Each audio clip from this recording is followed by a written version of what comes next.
We are live. This is Sound Booth Theater Live.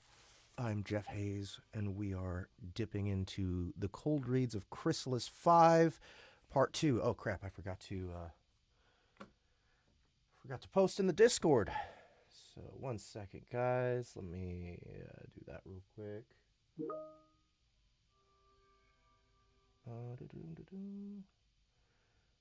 Let's go. Wait. I think the link's in here. Can I get the link here? Ding. View on YouTube. There we go. And copy. Where's Discord? Don't switch. Sound booth.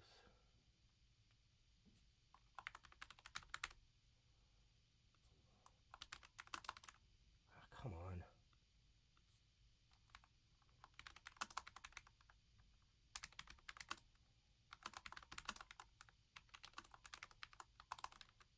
There we go. All right, so I hope everyone here is having a good day. Let's see. I'm ready to get started here. Yesterday was really fun. I always love getting back into the swing of things with Mr. Anthony. One of my favorite characters to voice just because he's so optimistic and fun and upbeat all the time. And I don't get to do that often as a main character. First person narration. Oh, you know. Okay, I got water here. I'll have to refill my water sometime soon. And let's get my glasses cleaned. We'll be good to go. By the way, guys, don't forget the Dungeon Crawler Carl audio immersion tunnel has just finished. We released the last episode on Tuesday. That's 8 episodes total. $3.99 a piece, or $20.99 for the entire season.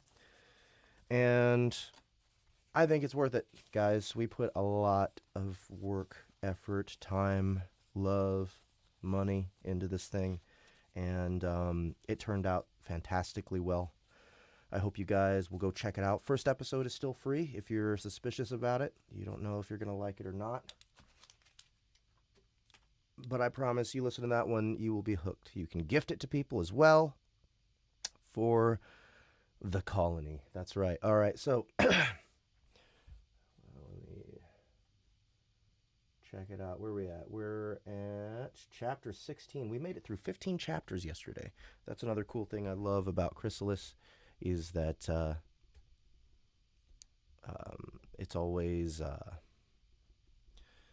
the chapters are always very quick. And that's one of my favorite things. Okay, so let's go with this and this. Okay, now you guys can see my screen. Grab this standing pad here, and I'm ready to go. You ever read that Sir Krabby series by Ryan Rimmel? I know some other wanker narrated it, but it reminds me of the insect motif. I have not heard of that one. Sounds fun. A crab? Sir Krabby, huh? Thank you guys for coming, by the way, and I hope you'll share this stream with other people. Tell other people to come in and hang out. We are going to have some fun here.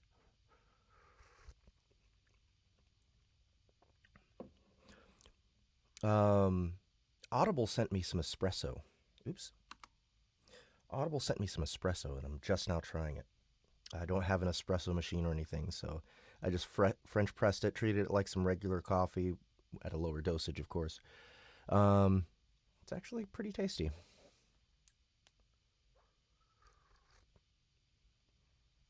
I'm going to be bouncing off the walls like Cornholio in a little bit. Okay.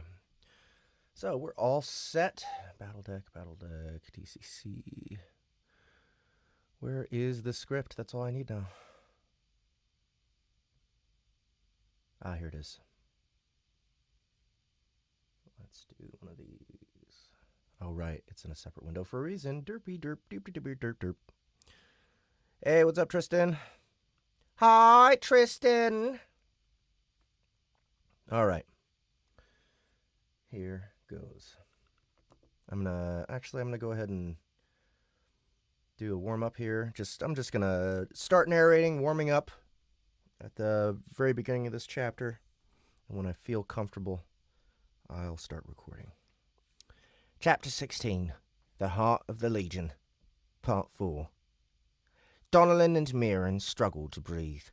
They huddled together in a vain attempt to ward off the suffocating waves of pressure that emanated from the surrounding legionaries.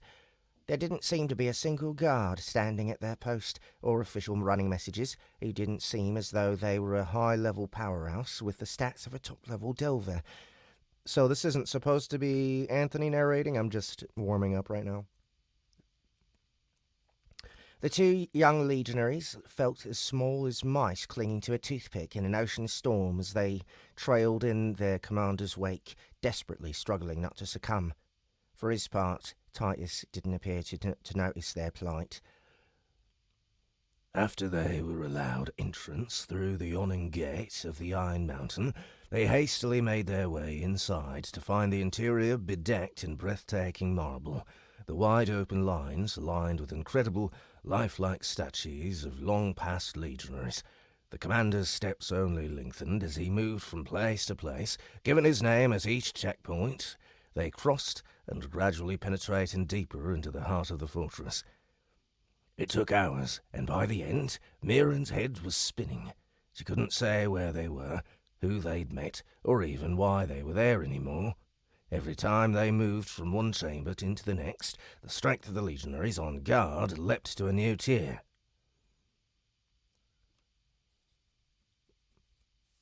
The strength of the legionaries on guard leapt to a new tier. All right. Feeling all right? Voice sounding good. All right, let's do this for real. Recording time. Thanks again, guys, for you coming out here and hanging out with me while I narrate. I love having company while I work.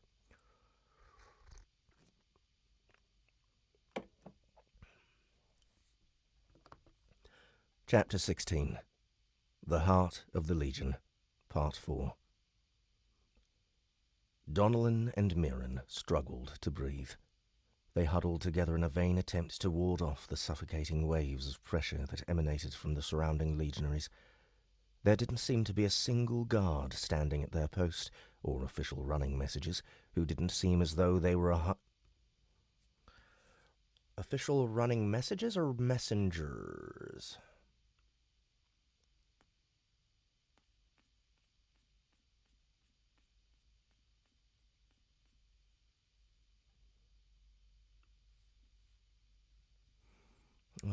I'm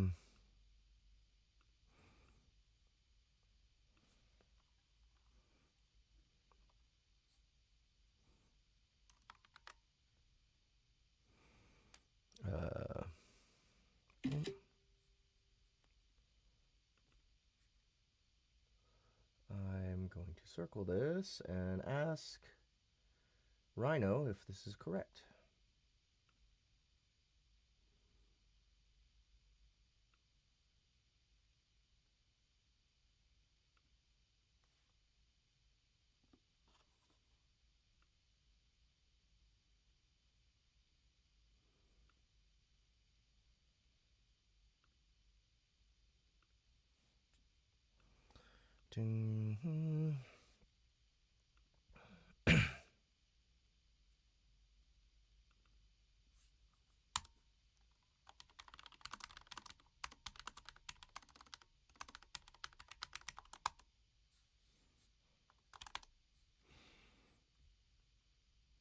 All right, we shall see.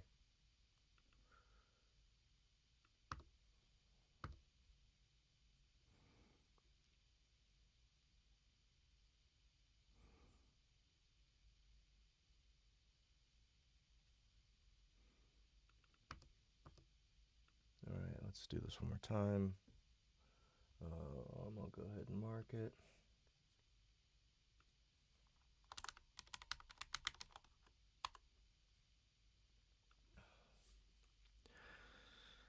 There didn't seem to be a single guard standing at their post, or official running messages, who didn't seem as though they were a high-level powerhouse with the stats of a top-level delver.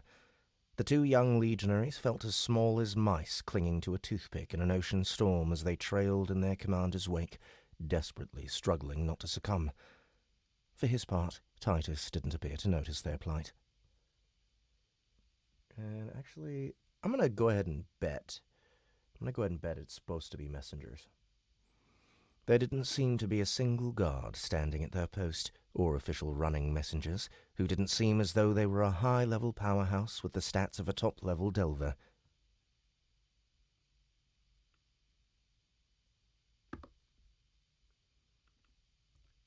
After they were allowed entrance through the yawning gate of the Iron Mountain, they hastily made their way inside to find the interior bedecked in breathtaking marble, the wide-open halls lined with incredible, lifelike statues of long-past legionaries. Let's try that one more time. After they were allowed entrance through the yawning gate of the Iron Mountain, they hastily made their way inside to find the interior bedecked in breathtaking marble, After they were allowed entrance through the yawning gate of the Iron Mountain, they hastily made their way inside to...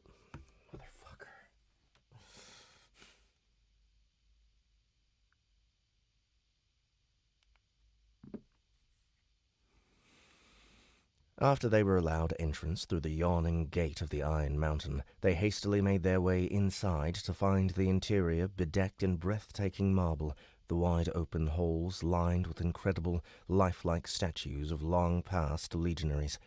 The commander's steps only lengthened as he moved from place to place, giving his name at each checkpoint they crossed and gradually penetrating deeper into the heart of the fortress. It took hours, and by the end, Mirren's head was spinning. She couldn't say where they were, who they'd met, or even why they were there anymore. Every time they moved from one chamber into the next, the strength of the legionaries on guard leapt to a new tier. The soldiers standing guard next to her were resplendent in the most impressive Legion armor she'd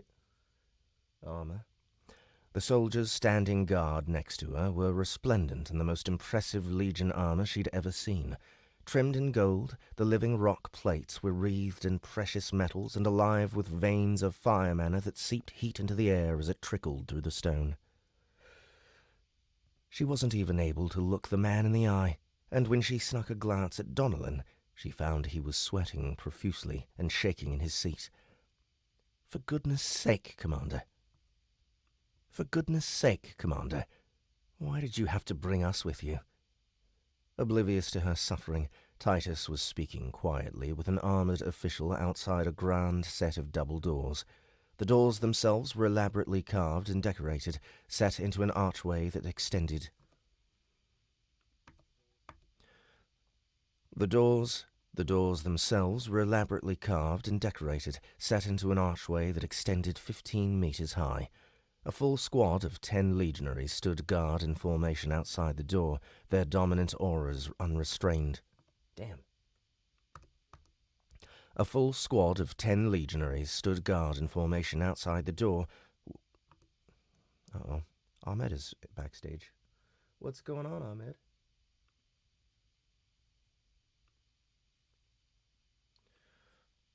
What's going on, Ahmed? You want to come in?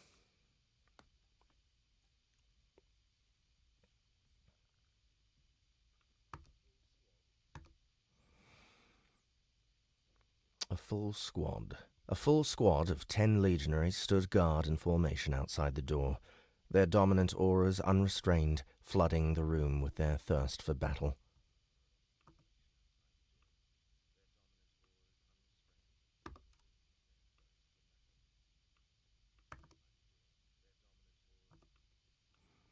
Oh, he gone.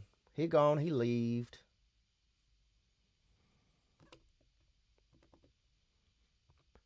After a few moments, the official stepped through the cavernous door, leading...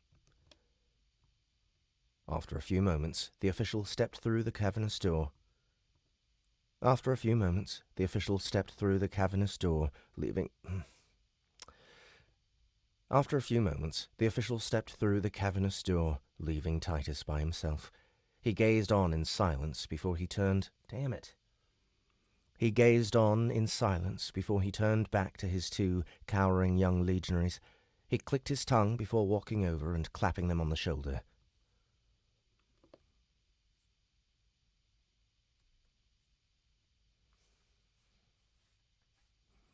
"Come on now, young ones. You need to show a little more mettle than this. Don't embarrass our legion."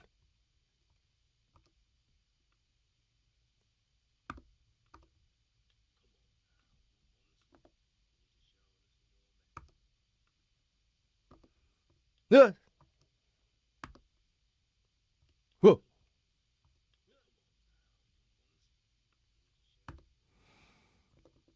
The two of them stopped, trembling, eyes filled with a kindling resolve.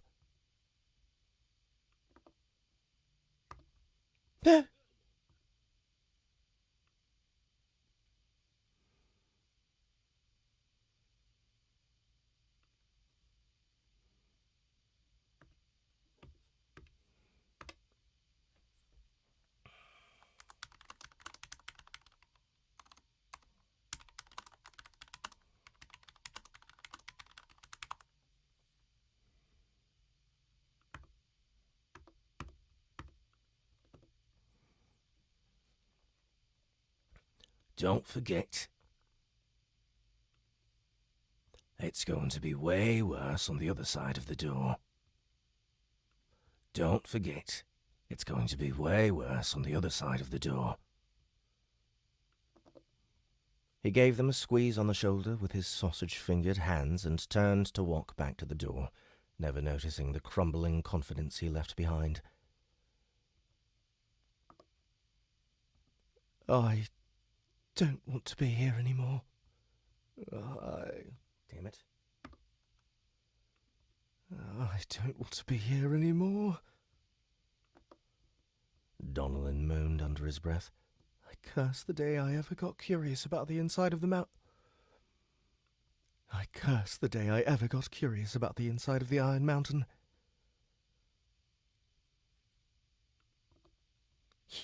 You're going to meet the consul? Aren't you excited? You're stuttering. I'm sweating like I've spent a day doing drills in armor. This isn't looking good. If I pass out in front of the consul, will I be discharged? Hey, thanks, Facebook user. I really appreciate it.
Just leaving directions for Annie. Oops.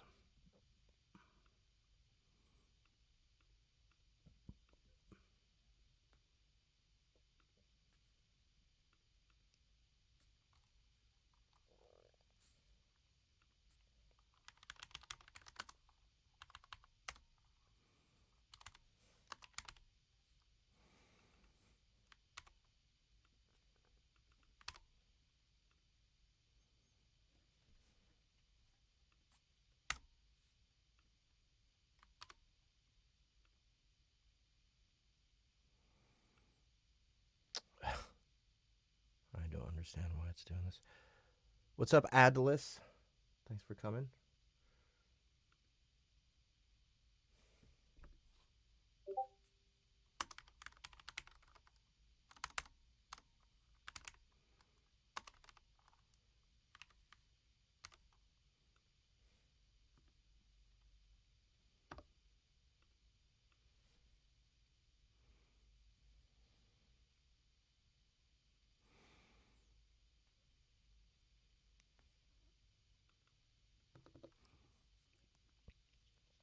Mirren whispered, horrified. Of course not. The commander will just hate you forever. No.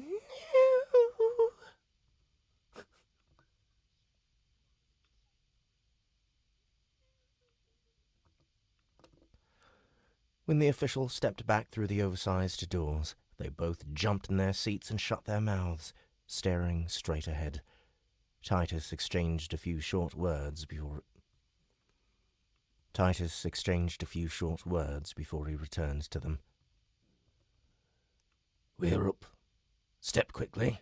We don't get much of her time. So saying, he brushed down the shoulders of their uniforms with his palms as if they were unruly children before grabbing each of them by the arms and straightening their posture. It's going to be tough in there. Show me what you're made of. He shot each of them a hard stare. His cold blue eyes piercing through the mountainous pressure that suffocated them and stiffened their spines.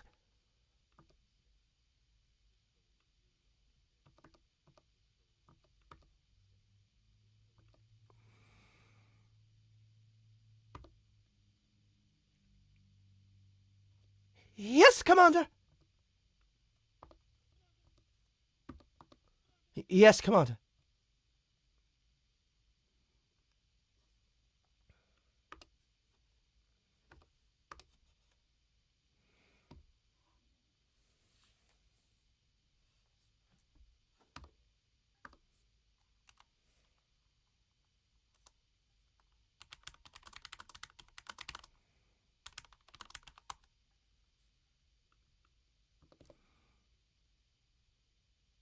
Mirren. Mirren shouted unthinkingly and saluted him.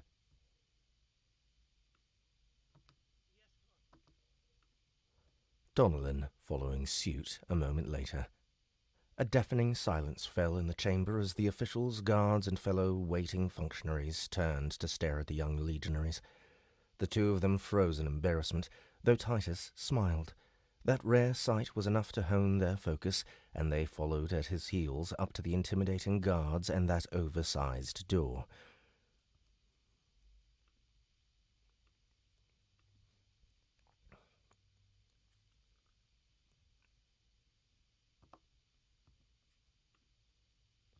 A little of the steel had leaked out of the guards as the trio...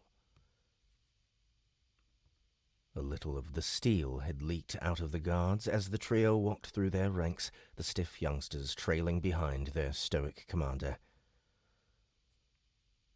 Oh, thank you, Lord S.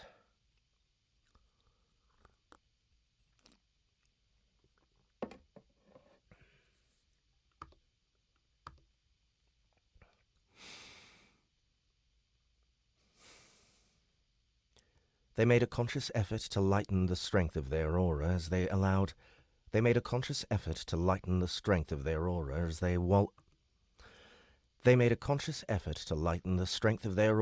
they allowed the commander and his associates to walk through.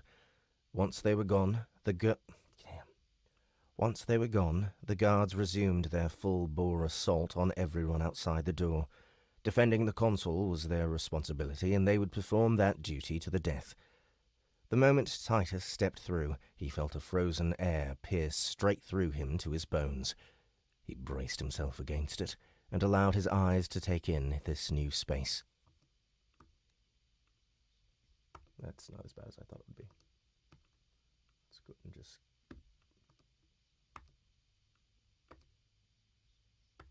No, I'll just leave it. It's fine. The office of the consul was surprisingly small. Given the door, the office of the consul was surprisingly small. Given the door, the room was roughly 10 meters wide, lined by columns decorated with mana-infused gold. The stone itself seemed to glow with a soft metallic light. The ceiling was high, vaulted at the top with every inch carved with depictions of Legion glory. That was the Battle of Deepfield. There was the Battle of Deepfield. There was the Battle of Deepfield, the defeat of Galatrix, the siege at Crumbling Rock, each a legendary battle from the Rending. At the end of the room, a solid, dark-haired woman sat behind a deep, red crystal desk. Every inch of the walls and floor was exposed, stone or metal, without any softening furnishings at all. She refused to use them. The room felt cold and unyielding, rigid and formal, much like the Legion.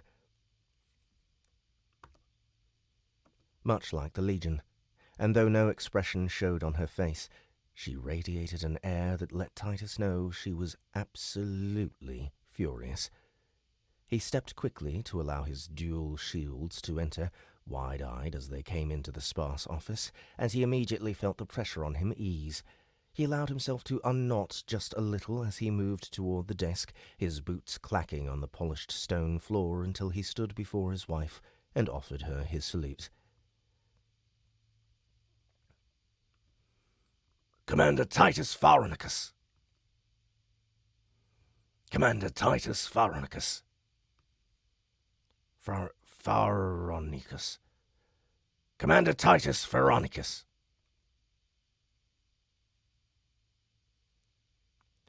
Commander Titus Pharonicus. Commander Titus Pharonicus. Commander Titus Pharonicus. He announced himself. Donnellan and Mirren hastened to offer their own salutes.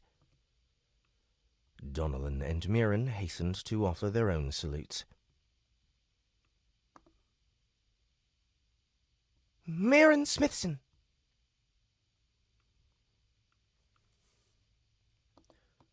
Donnellan Branger.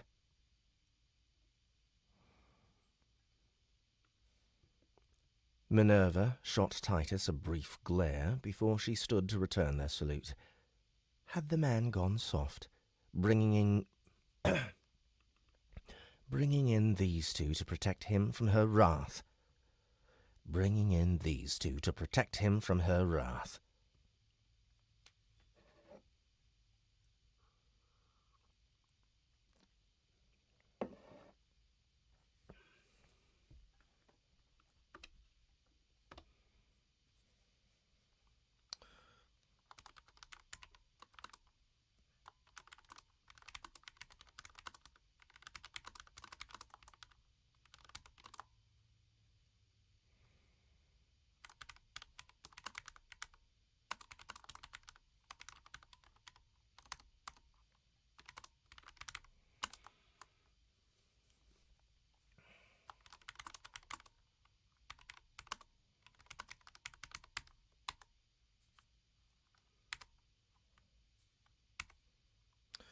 Just leaving notes for Annie.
Welcome to the office of the consul, Legionaries. Be at ease. That sucked. Welcome to the office of the consul, Legionaries. Be at ease.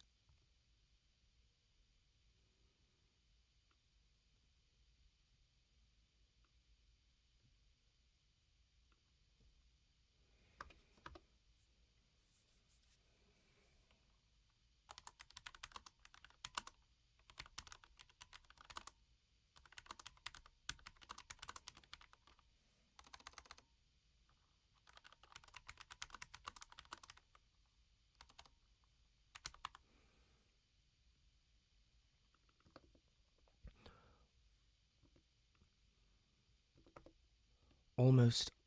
Come on now. Almost unconsciously, she appraised the two young soldiers in front of her. Lyrian stock, young and only recently promoted, she judged.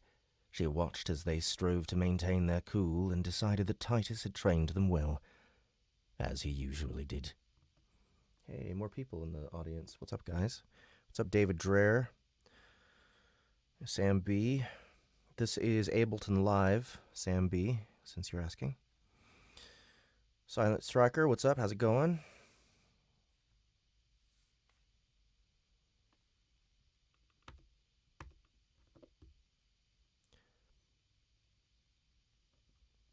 What happened to Lyria was a tragedy, and a failure of the Abyssal Legion.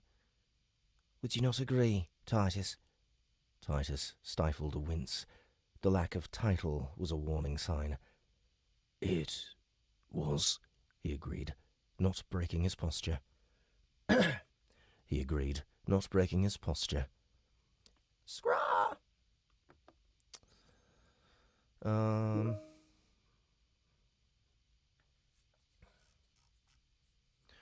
Who's bleep blooping me?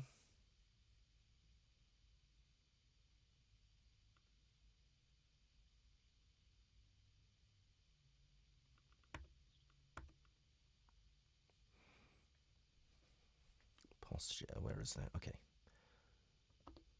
The Legion garrison was barely able to maintain the bulwark during the wave.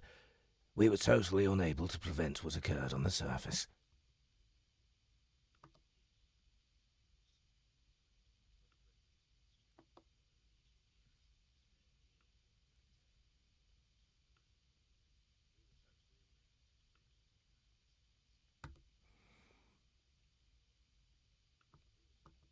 We were totally unable to prevent what occurred on the surface. I know. We wanted to divert reinforcements, but the wave put pressure on us everywhere. If I'd had double the reserves, we still may not have been able to retrieve Lyria. Please, allow me to extend an apology to you, children of that kingdom and loyal soldiers of our Legion.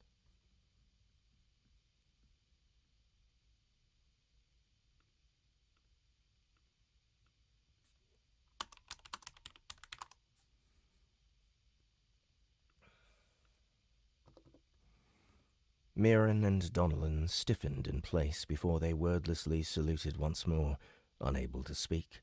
The destruction of their homeland had cut deeply, even though they'd fought as hard as they could in the depths to defend it, their strength hadn't been enough. She stood and walked around her desk to face her husband and his shields. She was dressed in regulation Legion leathers, with solid boots and her well-toned arms free, as if she expected to swing a weapon at any moment. As if she expected to swing a weapon at any moment.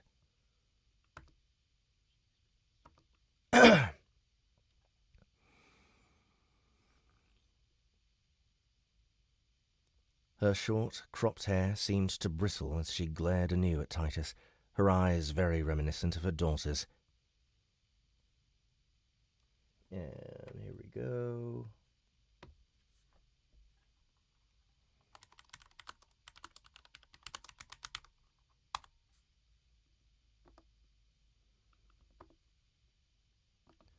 Don't think that bringing these two is going to save you, Titus. With no warning, she blurred.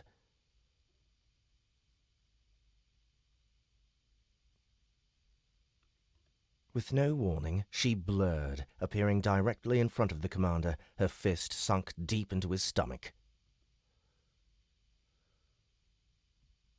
Okay, well, no. I'm giving Annie the wrong direction.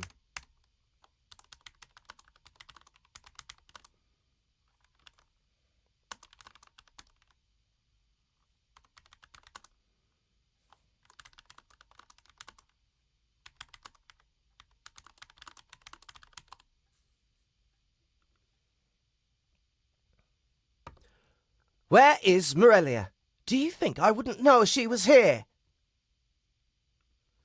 To his credit, Titus straightened instantly, no sign of pain showing. She went straight to the temple after she arrived. She hadn't changed her class yet. She couldn't drop by on the way? That was up to her.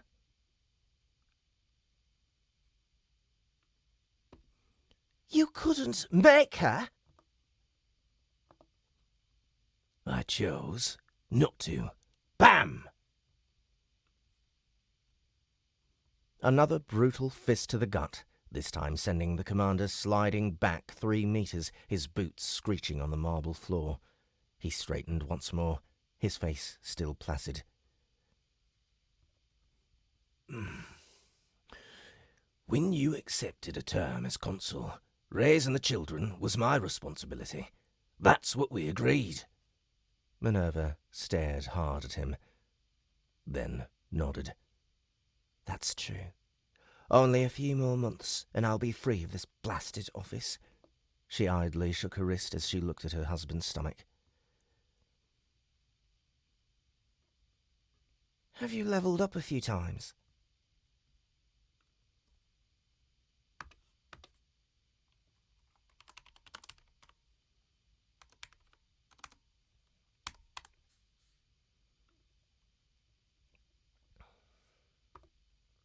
Nope, wrong.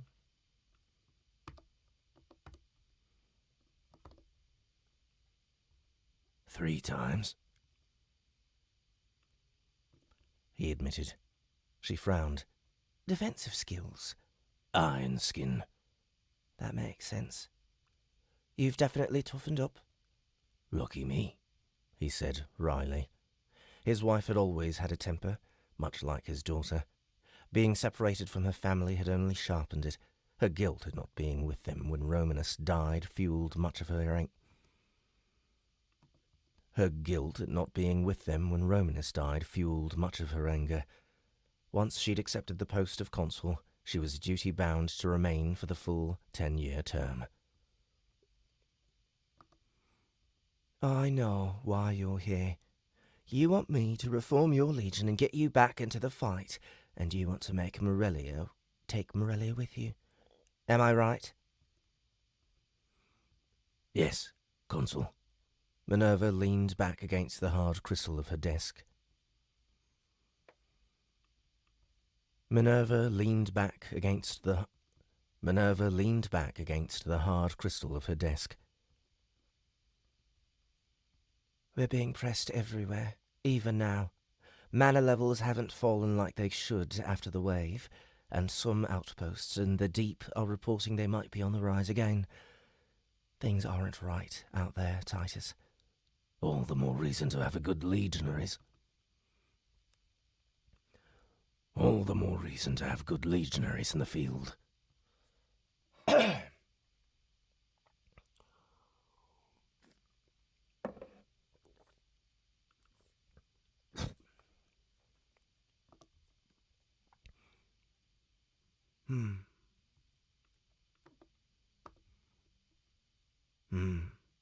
Her stare became steady. It might be your lucky day. It might be your lucky day. Her stare became steady. It might be your lucky day. We had a report come in from the Empire of Stone. Ants. They appear to have made their nest somewhere beneath where Lyria once stood. Titus's eyes narrowed. I did report that an ant nest had been located. But there wasn't the capacity to deal with it right away. It was a problem we'd assumed we could put off for a time. Perhaps the wave might have killed the colony off. Now it seems they're raiding locations more than 100 kilometers away from where you found them. Your legion will be reformed, and you'll get your new recruits. Head back to Lyria and clean up this infestation, then return. We'll have need of you down here before long. Titus nodded, his face serious. Ants were always a problem. Understood, consul. He turned to leave. Not so fast. Minerva cut him off. You two head outside. I need to have a private word with my husband. After all, Titus, it's been so long since we've spoken.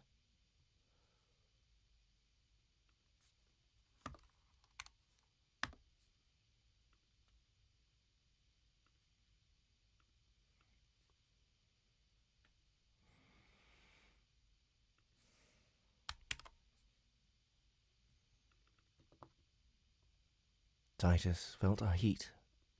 Titus felt a heat rise in his chest.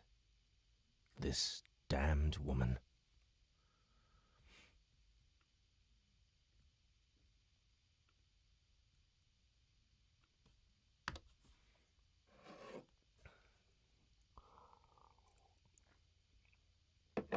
That was long for a Chrysalis chapter.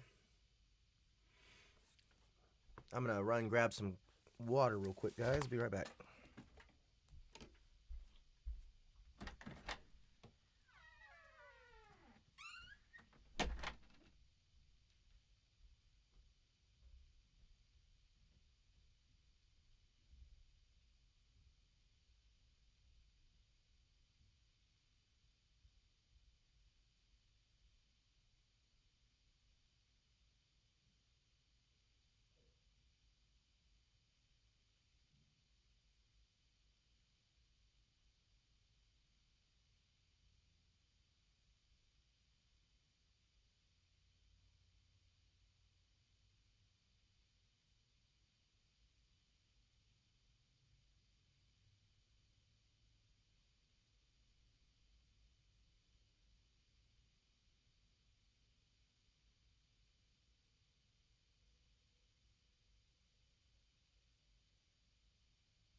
Yeah, I can't either, Scraw.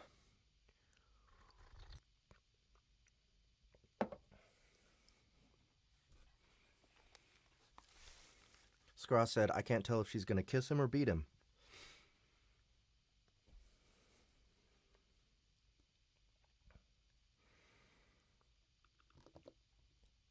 Chapter 17. Arriving home. It's a long old march. It's a long old march home, over a week before it's all said and done. It wasn't hard for me to find a use for the time, since there was the old impending war of doom and death looming over our heads. How on Pangera I managed to stumble from one of these disasters into the next, I have no idea. Am I cursed by Gandalf, the almighty voice of the system? Am I cursed by Gandalf, the almighty voice of the system? If so, please let me know. I'm worried I'm causing more harm than good by sticking around the colony. The nagging thought that they'd be better off if I just wandered into the dungeon and never came back pokes its way into my mind and refuses to go away. On the other side of the coin, the endless whispers of the colony delivered through the vestibule tickle at the edge of my awareness, pleading with me to stay, to help, to lead. On the other side of the coin, the endless whispers of the colony delivered through... On the other side of the coin, the endless whispers of the colony delivered through the vestibule tickle at the... On the other side of the coin, the endless whispers of the colony delivered through the vestibule tickle at the edge of my awareness, pleading with me to stay, to help, to lead. It's so hard to refuse them, especially when there are so many nearby. The voices swell from a collection of whispers to a deafening chorus. What's it going to be like when we make it back to the main nest? I'm almost scared to find out. Of course, no time can be wasted, even when marching through the dungeon. Chrysalis, Invidia and myself devote our time to practicing our mana handling and developing our magic skills. Chrysalis has been diligent. Chrysalis has been diligent. Chrysalis has been diligent in her shadow magic. Chrysalis has been diligent in her shadow magic practice and is starting to do some interesting things. Deadly, disturbing and horrific things for sure, but also interesting. I encourage her to pick up mind magic affinity when she can, since she has the potential to reach an advanced enough stage that she could make use of the multi-layered mind construct technique the Shapers informed me of. It's clear from her evolution that the It's clear from her evolution into the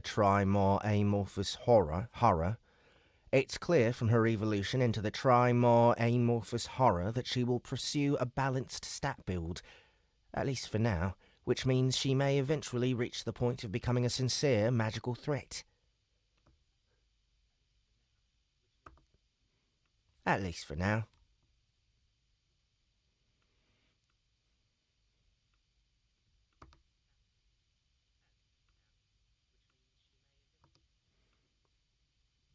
Nope. Just going to restart it. It's clear from her evolution into the amorphous horror that she will pursue a balanced stat build, at least for now, which means she may eventually reach the point of becoming a sincere magical threat. I think it's a build that suits her role in our little team, since she isn't really needed to output damage. That's more for Tiny and me, or even Invidia, to do.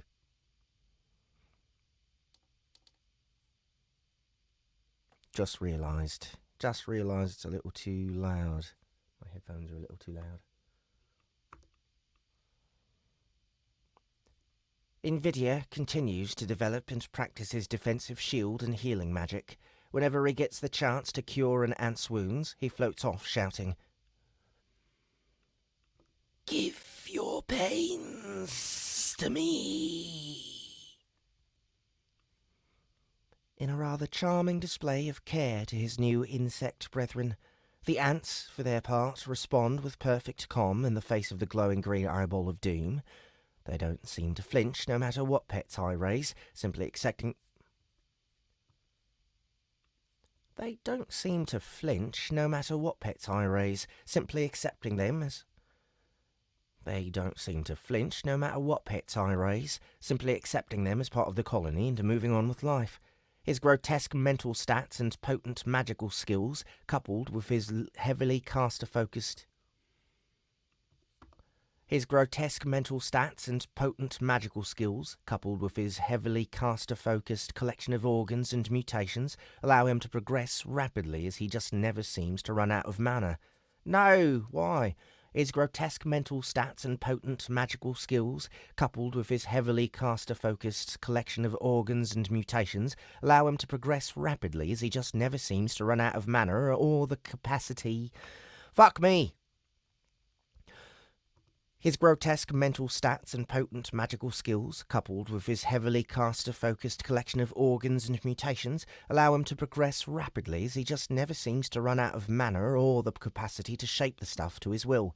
Fuck me! His grotesque mental stats and potent magical... His grotesque mental stats and potent magical skills, coupled with his heavily caster-focused... Fucking shit! His grotesque mental stats and potent magical skills, coupled with his heavily caster-focused collection of organs and mutations, allow him to progress rapidly... Fuck me! Why do I keep making mistakes on this damn sentence?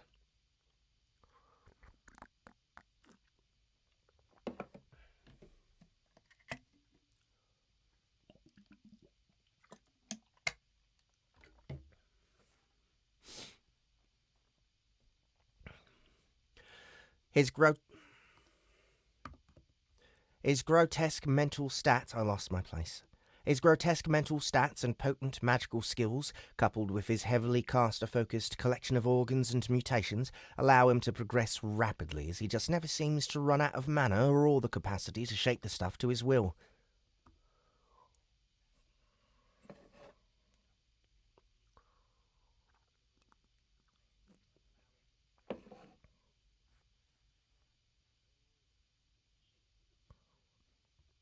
I'm jealous, damn it.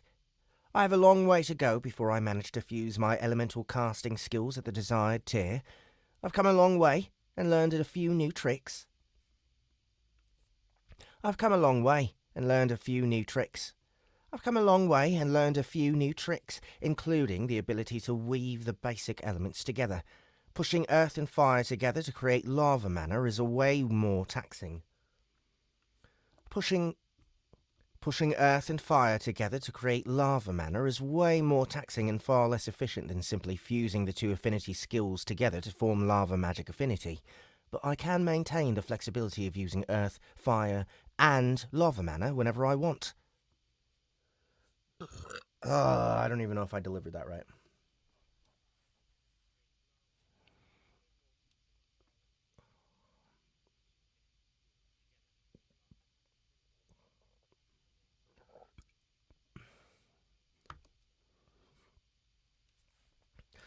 Pushing earth and fire together to create lava mana is way more taxing and far less efficient than simply fusing the two affinity skills together to form lava magic affinity. But I can maintain the flexibility of using earth, fire, and lava mana whenever I want. Hopefully, when I eventually fuse all elements together, I'll still have access to these options. Damn it! Hopefully, when I eventually fuse all elements together, I'll still have access to those options. The idea is to use the elemental magic as a stopgap until I get myself to the higher ranked stuff. Gravity magic is out there somewhere. Gravity magic is out there somewhere! I just need to keep on believing. NVIDIA himself has an elemental fusion magic. Fire and air coming together to form his combustion magic, which he can use to such devastating effect. I use the weak to drill my weaker magic skills, air and earth, successfully ranking... I use the weak to drill my weaker magic skills, air and earth, successfully ranking them up to tier 4 and getting them decent levels toward rank 5. Getting some.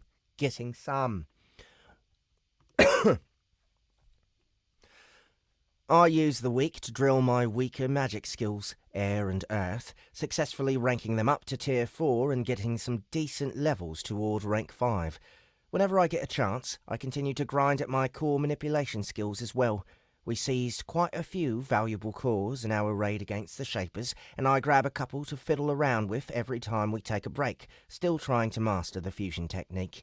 I've no desire for more pets for myself, but the work is challenging, and I can master the technique. I've no desire for more pets for myself, but the work is challenging, and I can master the technique. I'll be able to pass it on to the core shapers back at the nest. Besides, if I manage to create a super cool new pet monster core, then I can just give it to another ant. Bella and Ellie back at the nest would be delighted to have a fancy new pet, I'm sure of it. I can sense it when we begin to...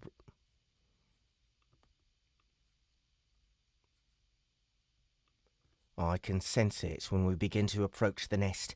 More and more ants have been flickering into existence within my vestibule.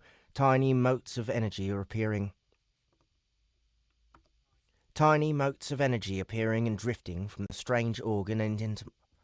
Tiny notes of energy appearing and drifting from the strange organ and into my body. Tiny motes of energy appearing and drifting from the strange organ and into my body, nourishing me with their energy. It's quite a thing to find that with so many ants around, I don't really get tired. The only fatigue build-up I have to deal with is emotional, which seems fine.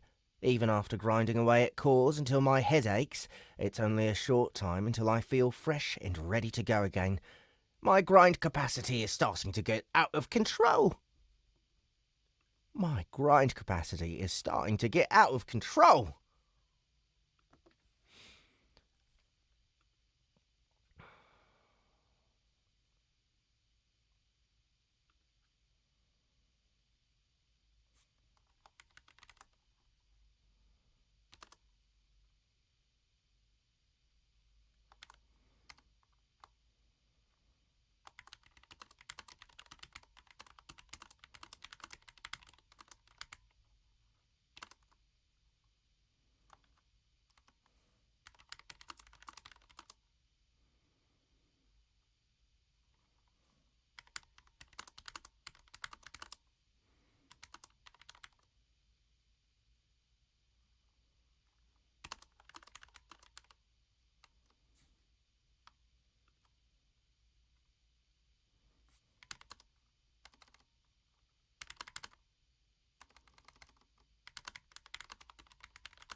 Oh, Dirk Gently.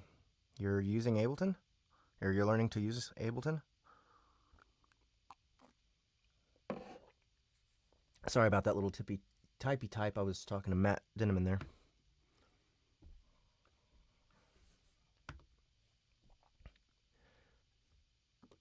Eldest, we're getting close to the new nest. Sloane comes over to let me know. I figured as much.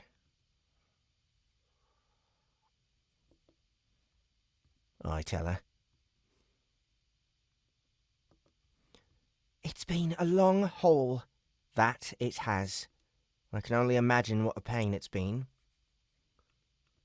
I can only imagine what a pain it's been to try and organise our escape path, a burden that has fallen almost entirely onto the carapace of Sloane. She's borne up well, something for which I'm extremely grateful. If they'd tried to bring me into the planning, who knows what would have happened.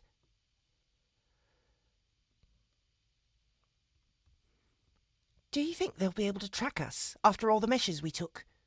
Decoy paths, detours through numerous expanses, and long stretches of pheromone-free travel were just a few of the tricks we attempted during the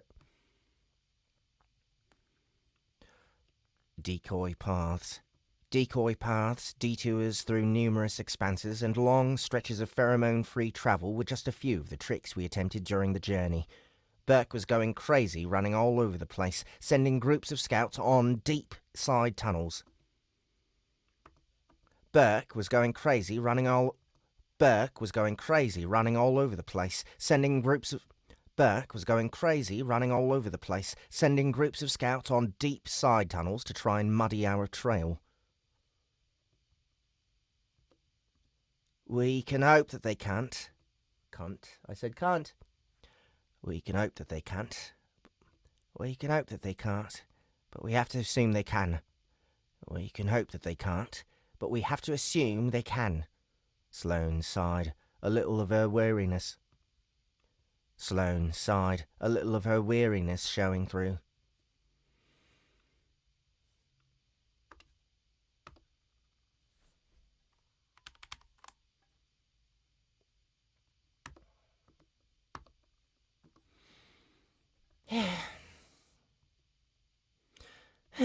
If we don't start preparing for when they get here, then we'll lose too much.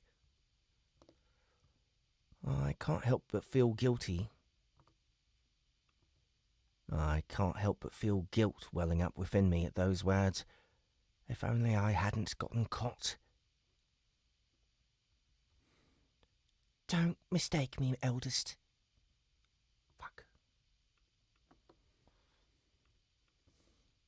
Sloane breaks into my thoughts. Regardless of the outcome, we still would have gone to save you. We all know that you would have done the same for us. My eyes would be welling up with tears if that was something I still could do. My eyes would be welling up with tears if that was something I could still do.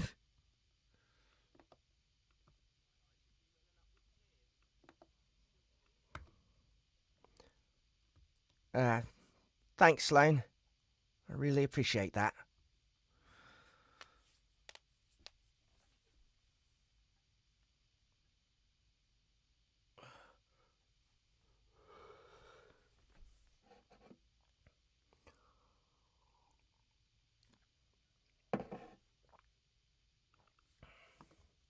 Not at all, eldest. Now, you make sure you got a proper... Now, you make sure you get a proper rest once we get in the nest, all right? She flinches a little at hearing the dreaded word. I double down. And you spread the word to every member of this expedition. I expect a full 20 hours of torpor for each and every one of you. 20? You heard me, Sloane.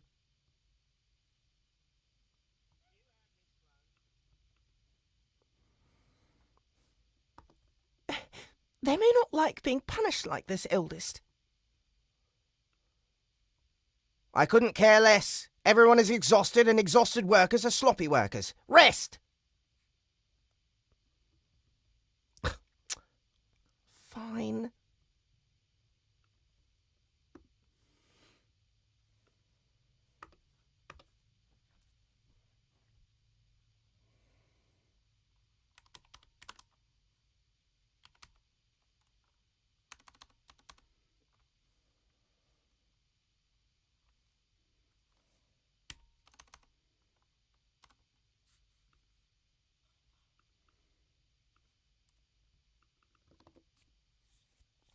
She mutters, but I can still... She mutters. Oh, God. She mutters, but I can still tell she's a... She mutters, but I can tell she's still unhappy. Come on then, Sloane. I'm really looking forward to seeing what the carvers have been up to. Come on then, Sloane. I'm really looking forward to seeing what the carvers have been up to. I wonder if they've learned any more about building in the time I've been gone.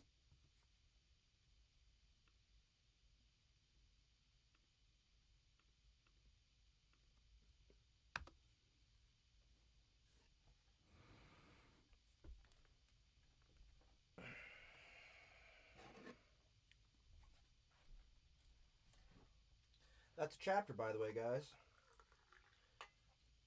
Going kind of slow today. Need more coffee. I guess.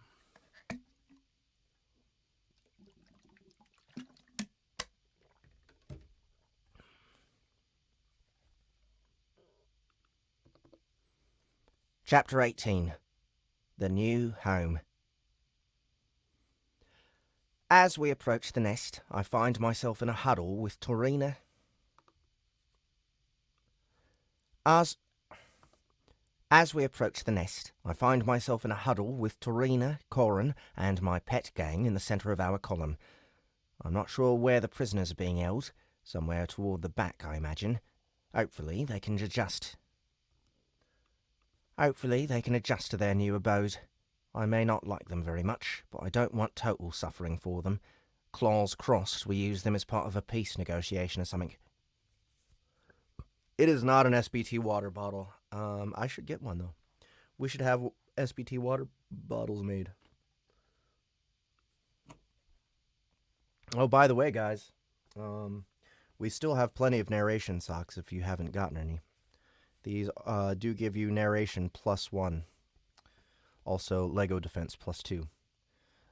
So if you want to order them from our merch store, just merch.soundbooththeater.com, and you'll be able to find those and our books on tape and standard SBT t-shirts. So yeah, merch.soundbooththeater.com. Order them there. My vestibule is revving up as more and more ants come into range and begin to provide their own trickle of energy. Frankly, the number of ants is already out of control. and I don't think I've reached them all yet. I'd estimate close to 5,000 are feeding me energy, and I'm starting to buzz as if I just drank 10 cups of coffee and followed it with a kilogram of raw sugar. Keeping my focus is...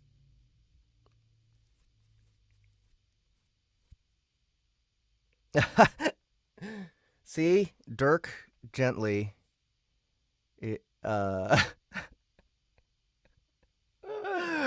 Oh my God, Dirk! Can we use that as a quote for advertisement?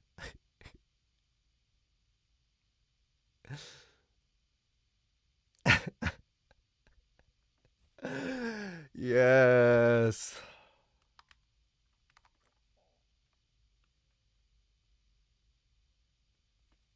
All right, we're using it.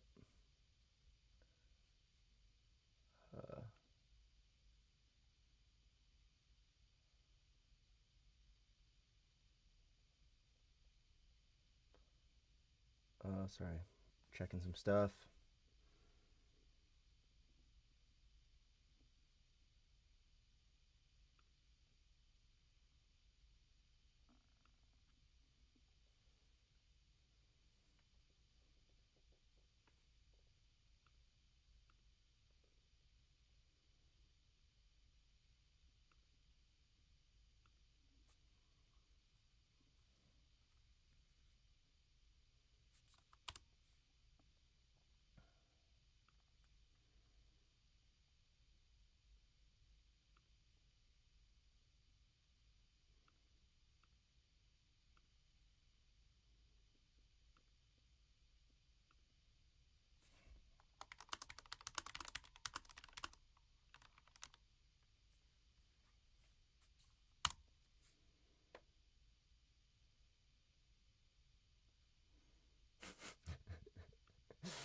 Emily really loved it.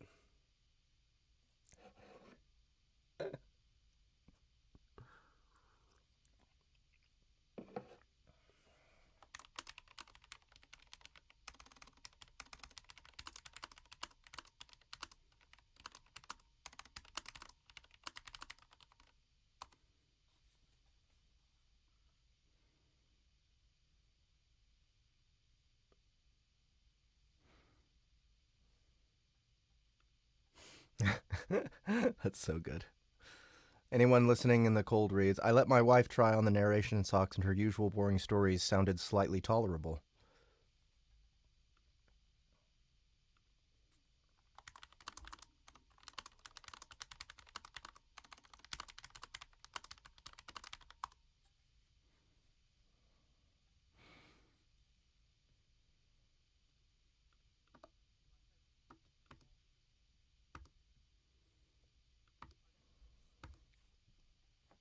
I'd estimate. Where'd it go? Alright, there it is. I'd estimate close to 5,000 are feeding me energy, and I'm starting to buzz as if I just drank 10 cups of coffee and followed it with a kilogram of raw sugar. Keeping my focus is... difficult. Perhaps a higher will stat will help me resist this effect. I'll need to test it later. The tunnel begins to widen and flatten itself as the rocky protrusions are suddenly gone, as if sheared away by mandibles. The roof remains a little rough, though, and it makes me a little...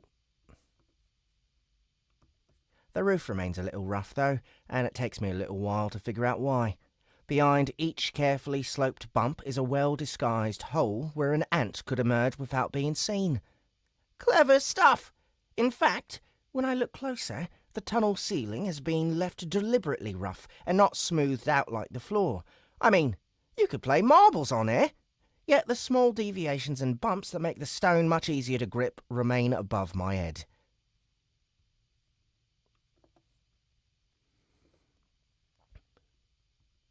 This is some good work, Corin observes.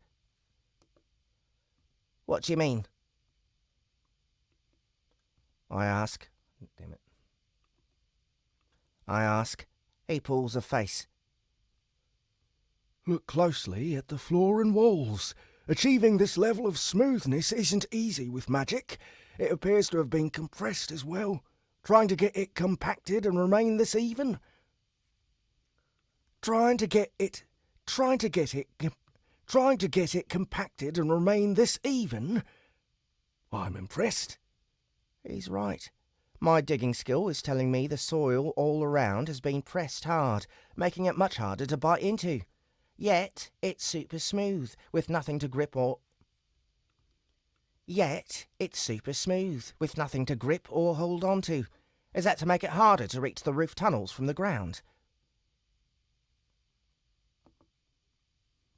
Wait a second. What's that? Tarina breaks in. Farther up on the wall. It doesn't look as flat. She's right. As we approach, it becomes clear there's an image carved into the wall.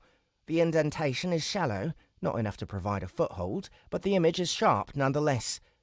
Magically done, no doubt. Look at that, Tarina gasps.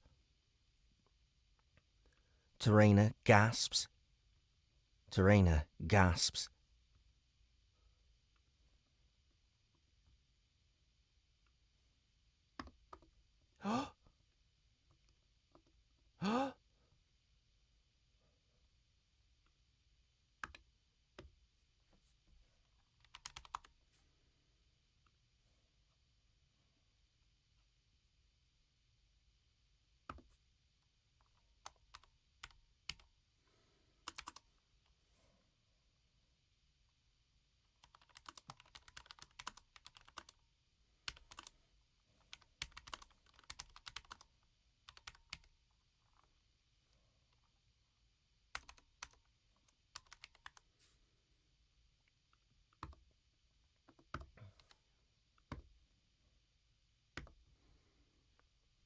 It's so well done. Very lifelike.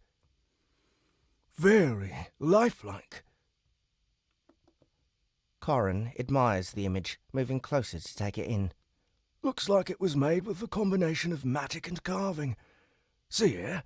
You can see the residual scrape marks, even if only barely. A lot of effort went into this. From behind, I can see the images of a very impressive and dignified ant, standing proud with a well-shaped carapace and powerful mandibles clacking with determination. If I was in any doubt who it was meant to be, the small ape depicted riding on the ant's back would give it away. Is that meant to be Tiny? Corin wonders, looking over at the big ape. But that's me and Tiny, just after he was reconstituted, I tell them reluctantly. That's me and Tiny, just after he was reconstituted. That's me and Tiny, just after he was reconstituted. They both look at me, then back at the carving, then back at me before they both turn away. They're trying to hide it, but I can see both of their shoulders are shaking as they strain to repress their laughter. I didn't ask them to do...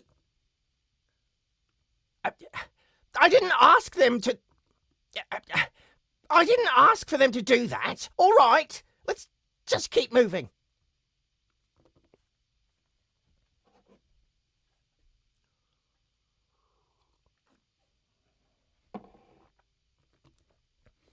There are heaps of great ants in this colony. Carve someone else, damn it! Like the Queen, or Vibrant, or anybody! Sadly, that wasn't the last time I had to put up with the Golgari laughing. Turns out that's not the only carving depicting me and my pets. I'm not sure which carver was the first to work out his technique, but they sure as hell went nuts with it. Every damn inch of the walls is covered with art. There's me arriving at the colony for the first time, meeting with Mother. The development of pheromone language, using traps to feed the colony, hunting in groups.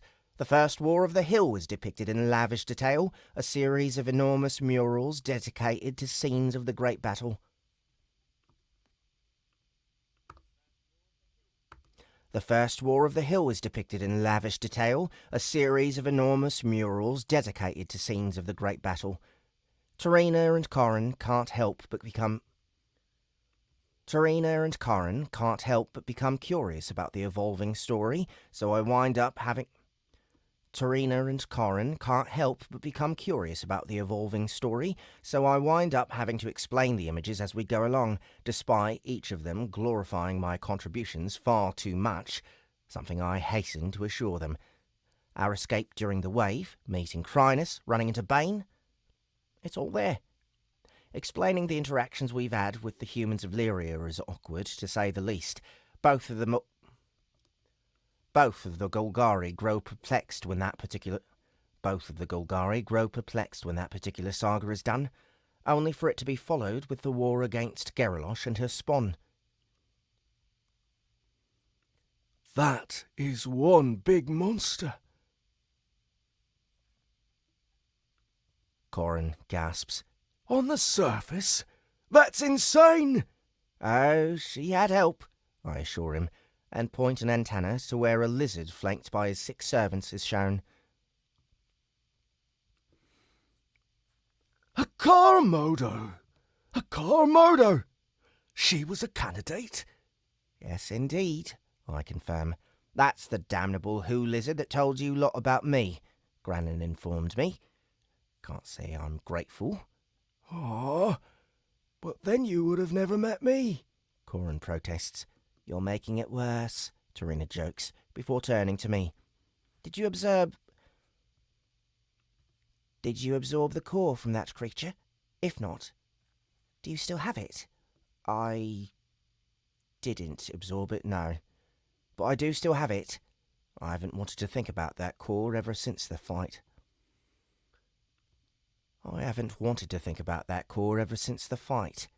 That's good. I'd like to see it if possible. She held up her hands. I won't interfere with it in any way. A chance to peer at the details of a candidate monster is a rare blessing. I suppose I can arrange that? I sigh. With all the trouble looming, I'll have to focus on maxing out my core, which probably means absorbing that thing as soon as I... With all the trouble looming, I'll have to focus on maxing out my core, which probably means absorbing that thing as soon as I can. Not looking forward to that. Up ahead, the tunnel narrows to a limited opening. on the right-hand side, and as we pass through, I can see that there are numerous defensive positions carved into the back of the opening, almost like a vertical... Up ahead, the tunnel narrows to a limited opening on the right-hand side, and as we pass through, I can see that there are numerous defensive positions carved into the back of the opening, almost like a vertical wall which would allow ants to look out when clinging to the rock. Clever idea! Shortly after passing,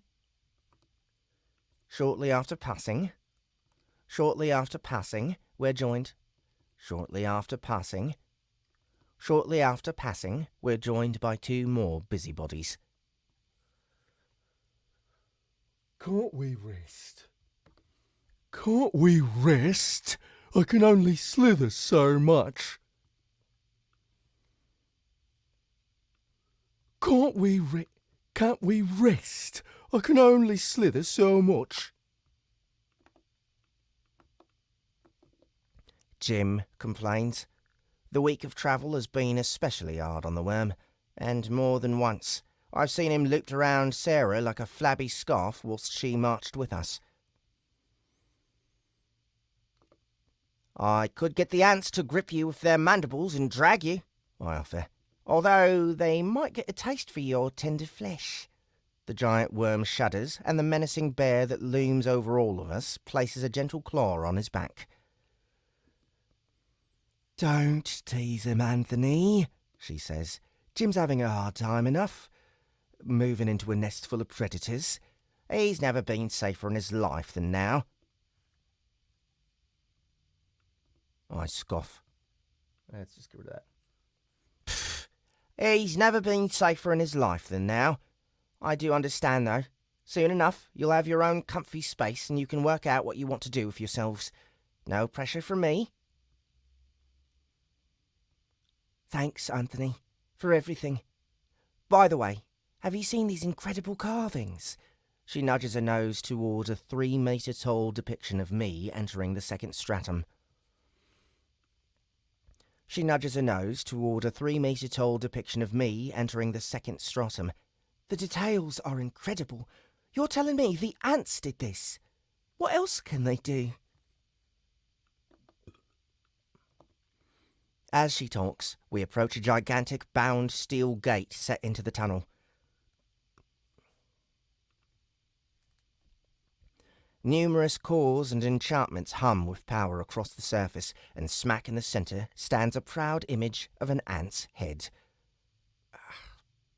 Apparently, anything.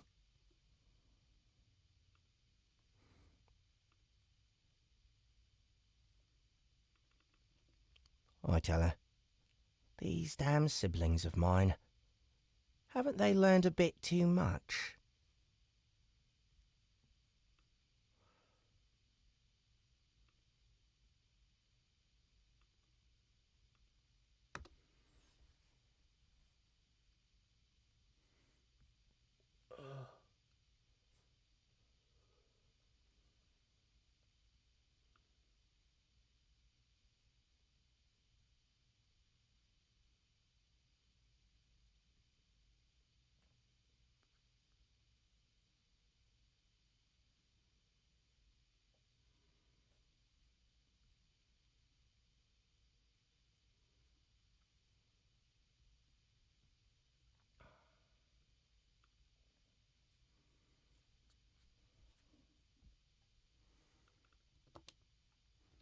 Chapter 19.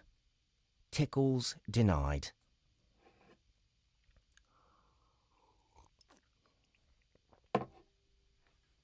Blind Justice, I just did... I think I've done 3 chapters today so far. So not too much.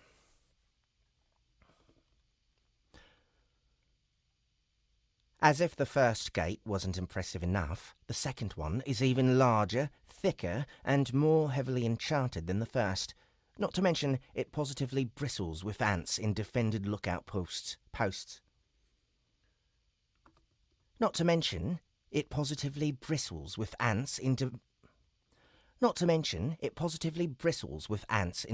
lookout posts. Not to mention, it positively bristles with ants in defended lookout posts. How anyone could possibly break through, I've no idea. If another wave happened, we'd be laughing at the monsters on the outside. Unless a battering ram made from living metal happens to spawn nearby, I don't think anything will get through. That's not a challenge, Gandalf. Don't you dare create that frickin' creature just to spite me! After crossing the second gate, the procession began to break up. Sarah and Jim are led to a nearby chamber to rest as the scouts.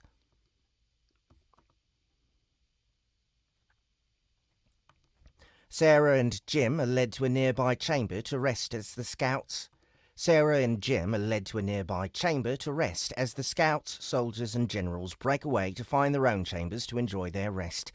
As they march past me, I don't see the grateful ants I thought I would, but tense and somewhat resentful ones. As they march past, I don't see the grateful ants I thought I would, but tense and somewhat resentful ones. You hate rest that much? For a brief moment, I contemplate increasing their enforced break to 24 hours.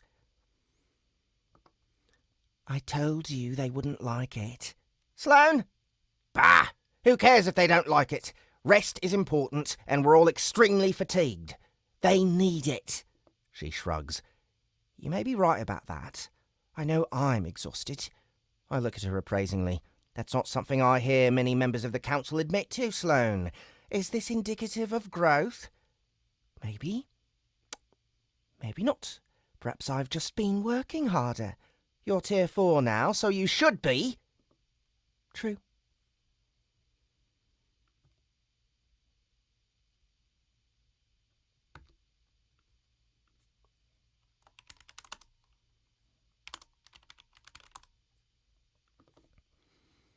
With the soldier caste gone, the workers and crafters also peel. With the soldier caste gone, the workers and crafters also peel away to find their own places to rest, making sure to give me the stink eye as they leave. I make it a point to stare them down, waving them away with... my antennae. Yeah, you go rest and freaking like it. Without any destination in mind, I start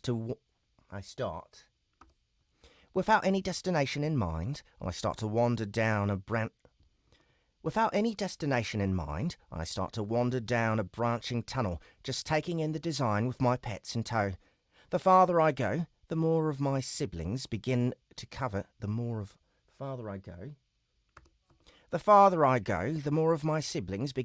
surface of the tunnel, and I notice something different. The way the tunnel has been shaped is off. Only when I pause, causing a few hurried ants to crawl over me since I'm holding up traffic, do I realise the difference. In the first nest, tunnels were usually round and fairly narrow, like you would imagine the inside of an ant nest to be back on Earth, cramped little tunnels that connect similarly cramped chambers together.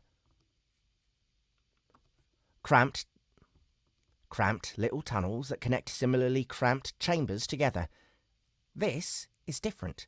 The tunnel is wide, with enough overhead space to allow 2 lanes of traffic to exist, one on the floor and one on the ceiling. More than that, the shape of the floor and ceiling aren't flat, but rather folded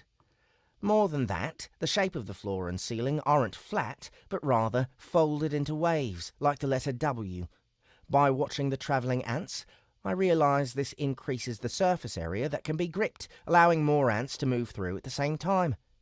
The ceiling is shaped the same way, but with the dips and valleys opposite to the floor, so the same distance is maintained from ground to ceiling at all times. It's a little thing, but it's super clever.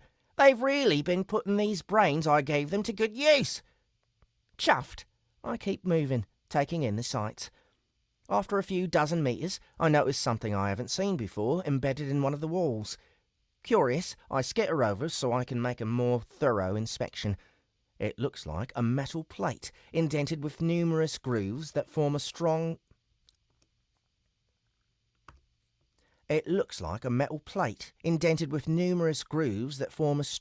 pattern. My interest is piqued, unable to work out what it's for.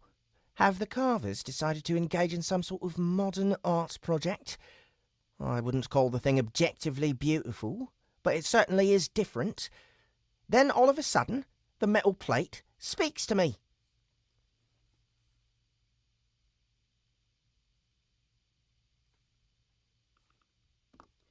Remember, daily rest is mandatory.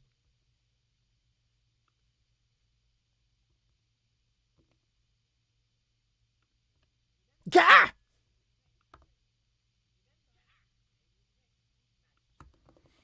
I leap back in surprise when my antennae register the ant pheromones emitting from the thing.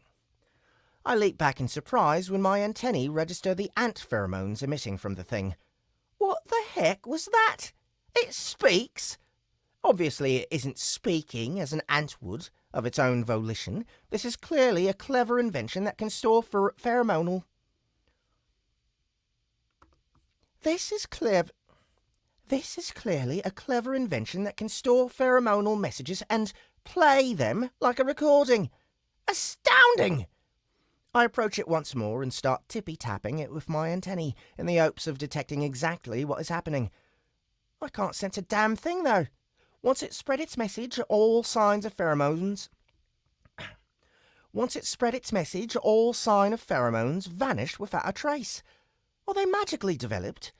That would be nuts. Curiosity fulfilled, I continue on my way within the nest.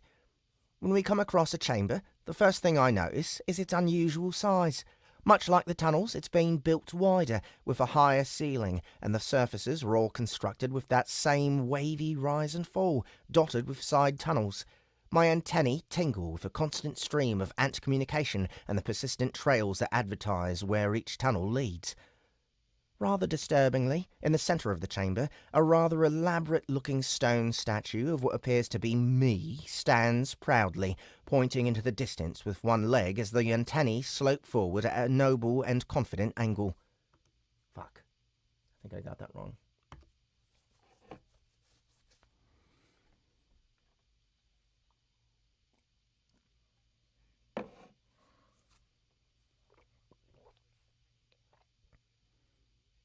Ah, that was so close.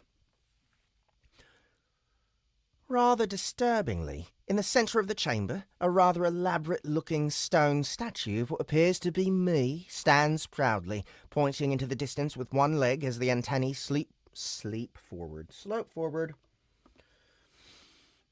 Rather disturbingly, in the centre of the chamber, a rather elaborate-looking stone statue of what appears to be me stands proudly, pointing into the distance with one leg as the antennae slope forward at a noble and confident angle. An angle you would never find my own antennae at, by the way. These damn ants with their carvings and statues! Why? Why would ants like statues? It makes no sense! I feel a bubbling rage building up in my carapace, urging me to go and smack the thing down. Rather quickly, though, I'm starting to get noticed, which isn't hard when Tiny, Crinus and Nvidia are trailing along behind me. It isn't much, but the ants slow down a touch when they see me, some of them muttering or whispering to each other as they rush past. You guys probably need a bit of rest, I say to my pets. Find yourselves a comfortable chamber and get some sleep. We'll go out hunting tomorrow before we make any long-term plans. Slip.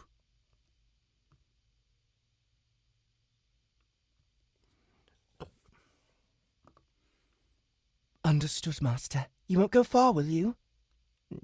No? Fine.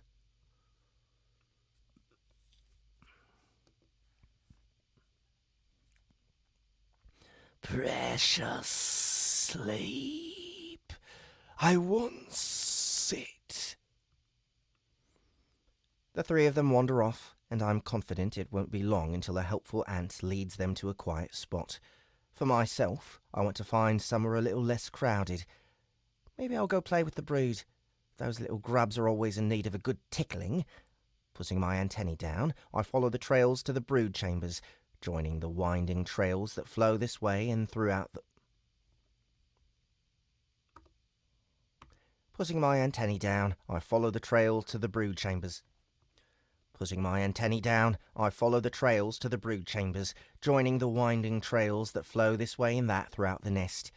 Before long, I tumble into a soothing chamber filled with wriggling larvae, lovingly tended by the ever-watchful brood tenders.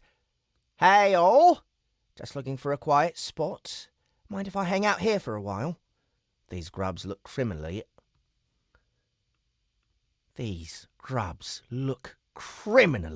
under-tickled. I have much work to do. Waiting for a response, I check on the ants and notice they don't seem to be looking at me. This is something that's hard to tell amongst us members of the colony, since we see fairly omnidirectionally, but it's a skill I've been developing. They're watching something behind me, right in my blind spot. I have a bad feeling about this. Hello? Hello, mother! Thwack! Damn it! She could never have snuck up on me if I wasn't distracted by the grubs. Welcome home, child. It's been some time since I saw you. And that is another chapter done.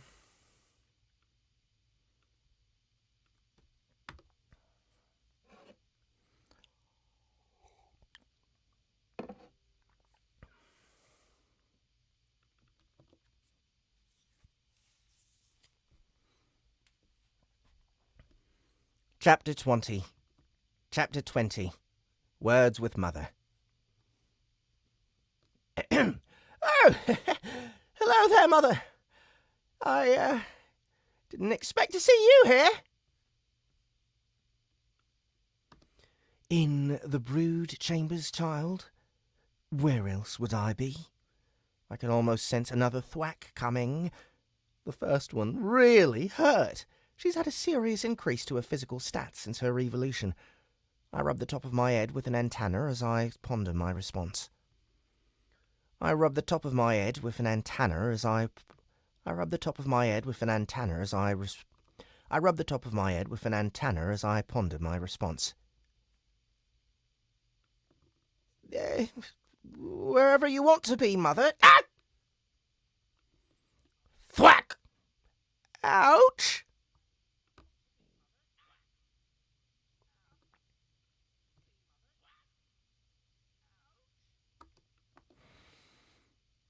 You wouldn't be suggesting I would skip out on my duty to the colony, would you? Of course not. Who would ever think of such a thing?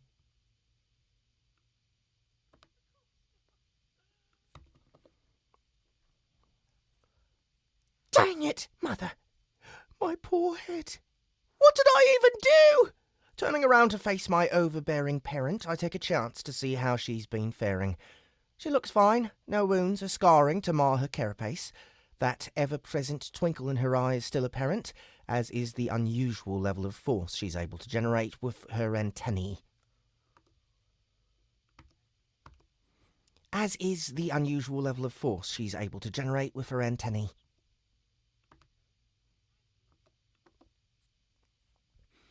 There must be a mother perk buried in the system somewhere that grants bonus damage when disciplining children. Otherwise, it just doesn't make sense. If you're mad at me, Mother,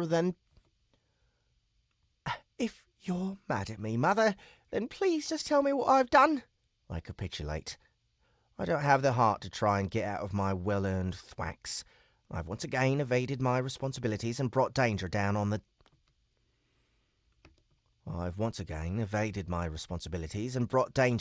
colony. A few knocks on the head of the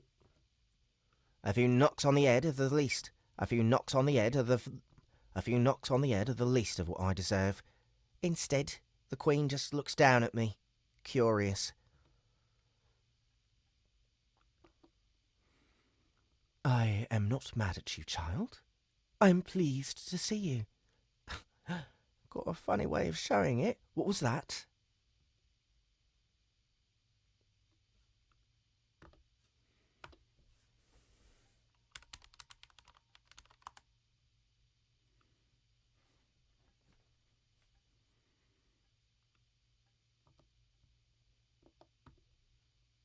I didn't quite catch that sense. Ah, nothing. Well, it's nice to see you in such good health. Managing to get out much?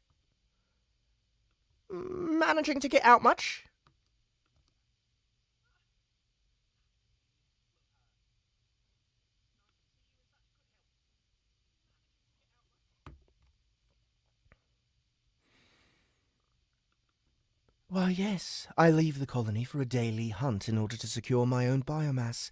The prey in the nearby tunnels is becoming rather thin, however. I may need to start ranging farther. They actually let the Queen out for hunts? Not that they could stop her, I suppose, but yikes! I'd love to have seen the council members' faces when they realised the Queen was going to leave their fortress of a nest and run around in the tunnels. I'm going to assume you have an escort? The Queen sighs. Yes, they insist, and I don't really want to say no, even if I do think it's a bit of a waste. Those children could all be contributing in a more meaningful way. I feel bad for them. She shouldn't. Mother, I think if you were to ask, you'd find that every member of your escort is more than happy to be there. I'm sure of it, in fact.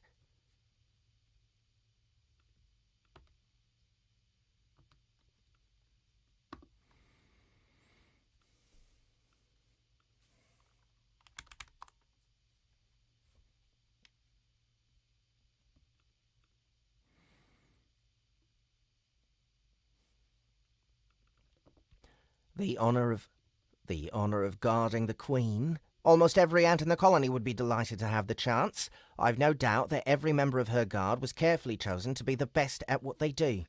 No way the council would leave the health of their mother to chance. This chamber really is packed with brood. Dozens of brood tenders pick amongst the little grubs, ensuring each is fed and cleaned, ready to take on the next step in their life cycle and become a pupa.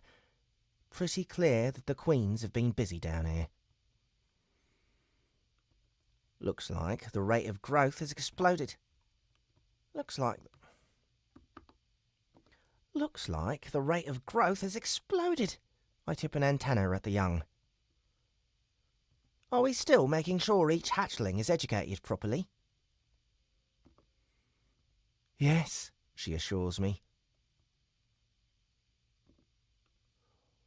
Although the majority of the brood are born in this nest, they are transported to the first nest during the pupal stage.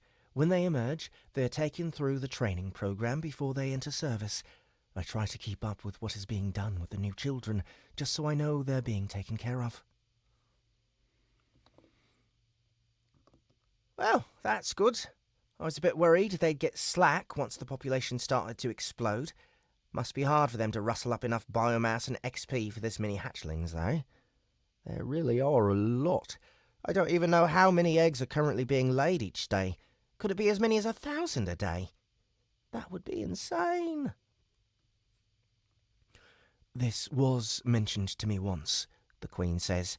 I believe the creation of 2 new nests is being planned in order to extend the hunting grounds. 2 more nests? Already? When I left, this one hadn't even been started. Things are really accelerating now. Things will spiral out of control pretty darn fast soon.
I don't want to pretend. I don't want to pretend I'll be able to manage this colony. I don't want to pretend I'll be able to manage this colony once this I don't want to pretend I'll be able to manage this colony once the population hits the millions. If we keep expanding at this rate, that'll be sooner rather than later. And what sort of effect will the vestibule have on me with that many little voices whispering in the back of my mind? They're already so insistent. They tug at my awareness, nudging me in different directions than I would otherwise take. The collective will vestibule does exactly what it says on the tin. It feeds me the will of all the ants within range, telling me what they want, driving me to act as the agent of that supermind. And they are implacable. They want me to hunt, to battle, dig, build, seek and destroy our enemies and tend the young.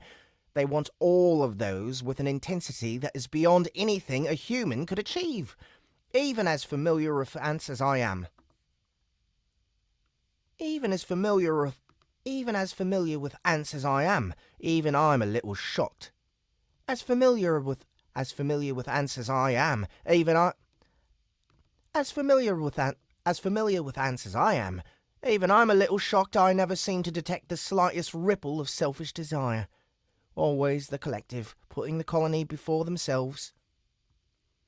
Always the collective, putting the colony above themselves, never a solitary thought of indulgence or relaxation. Always the collective, putting the colony above themselves, never a solitary thought of indulgence or relaxation. At this point, I don't even know what I would do if one started to think that way. Punish them? Celebrate them? Perhaps as we expand, it's only inevitable that such an individual will be born. As I wonder over the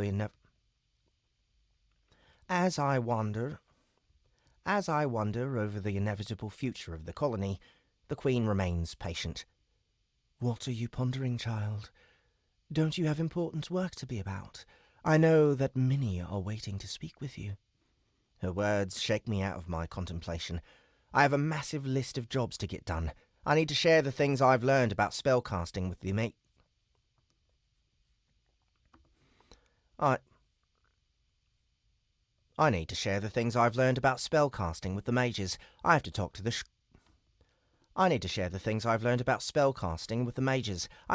the core shapers and pass on the techniques and strategies I learned from the Sophos.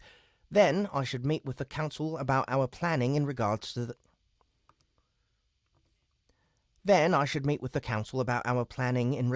the coming conflict, not to mention the expansion of our territory and how I might help with that. I should probably pay a visit to the surface, if I even can, and check in with the humans and the upper nest, just to make sure things are still peaceful up there. So much to do! Yes, that's true. There's a huge list of things I have to get done. Thanks for the reminder. I turn and march toward the nearest grub. What are you doing, child? The Queen asks, confused. I decided to start with the most important job first. Grub tickling! Thwack!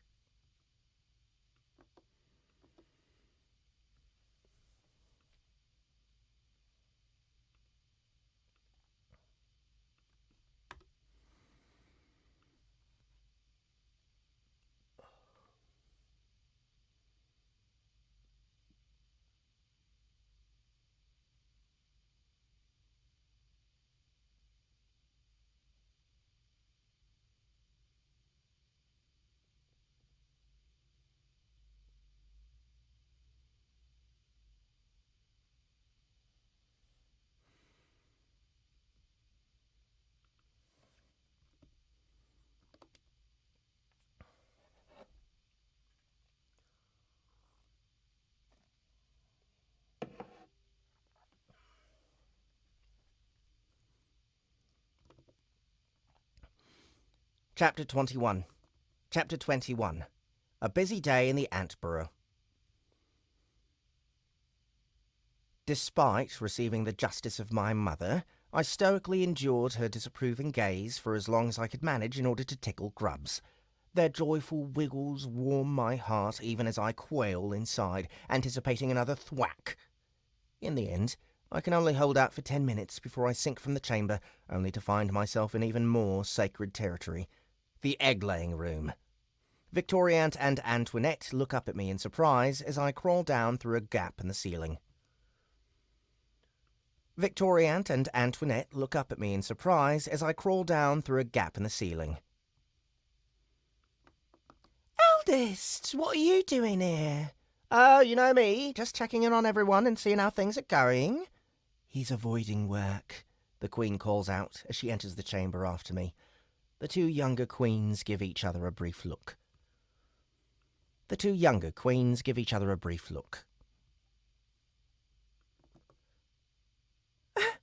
The eldest? Avoiding work? Surely you jest, Mother.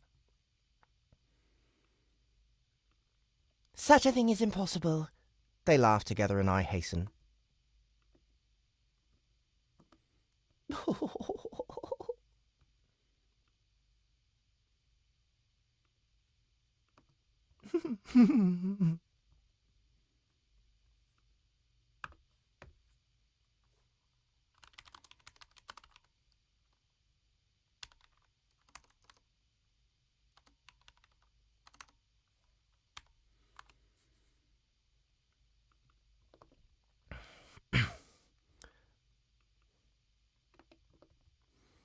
They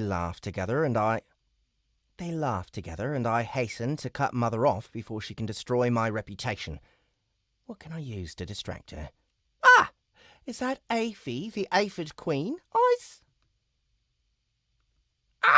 Is Is that Aphie, the aphid queen I see? She's gotten big. It's true. In one corner of the egg-laying chamber, a much larger than before aphid queen is nibbling on some biomass next to her own little pile of eggs, looking very pleased with herself. Yes, she evolved not that long ago.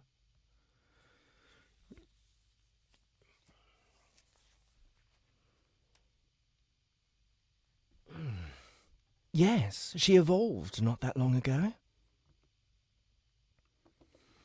The queen can't help but rush over to dote on her pet with pats and scritches.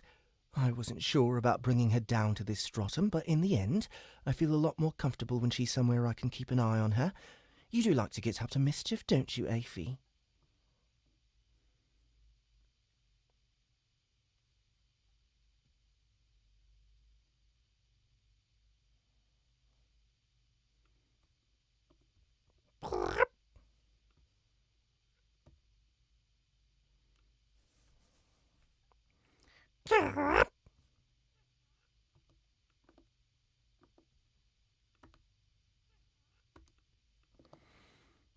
The much smaller bug monster makes a noise of delight as it leans into the queen's antenna like some sort of cat. The brood tenders take care of the aphid young as well? Of course! Victoriant chips in. They seem to get the bonus stats from their care just as well as the hatchlings do, and each aphid will pay the colony back far more biomass than we spend on aphid to get them hatched. The feeding is going well in the marsh expanse. Aphie's children are far more useful than that, the queen tells me warmly, still radiating affection toward her pet. They've been spread to 4 separate expanses in the first stratum now. 4! Since when did we own that much territory? I ask, flabbergasted. After you left, the expansion happened pretty quickly, Antoinette muses. The generals, soldiers, and scouts were super excited. They were all fired up every time they found a new expanse. I think they sent 1,000 soldiers into the Redwoods expanse on the first day they found it. 1,000? But why? I heard the same, Victoriant.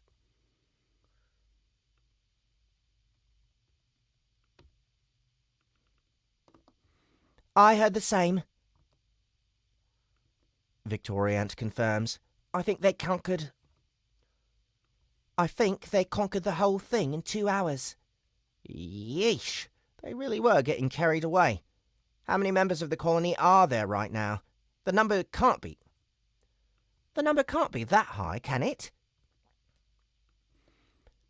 There's a moment of reflective silence as the 3 gathered queens ponder my question. You know, child, I'm not exactly sure, Mother answers.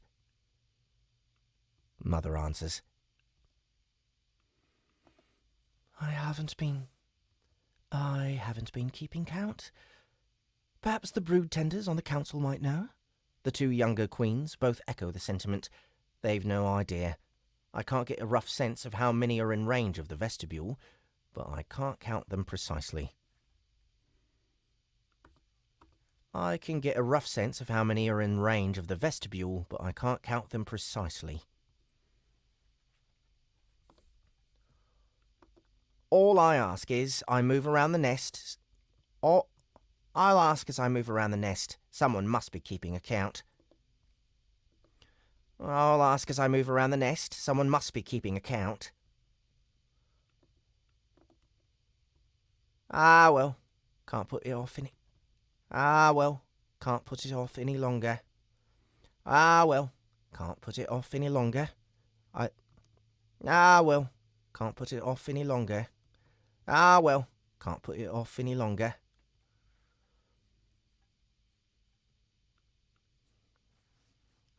I limber up my legs and make my way up the wall. Heading out, child? The queen asks, barely concealed amusement peppering her scent. Yes, mother. The work never ends, as well you know.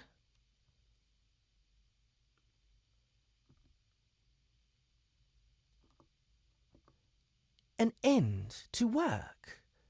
What a terrible thought, she muses, before turning back to Afy. Ha! I've only just gotten back and already. Ha! I've only just... Someone's driving by, how dare they? Yeah.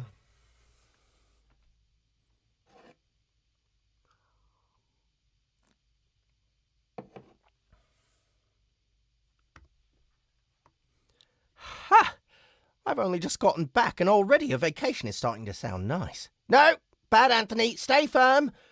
All right then, time to head over to the core shapers, then I'll check in with the mages and teach them a few things, then the carvers and their plans.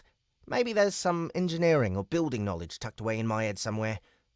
Unlikely, but maybe I can describe a few cool buildings and see if it inspires them. I need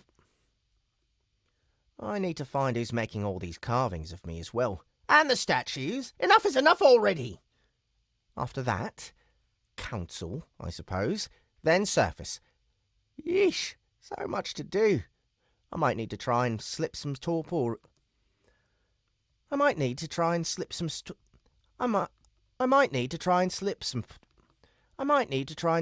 torpor in there somewhere, just in case. I need to try and slip some torpor in there somewhere, just in case I need a mental break.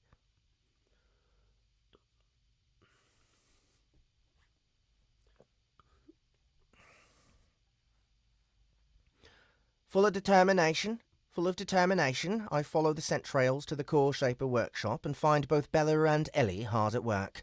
It takes a few hours, but I'm able to demonstrate the new techniques I've learned and share all the knowledge of monster builds that I picked up. The two council members are giddy with delight at these gifts and declare they must be committed to the library immediately. Library? I asked, puzzled. Of course, Ellie proclaims. We need to preserve this information for further study. Yeah, but how? Since when do you have a library? Oh, you haven't seen one yet? The carvers got the idea from the humans, I think. A way to store information. Check it out. She rushes to the other end of the busy chamber and returns with a metal plate grasped gently in her mandibles. She places it on the table, and I peer at the thing closely. It looks like a page, but instead of lines of text, it has grooves filled with a clear, gel-like substance. I'm a little nervous that it's going to shout something at me like the one I found in the tunnel, but I bring my antenna down to smell it.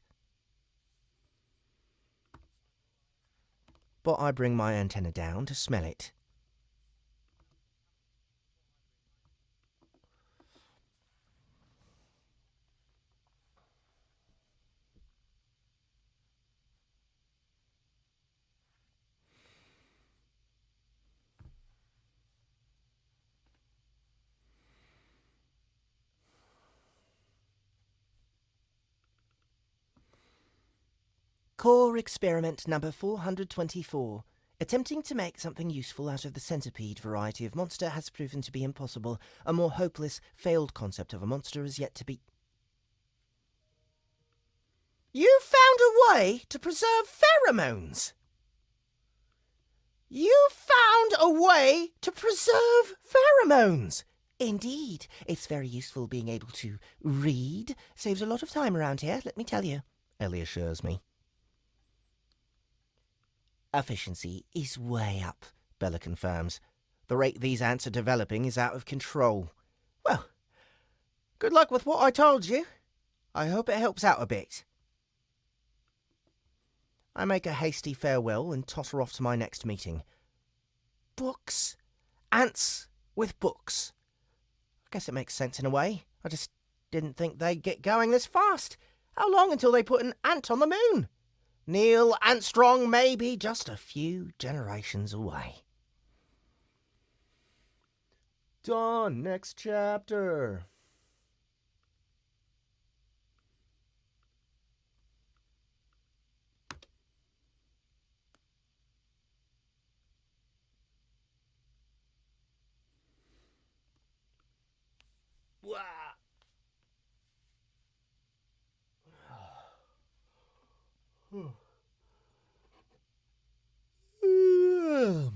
Excuse me, guys. Don't know why I'm so yawny.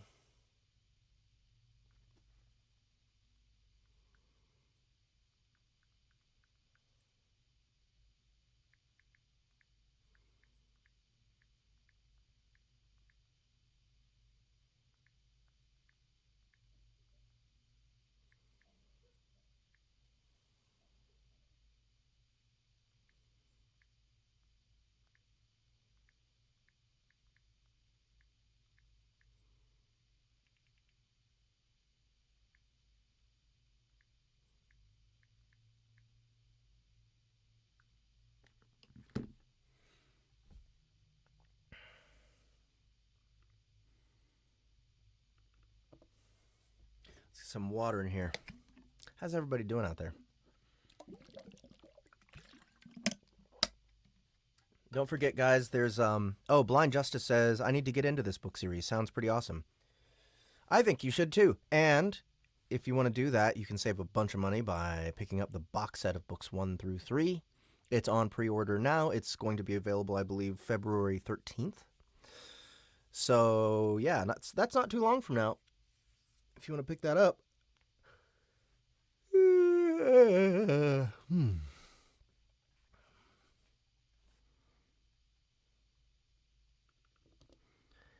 Chapter 22. Chapter 22. Upturning the Apple Cart. After my visit to the core shapers and taking in their own advancements, I hustle off to find Propellant and Coolant. I track down the two mages, busily training their own skills and overseeing the progress of their fellow cast members in the mage training area. Appropriate, I suppose. A rather large enclosed place. A rather large enclosed place that puts me somewhat in mind of a bowling alley. Long, straight lanes to the left and right of both. Long, straight lanes to the left and right on both the floor and the ceiling. Long, straight lanes to the left and right on both the floor and the ceiling, each ending in a carved, enchanted target which the ants hurl spells at. Long, straight lanes to the left and right on both the floor and the ceiling, each ending in a carved, enchanted target which the ants hurl spells at. The noise is deafening. Roaring flames, shattering ice, splashing water, crunching stone and rushing air are all around, the sounds mingling into a shattering din. Luckily, hearing has nothing to do with being able to talk when you're an ant, so I manage to find who I'm looking for by asking around. Hello, eldest, Coolant welcomes me. How do you like... Oh, shit. How do you like our new training facility? It's looking good, I congratulate the two of them. Presumably you're seeing some good results. She flicks an antenna with authority. At the moment, we have 3 separate training areas that are being assessed. Each of these mages report daily on their MP used, number of spells cast, and skill gains. Hopefully, we'll have some hard data soon and can adjust our training to be more optimised. Already conducting experiments and trying to optimise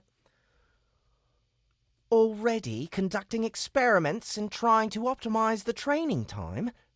They grow up so fast. Also, 3 separate locations? Looking around, there must be at least 100 mages in here. I keep forgetting how many of us there are now. Focusing on why I've come, I tell them about my experience with the Golgari Shapers, the ways of training, different levels of magic, the various elements. Focusing on why I've come, I tell them about my experiences with the Golgari Shapers, the ways of training, different levels of magic, the various elements and combinations thereof, and the extraordinary power of mind magic when combined with high stats. It's a lot for them to digest, and I leave them to it after letting them know I'll be hosting a council meeting later on. With that job ticked off, it's time... With that job With that job ticked off, it's time to chase down the carvers, Tungstant and Cobalt. They prove much harder to find. Neither are working in the forges, enchanting chambers, or even in the statuary. Yes, a statuary. I know I wanted to let the ants do whatever they felt called to them, let them find their own way in life. I just didn't expect statues! Just let it go. It makes them happy. What's the harm? I'll just move on.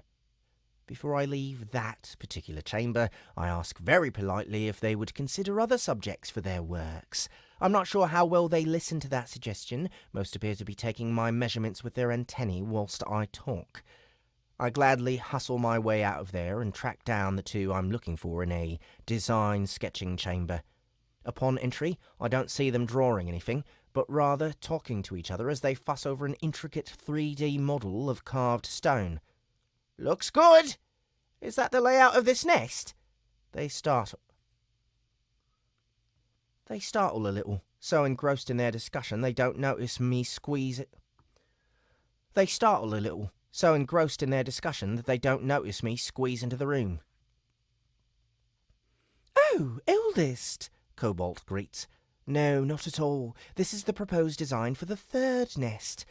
"What do you mean, proposed? I thought this was accepted," Tungstant protests. "With this tunnel layout, please."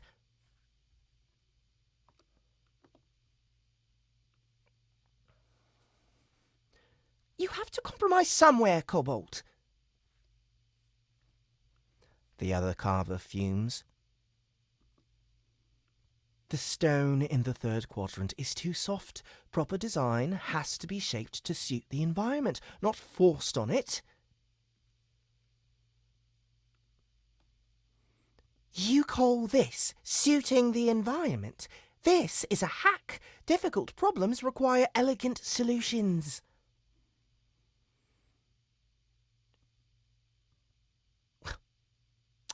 What's Ellie got to do with this?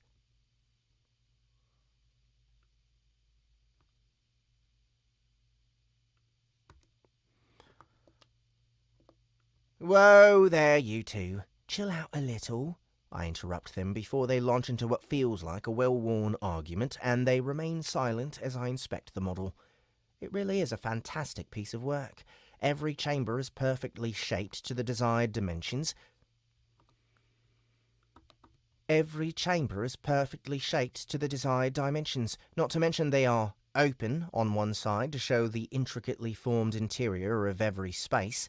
Some of the connections between pieces are spiderweb thin, appearing as delicate as blown glass. "How the heck do you make something like this?" I ask in wonder.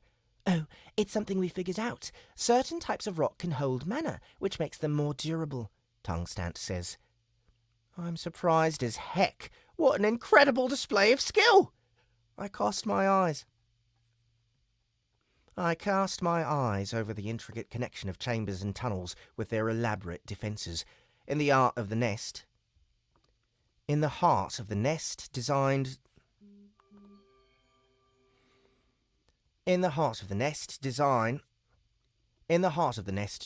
lies the egg-laying and brood chambers, as one would expect, complete with my tiny... In the heart of the nest design lies the egg-laying and brood chambers, as one would expect, complete with tiny stone grub carvings. Do we even have queens to populate this nest? I thought there were only the 3 here and then another group in the first nest. Another 6 queens have begun being raised as soon as this nest was completed, Cobalt says. According to our timetable, we should have the new nests in a solid, defendable state by the time they are ready to move down. 6 more queens. Almost doubling the rate of egg-laying we currently have. Yikes! I shake off my shock and spend a little time talking to them about whether...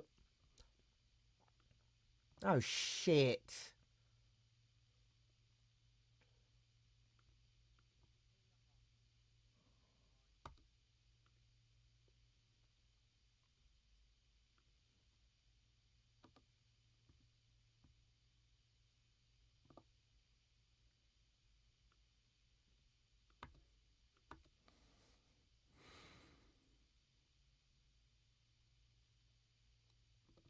In the heart of the nest design lies the egg-laying and brood chambers, as one would expect, complete with my... I just forgot.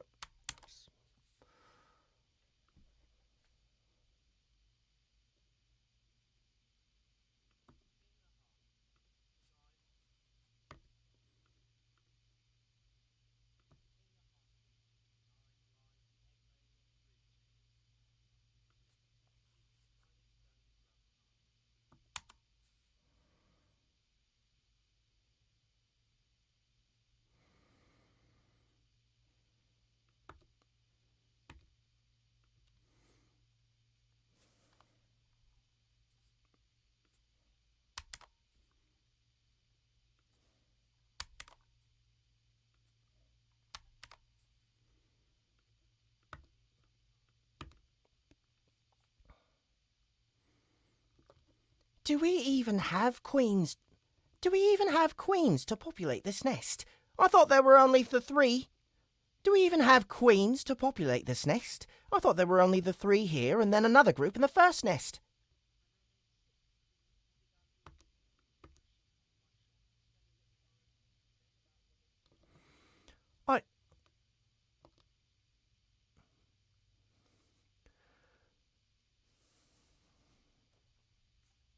I shake off my shock and spend a little time talking to them about whatever I can recall from Earth that pertains to construction. Some of it is just words. Like superstructure or load-bearing walls, but perhaps more useful are the descriptions of famous buildings that I could still picture. The pyramids, the Eiffel Tower, the Statue of Liberty, stadiums, hospitals, skyscrapers. Basically, I dump everything I think of on them and leave it for them to sort out. Hopefully, they'll be able to pull at least a little workable information from the mess I just handed over. Don't forget about the council meeting. 2 hours! I call back as I leave their chamber. They're standing in silent contemplation and don't respond before I'm gone. I'm sure they caught my scent. It'll be fine. With 2 hours to kill before the meeting begins, I have a little time on my claws. What to do? Master Mind Magic Affinity, Level 4. Master Mind Magic Affinity, Rank 4, has reached Level 8.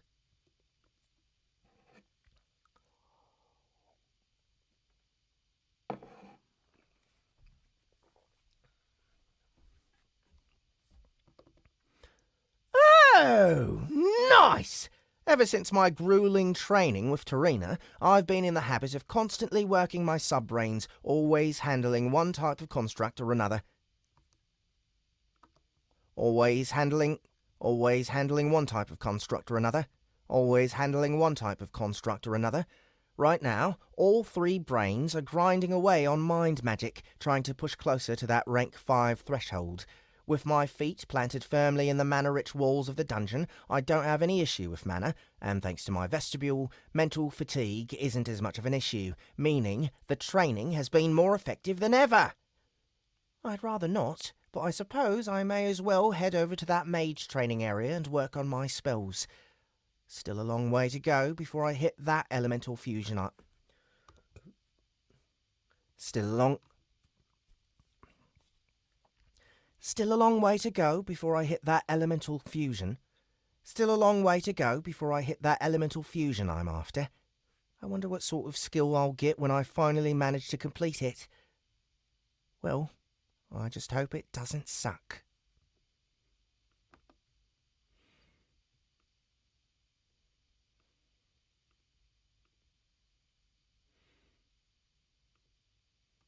New chapter.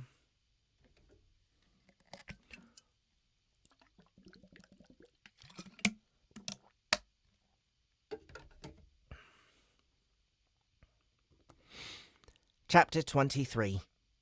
Council Meeting. Was it really necessary to construct a council meeting chamber? We hardly ever have a meeting. We hardly ever have a meeting. It's quite nice, too. They even have what appear to be ant-specific chairs. They look like a padded bench in 3 sections, one for each of our body segments, joined together at the right angle for us to rest on them. Interestingly, this means there's a specific chair for each of us due to the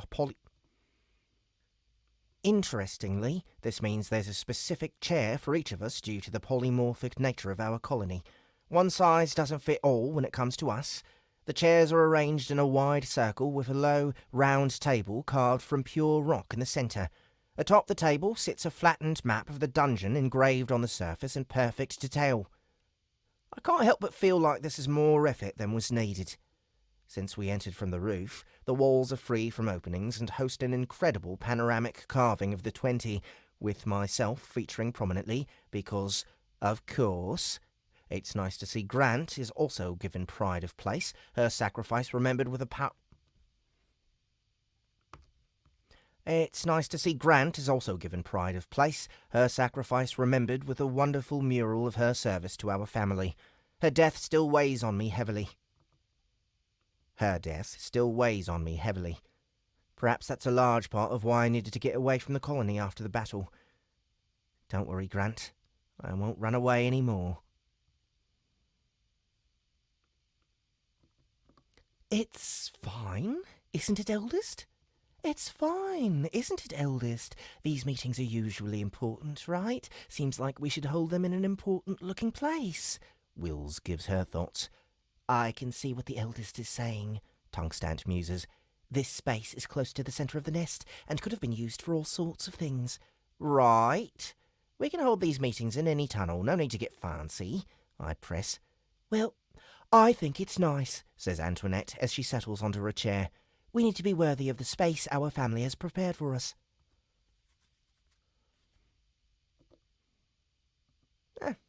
That's a good sentiment. A little hesitant, I crawl over my own seat and gradually allow my not insignificant weight to fall on it. It's surprisingly comfy, allowing my legs to just hang loose without any need to support the rest of me.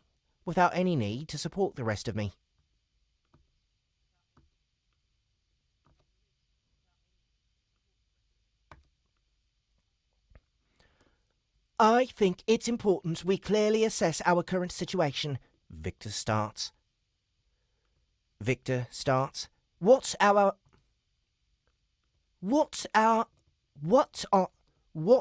our threats? Where is the enemy? It may be more valuable to understand where the colony stands as a whole, as opposed to focusing on our foes. Sloane disagrees. I'm more interested in that to start with. I'm more interested in that to start with. There's so much happening that I don't know about. The development of our knowledge, techniques and craftsmanship is way beyond what I expected at this point. Each of the council members shifts and wiggles their antennae with glee, pleased with this compliment, especially the carvers. We only did as you asked of us, Eldest, Mendant answers. We tried to draw every ounce of information from the humans that we could and adapt it to our needs. I'm just surprised at what you picked up. Like the magnificent carvings and artworks. I gesture to the walls with one antenna. Not exactly the sort of thing I expected the colony to prioritise. The rest of the council shift slightly to take in the walls a little better. Well, to be honest, most of us didn't really see the point of it, Cobalt admits. It was really only a small group of carvers who decided to pick up in earnest, Tungstant says. Any idea why? I'm not sure. You might have to ask them yourself. The rest of the carvers who specialise in construction have picked up the skill to one degree or another. Once the bar for aesthetics had been set, we were determined that it would be uniform. Since it doesn't detract from the function of the spaces, there's not really any harm, Cobalt says. Fine. I just want to put it on record. I just want to put it on the records that I'm uncomfortable with having so many images of myself hung up everywhere. What's the record?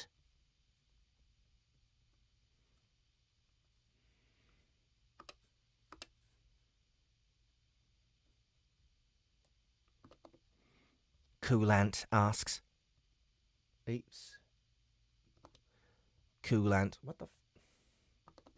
Coolant asks. Fine, I just like a written record of our meeting.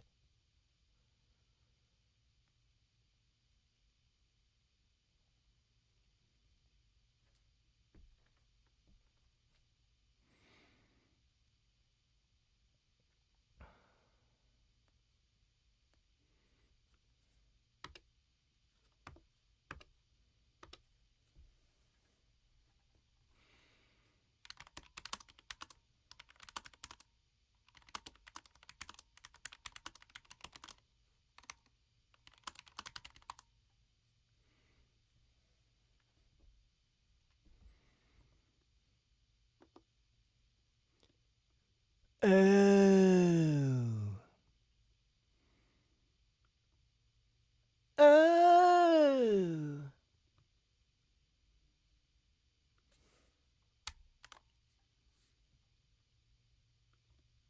Oh.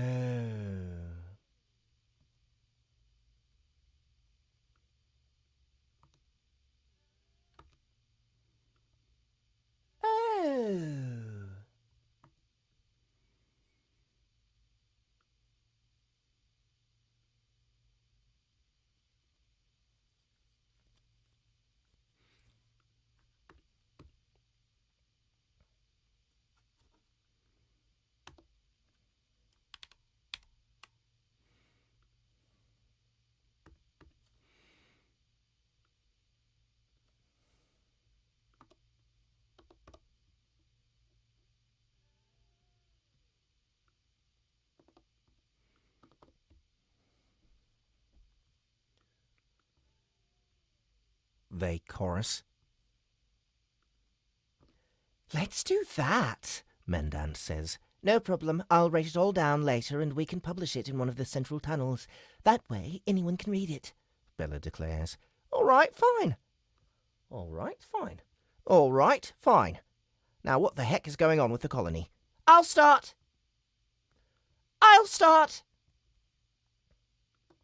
Vibrant throws an antenna into the air.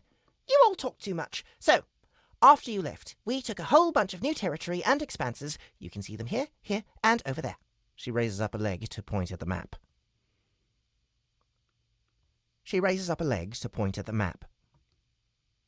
Yeah, coolant. We got a whole bunch of food and experience. New nesters here, other new nests going over there, and around here somewhere. We think there's an underground city around here somewhere, and... Wait, what?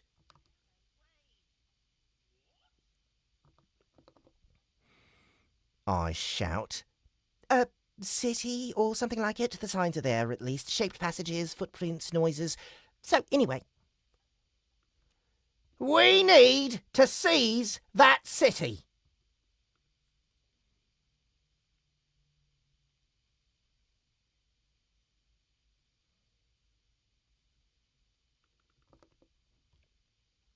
Silence falls at the table.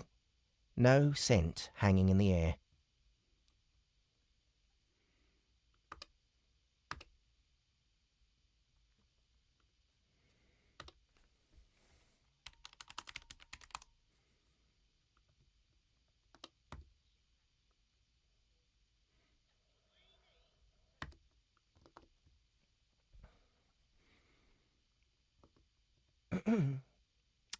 That's unusual, coming from you, eldest, Advant observes. Portals. I explained this to Coolant and Propellant already, but our foes can move vast distances in an instant with this magic. If there are portals in that city...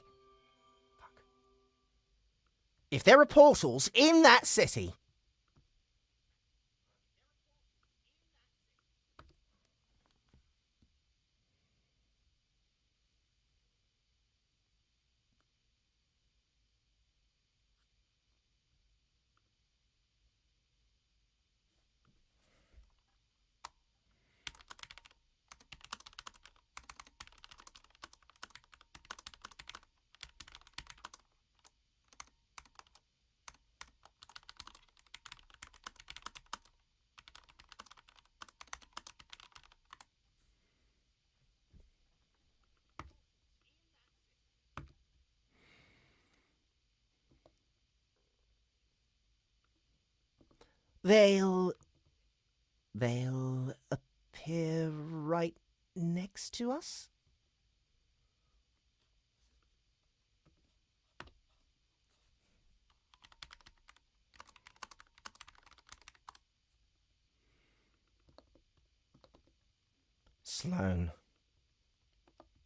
Sloane asks slowly. Right. This blank zone, which might have a city in it, that's right between this nest and the proposed third. If an army were to suddenly appear there...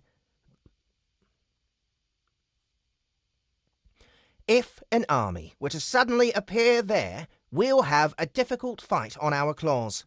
If an army were to suddenly appear there, we'll have a difficult fight on our claws. The eldest is right, Victor says. We need to strike first to neutralize this threat. We can mobilize a force in 2 hours. We can't move that quickly, Advant protests.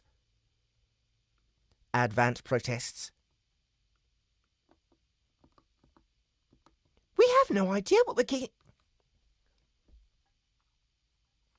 I'll go ahead and do this here. Oh, I already did that. Cool. We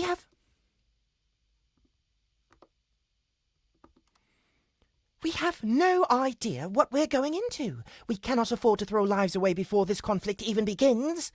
Another moment of contemplation. I agree with that, I agree with Advant. We should still have a little time since they still don't know exactly where we are. A few days.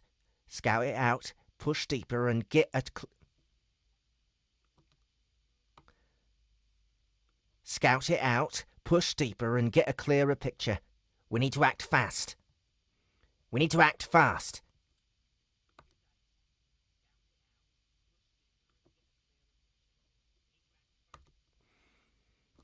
Great! Vibrant cheers.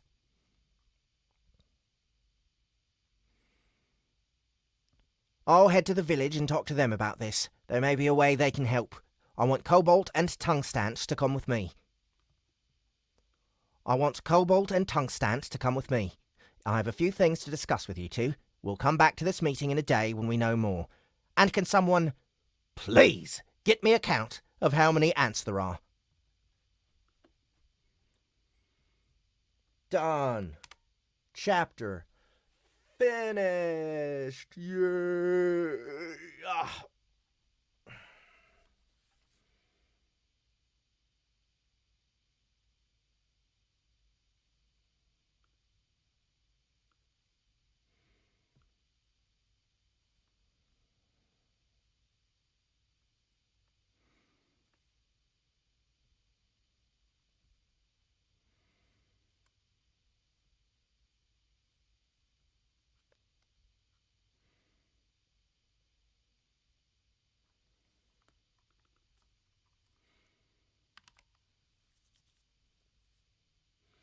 Double check my collect and save. It's done. Okay.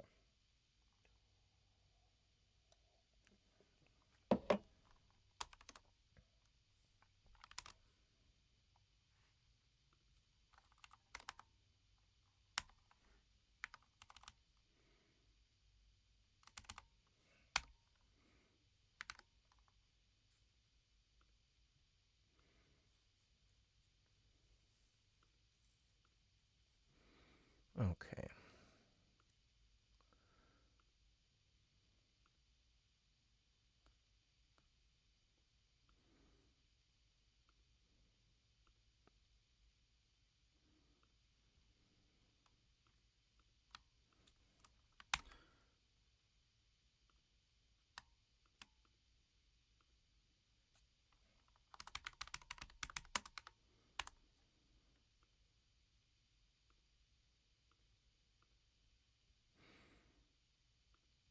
All right, guys, I'm going to be right back. I'm going to take a little bathroom break. 5-10 minutes, something like that.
Back at it. What's up, guys? What the hell happened?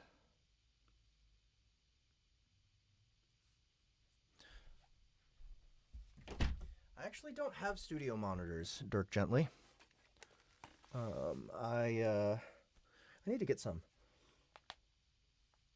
I need to get some studio monitors. Maybe I can hang them up on the walls.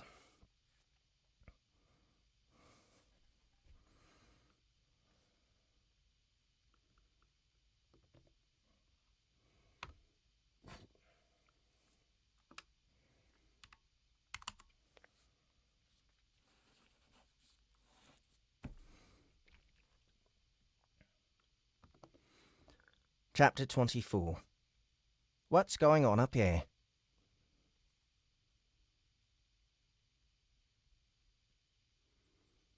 The council meeting was cut brutally short. The revelation of a possible underground city so close to where the colony is operating warranted immediate investigation. If an enormous pile of Golgari pop out right on our doorstep, our home...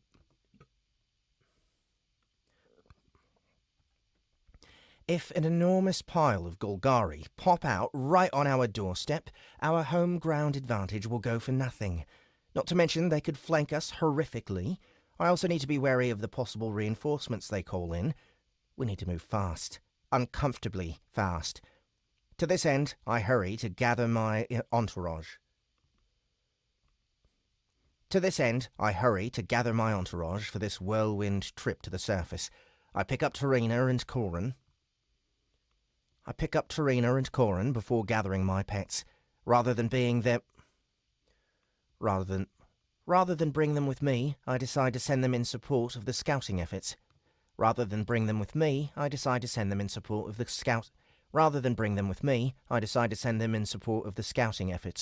They'll be more useful there. If something does end up going south, they'll be able to help the ants escape. There's only one problem with this plan. No! I won't leave you, Master. Chrysalis, I'm only going to the surface. I'll be back in less than a day. Will you get off me?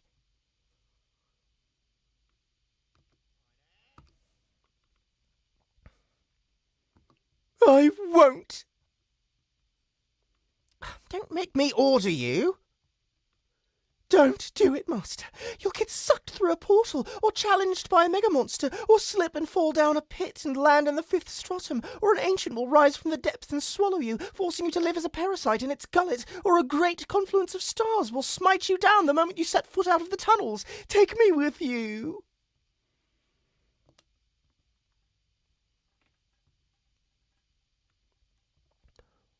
All of those things sound completely ridiculous. But why is it I can't seem to say that none of them will happen? I have managed to put my claws in some unlikely bad situations during my stay on Pangea. All right, fine. You come with me. Tiny and Invisia, you guys go with Sloane to check out this underground city.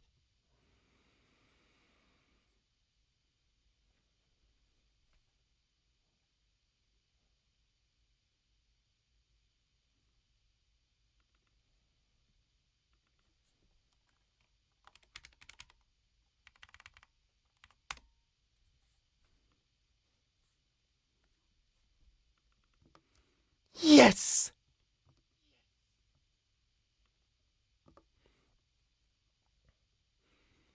I shall peel away their secrets. Chrysalis nearly cracks my carapace with her grip as she wriggles with joy at my concession. I suppose it does make sense to take a bodyguard with me wherever I go.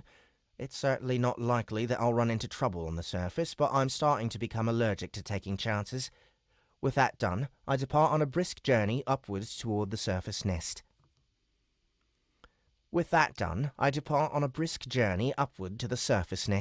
Corin and Tarina do an admirable job keeping up with my monstrous stamina, but we do end up having to take a few breaks. It's during one of these that I notice something strange. My vestibule is still ablaze with energy from the plethora of ants that pick their way through the tunnels around me. Scouting, hunting, hatchlings on training expeditions. There's no shortage of reasons for the colony to be active in this area. Yet I feel there's something else, something slippery. A tiny presence that somehow slips out of my awareness when I'm not paying attention to it. A small cluster of muted lights that seem to hover nearby, fading in and out of existence. Since they turn up in the vestibule, I have to assume they're related to the colony in some way, but nonetheless, I'm put on edge by their strange elusiveness. For the rest of the journey, I try to identify or see whatever is causing this phenomenon, but I can't seem to get a grip on them. Besides that, we reach the surface nest without incident. It's interesting to be surrounded by so many hatchlings in the tunnels. They're so tiny. It's hard to believe I was once so small and weak. I'm almost tall enough for them to crawl beneath me without having to lift myself up. As one would expect, there are more brood tenders here than anything else, supervising the pupae and guiding the hatchlings once they've emerged. It's nice to see that a sizable garrison of more combat-oriented castes still maintain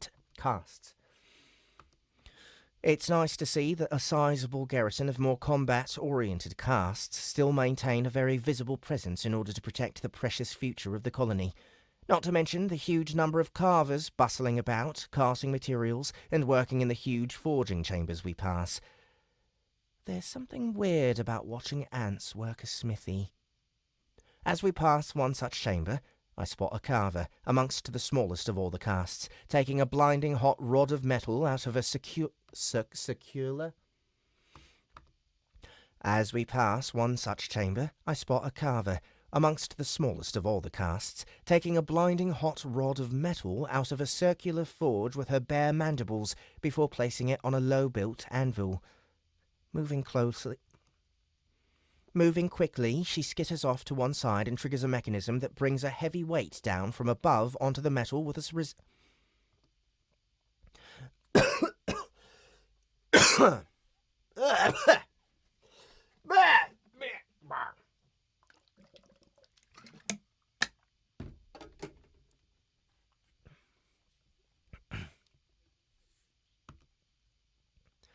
Moving quickly, she skitters off to one side and triggers a mechanism that brings a heavy weight down from above onto the metal with a resounding clang. Sparks fly and she resets the mechanism, the weight rising slowly as she repositions the metal with her mandibles before triggering it again. I was wondering how they were hoping to work metal without the capacity to use a hammer. Although, with another evolution, they could probably work to build up the strength in their front arms. They could grip a hammer just fine, but the leg strength isn't there at Tier 3. We rush past all manner of interesting chambers until we breach the surface. I step into the glare of the bright surface light and immediately feel my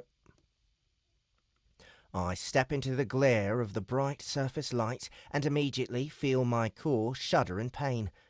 Here on the surface, the mana concentration takes a massive dip, and the drain that was already in effect the moment I crossed from the second stratum to the first kicks into overdrive. My days of leisurely wandering about up here are long gone, my friends. It's the tunnels for me. As I did in the past, I reach out with my external mana manipulation and drag every scrap of energy I can reach into my core to stave off the drain. But even with my increased skills, I can't cover for my loss of... As I did in the past, I reach out with my external mana manipulation and drag every scrap of energy I can reach into my core to stave off the drain. But even with my increased skills, I can't cover for my loss of...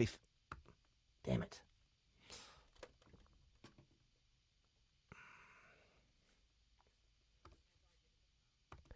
As I did in the past, I reach out with my external mana manipulation and drag every scrap of energy I can reach.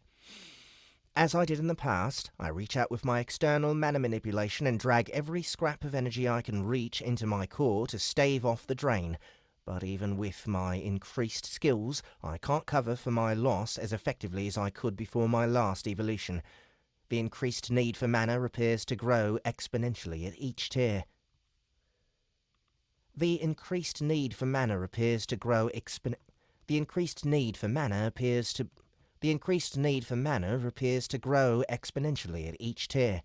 After one more evolution, I won't even make it half a day on the surface before my core runs dry. The town has come a long way. Even standing atop the even larger and more heavily defended anthill, I can see new buildings have arisen, and the beginnings...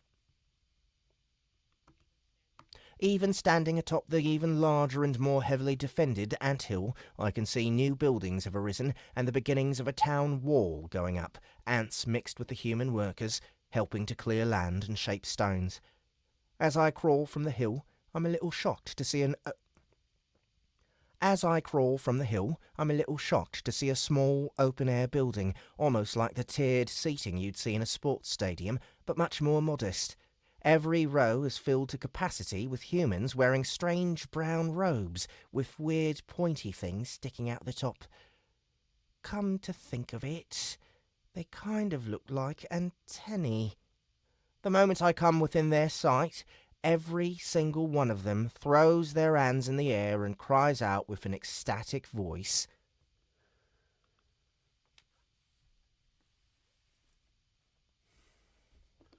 Praise the Great One! Praise his shininess!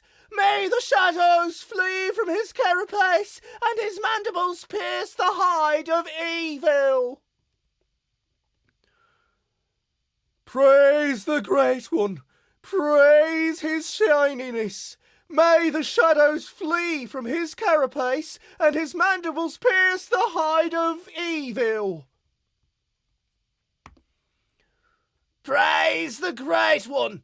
Praise his shininess! May the shadows flee from his carapace, and his mandibles pierce the hide of evil! Praise the Great One! Praise his shininess! May the shadows flee from his carapace, and his mandibles pierce the hide of evil!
No.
What in the hell?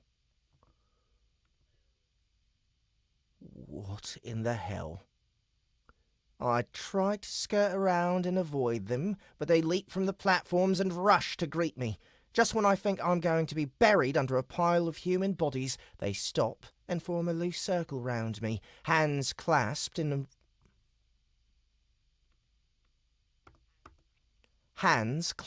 front of their chests and facing outward. When I move, they move with me, forming a living barrier of devoutness that goes where I go. When I pick up the pace, they try and run with me. But it's clear they can't all keep up. I sigh and slow down, allowing them to do what they want. This feels really weird.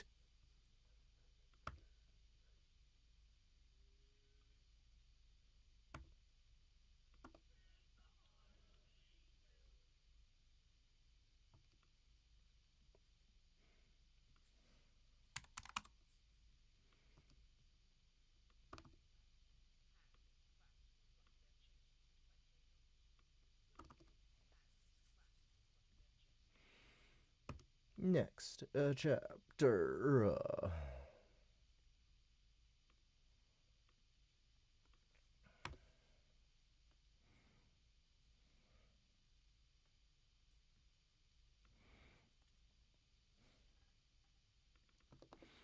Chapter 25. Would you go to war for some insects? With my circle around me, I find my way into town, and a shocking transformation has taken place.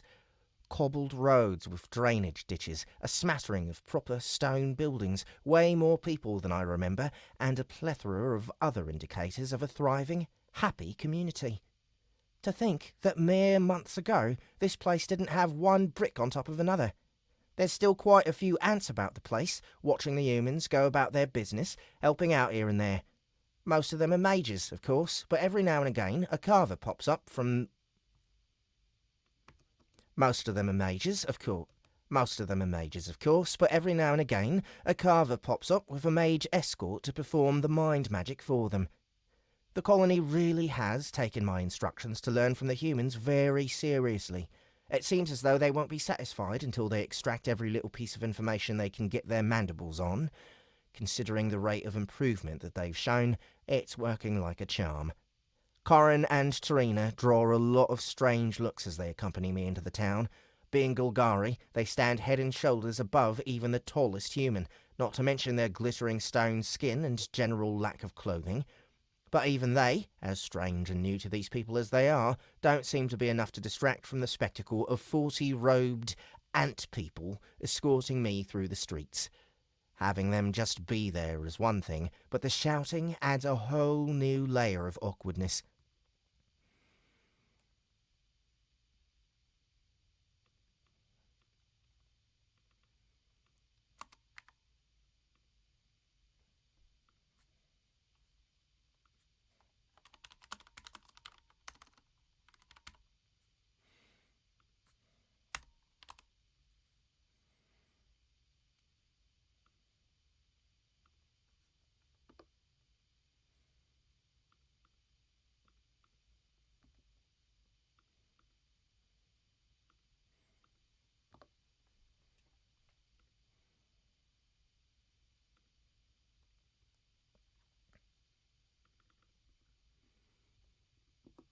Make way for the Great One! Do not sully the shine of holiness. Pay proper respect, make way for the mandibles of justice. The what? I thought I was the only one who called them that.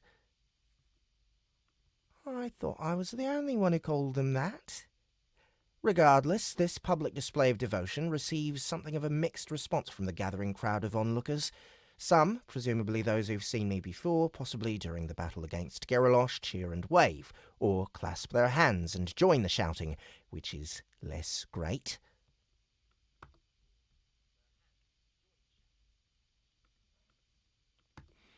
Others appear more curious than elated, likely those who haven't seen an ant of this sort of size or apparent importance wandering round. Others appear more curious than elated, likely those who haven't seen an ant of this sort of size or apparent importance wandering round. Then there's those who are clearly less delighted to have a giant monster in quite... Then there's those who are clearly less delighted to have a giant monster in quite such close proximity to themselves.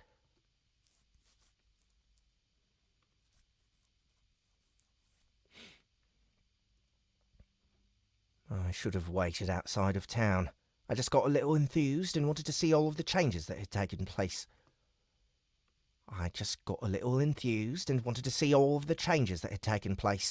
They've worked hard, these people. Can't help it if I wanted to have a bit of a sticky beak. Can't help if I wanted to have a bit of a sticky beak.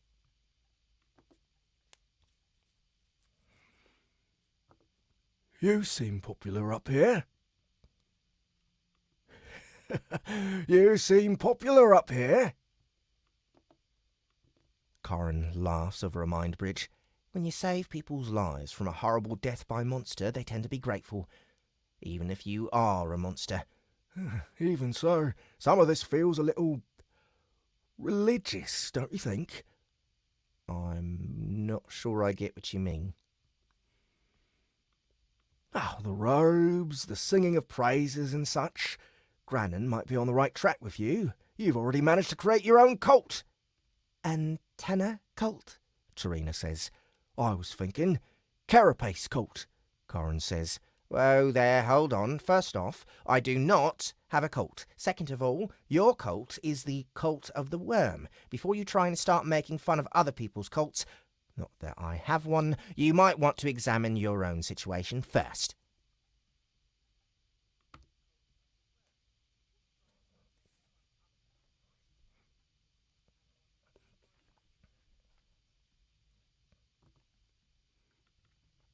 It's nice to finally see some humans treat Master with the respect he deserves.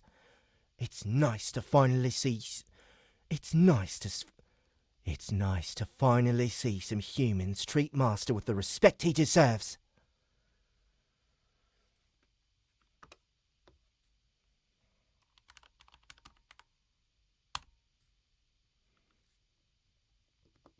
Chrysalis remarks snippily.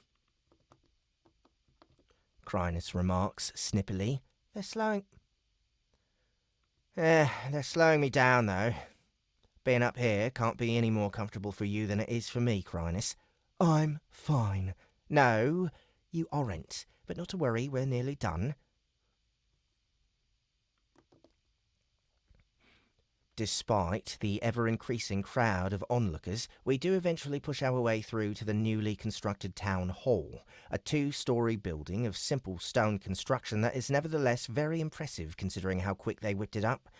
It's nothing compared to what the carvers are building underground, but hey, they're only human. I use my mana sense and reach out with a mind bridge. once I find the person I need. Enid! You can't possibly tell me that you didn't know I was coming. Half the town is out here gabbing. Oh, I know. She sounds equal parts irritated and weary.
I've been stuck in here listening to people natter on about their issues, which apparently can't be put aside for the sake of a monster. Are they lacking gratitude to that extent? I'm incredulous. I hate to interrupt you, but I can't stay up here for long. One more evolution and you'll probably never see me on the surface again. Any chance I can break up the meeting? We've got some big stuff going on down there. By all means. It's hard to focus on mental communication when people won't stop talking to you. Not if you had better mental stats. Enid needs a few more levels, if you ask me. Although, she may be a touch too old for dungeon delving. I turned to one of my ant-headed bodyguards and whipped together a quick connection. Hey there, it's me, the giant ant, standing next to you. The fellow I'm talking to, a middle-aged looking chap with a weather-beaten face, leaps a meter into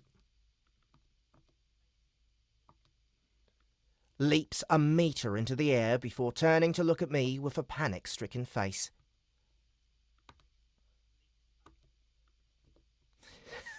Hey, buddy, just breathe, all right? Stay cool.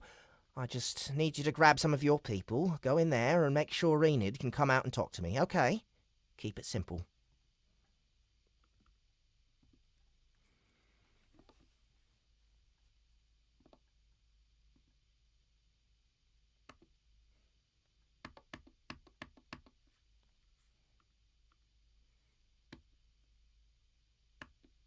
There we go.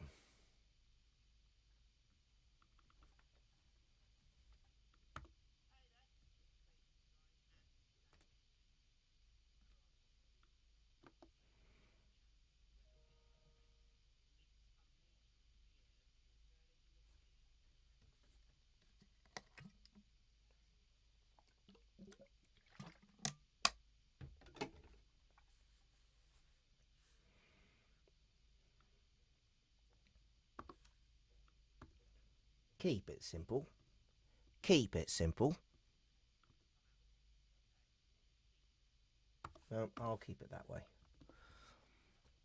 Seemingly unable to form a coherent response, he nods jerkily, and then thinks better of it and bows deeply.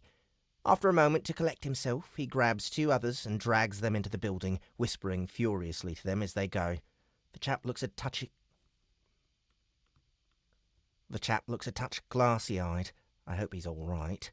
It's better than having that one-armed priest Bane around. Goodness knows what would happen if he were here. Not long after they went in, the three ant-robed people bring out a rather startled Enid being carried in their arms. She knew that something was going to happen, but I'm not sure that she expected this. Hey, Enid! I greeted her with a friendly wave of an antenna. Been a little while?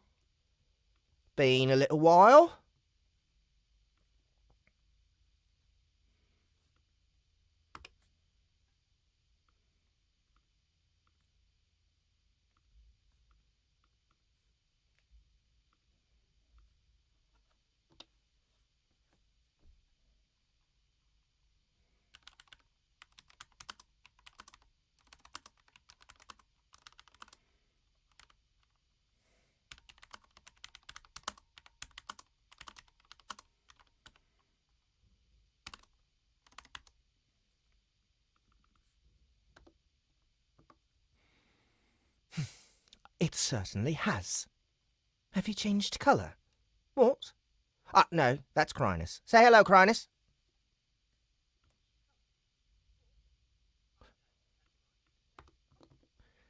A section of gloop detaches from my carapace and forms a barbed tentacle, much to the horror of most people watching. Chrysalis extends the limb toward Enid and waves it playfully before retracting it back into her main mass. Chrysalis extends the limb toward Enid and waves it playfully before retracting it back into her main mass. Why do I say that weird? Chrysalis extends the limb toward Enid and waves it playfully before retracting it back into her main mass. She says aye. Enid shakes her head slightly, brushes her skirts down, and shoos away the hovering ant people. Apparently there's something important going on in the dungeon. Must be big if you've come up here.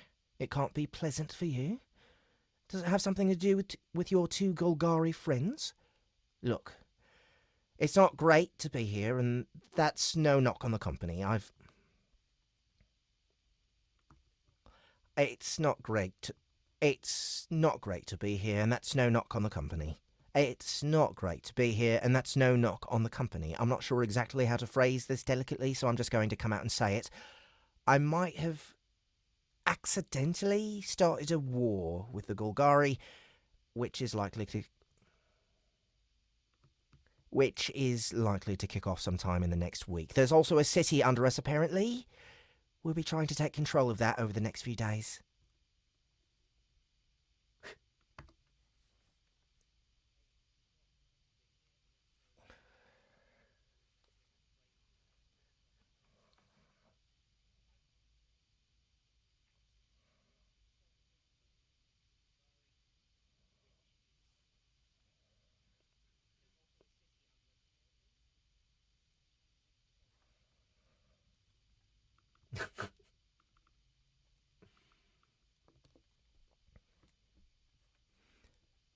Enid just stares at me.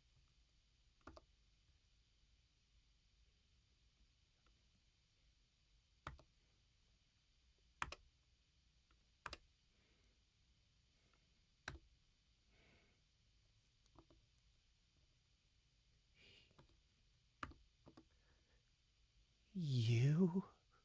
What? With the Golgari? Then why are they here?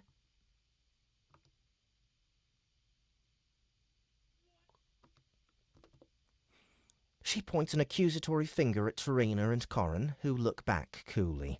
They, just really believe in me. They're on our side. Because reasons.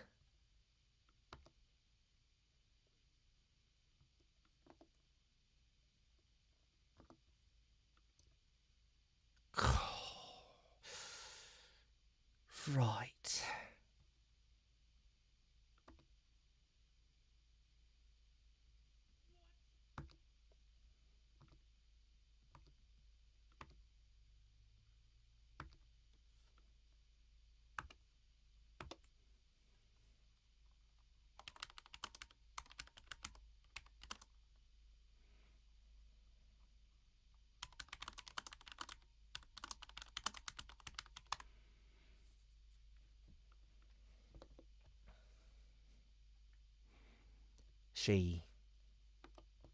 She massages her temples, closing her eyes to think.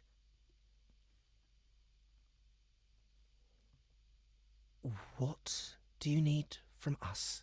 She says, her eyes calm and steady when she opens them again.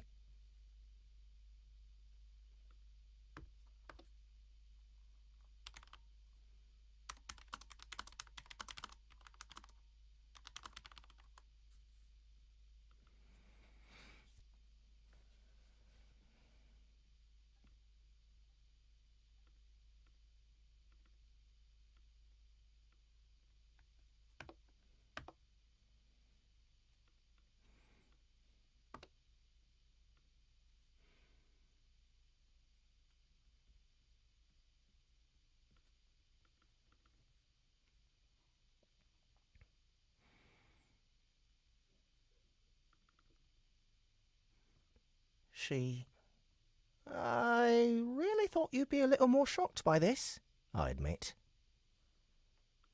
There's no point, is there? Things move so fast around here that I'm better off just accepting and not thinking about it for too long. I'll need to get the town council together and discuss this, but I'm willing to pledge you our support. That takes me back a little. Really? I was just going to let you know what was happening. I didn't have any intention of asking you to fight. Anthony, if the colony is destroyed, we won't last much longer. Anyone who's cooperated with monsters as we have isn't exactly looked on favourably. For good or for ill, our fates are tied to yours. I scratch my head with an antenna. Well, sure. I guess we'll take any help we can get. Probably best if you think about what you have to offer, since I have no clue. We'll be able to coordinate more closely after that. All right. The work never ends around here. When ants are involved, it tends to get like that.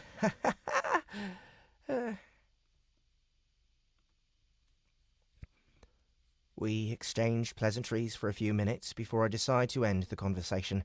If anything, the surrounding crowd has grown, and I don't want to deal with the unpleasant feeling of my core bleeding out any longer. Saying farewell to the mayor, I head back toward the nest. I have a core I need to collect in there.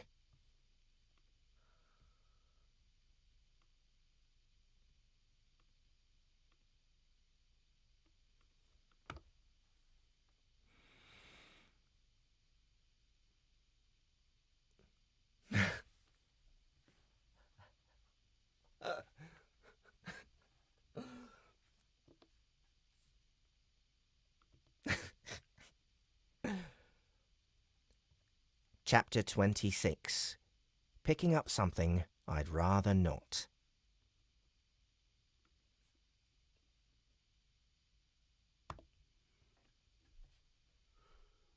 Wait!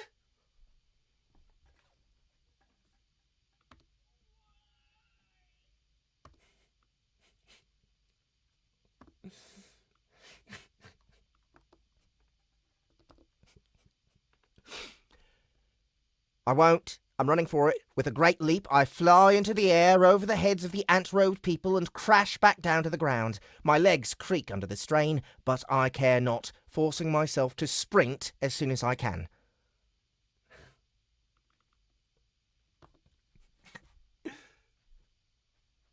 Wait for me, Great One!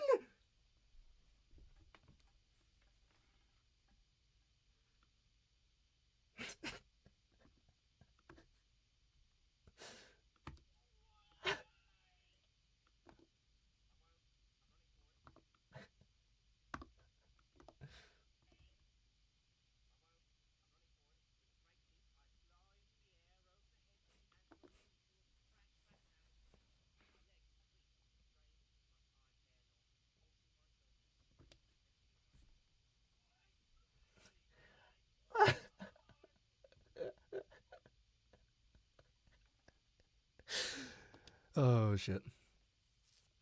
It's not happening, you mad priest. I barely talk to you, and now people are wearing strange robes and following me around like Secret Service. A few more conversations and you'll have newborn babies dressed up as larvae, and people will start trying to carry me around on a palanquin or something. Actually, the baby thing sounds kind of cute. The summit. It's not happening, you mad priest. I barely talk to you, and now people are wearing strange robes and following me around like Secret Service. A few more conversations and you'll have newborn babies dressed up as larvae, and people will start trying to carry me around on a palanquin or something. Actually, the baby thing sounds cute. No! I'll be strong! Dash! Let's try this. I gotta listen to this.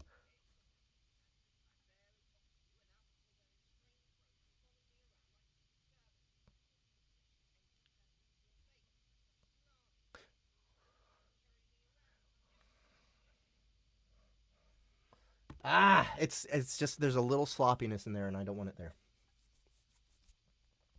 It's not happening, you mad priest. I barely talk to you, and now people are wearing strange robes and following me round like Secret Service. A few more conversations and you'll have newborn babies dressed up as larvae, and people will start trying to carry me around on a palanquin or something. Actually, the baby thing sounds cute. No! I'll be strong! Dash!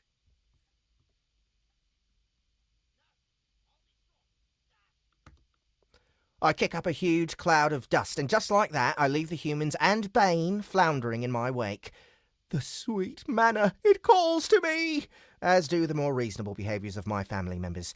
I'd rather talk to Leroy than exchange words with that nutty priest. My time in the town was certainly interesting, and it's nice to know the colony still has a strong ally in Enid, even if some of the more recent...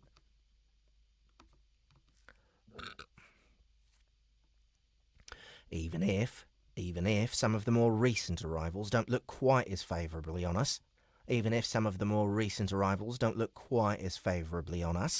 I can't help but feel a little disgruntled about that. Who saved all their lives, bore the brunt of the Horde attack, and is even helping them build their town to this very day? Sheesh. I speed back to the nest with Chrysalis still attached to my carapace, plunging into the welcome dark the moment I can.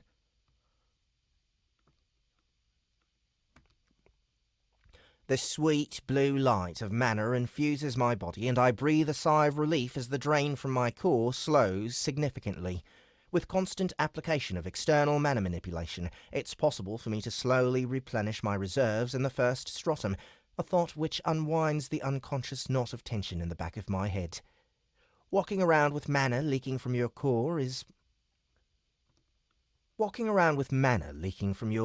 almost like a human taking a trip down the streets. Walking around with mana leaking from your core is almost like a human taking a trip down the streets whilst bleeding from an open vein. Your very life energy is slowly dripping out of you as you try and ignore it and concentrate on other things. But it's always there, the sense of impending death prodding away at your mind.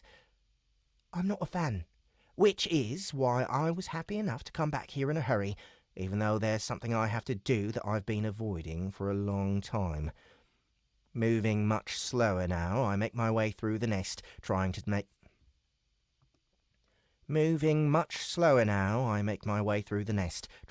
space for the mini hatchlings and others that I share these more cramped tunnels with. Those tricky flickers in my vestibule have returned, but I ignore them.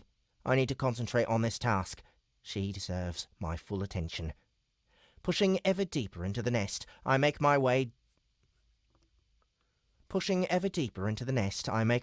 to the brood chambers, where hundreds of pupae line dozens of chambers, each lovingly cared for. Where did it go? Each lovingly cared for by their brood tenders.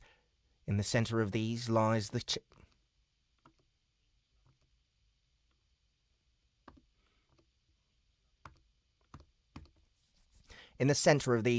the egg chamber, where several immature queens now reside in what used to be Mother's room.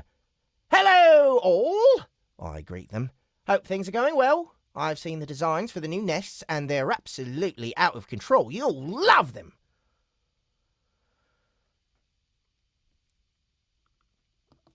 Eldest! Eldest! Eldest!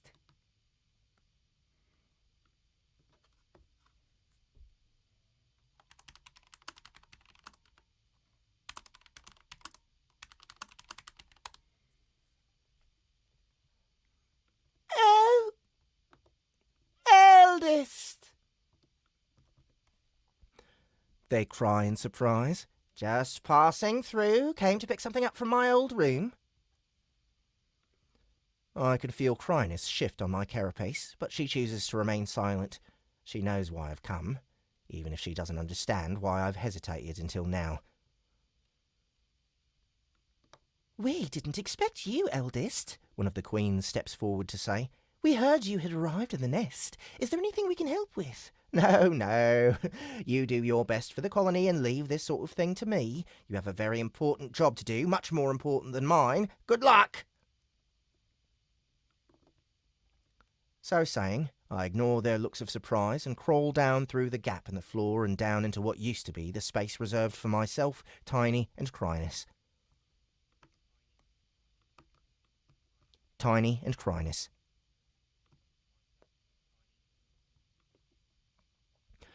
Just as the nest below ground has expanded, so too has this one.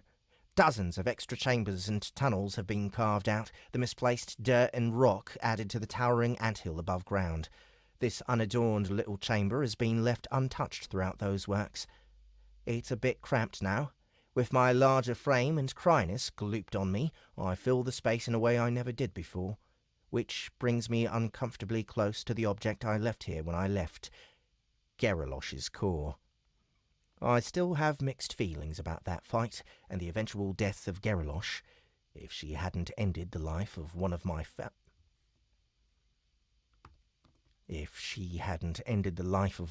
family, Grant the Brave, who sacrificed her life for me, then I'm not sure I would have found it in me to finish her off. Then I'm not sure I would have found it in me to finish her off. We made use of her biomass, though the colony ate much of it, and her core was something I couldn't bring myself to deal with at the time. I could reconstitute her, bring back a brand new Garrosh copy to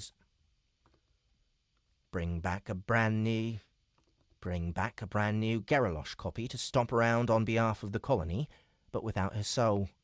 The human who had been reborn on Pangera is gone forever, perhaps to another, even stranger life. Certainly the new Garrosh would be more sane than the last. It's a fairly low bar to jump over, if I'm honest. Still, I don't think that'll bring back the giant croc. I don't think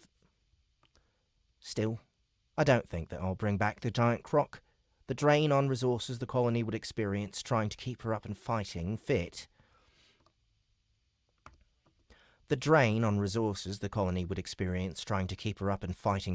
Wouldn't be worth it.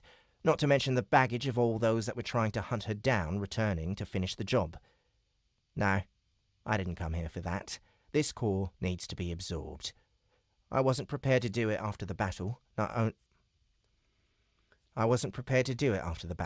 not only because it's so uncomfortably big, but because it I wasn't prepared to do it after the battle, and not only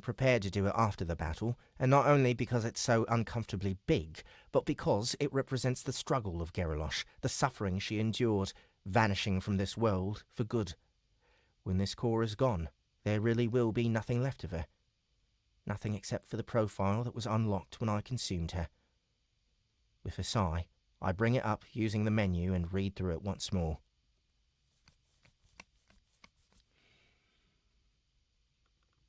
Garrosh. The unique monster known as Garrosh is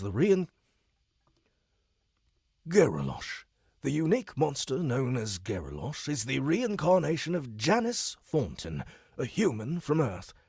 The product of a violent household, Janice's view of relationships grew twisted and callous. As she matured, she grew crueler and more manipulative, eventually coming to utilize violence and brutality to get her way. This ever-escalating spiral resulted in her descent to madness and 2 murders before she was eventually cut down.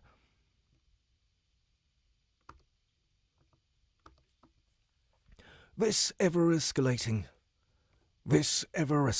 spiral resulted in her descent to madness and 2 murders before she was eventually cut down. Her soul was selected as a likely candidate.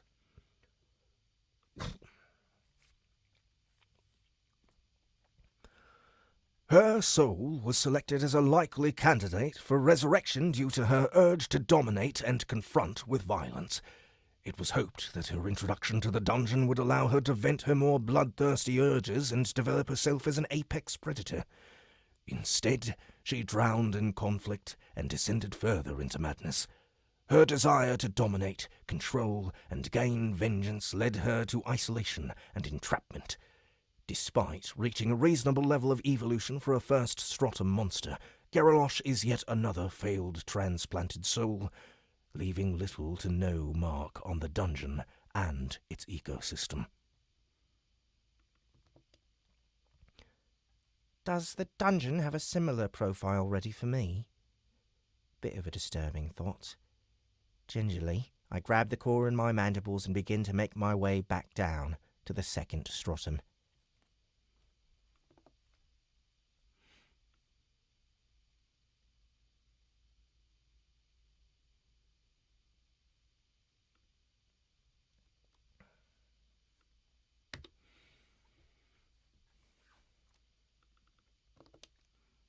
Chapter 27.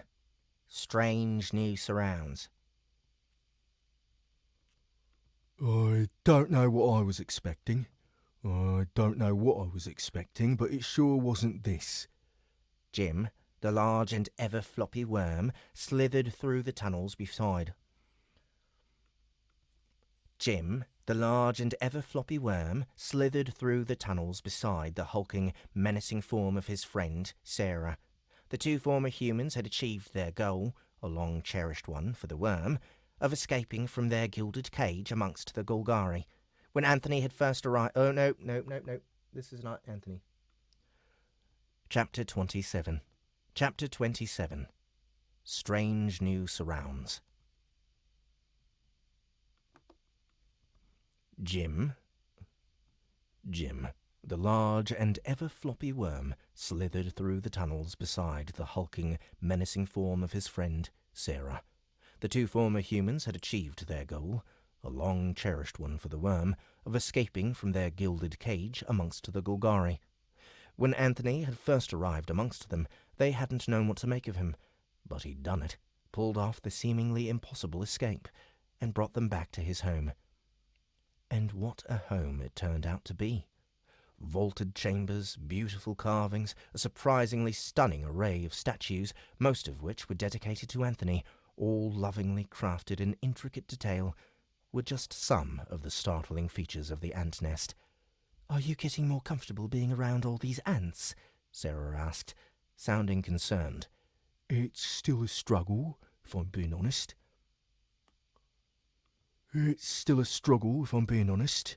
My coils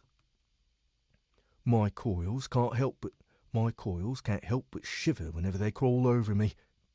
Yeah. It just so happened, at that moment, a host of ants skittered out of a side tunnel and made their way over the big worm's body. It just so happened, at that moment, a host of ants skittered out of a side tunnel and made their way over the big worm's body. He stilled completely and tried not to writhe too much as their claws pinched his skin. If he reacted badly and hurt one of the colony members, who knows what would happen to him? In the outer tunnels of the nest, there was far less traffic, so they'd found their way out here in order to stretch their legs and coils, take in some air, and try to decide what they should do next. The heavy traffic found in the inner sections of the nest was noticeably lighter here, but that didn't mean Jim didn't tense up every now and again as their hosts made their way over him as they went about their business. "We're certainly safe here," Sarah said, a little hesitantly.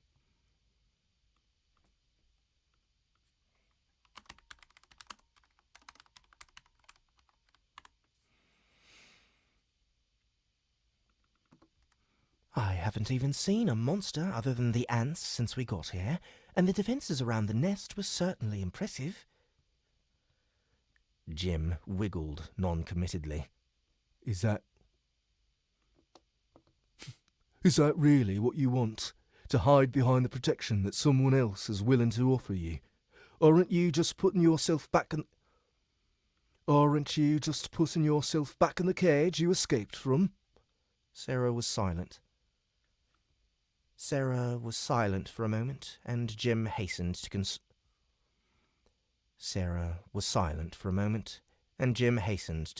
her. I'm not judging you or anything. I know that it's hard for you to fight and that you'd rather not. I just don't want to see you go back into your shell and give up your independence just after... you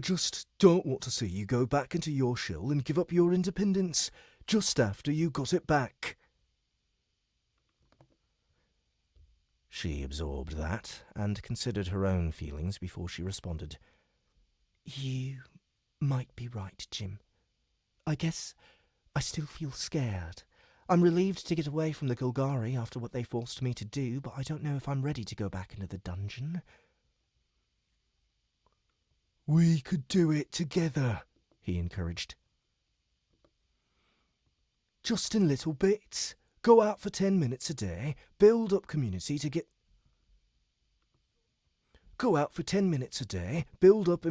to it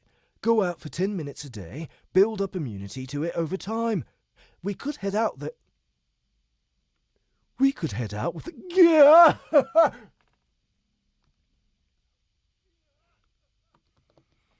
The ants crawled across him, paying no mind to his sudden freeze.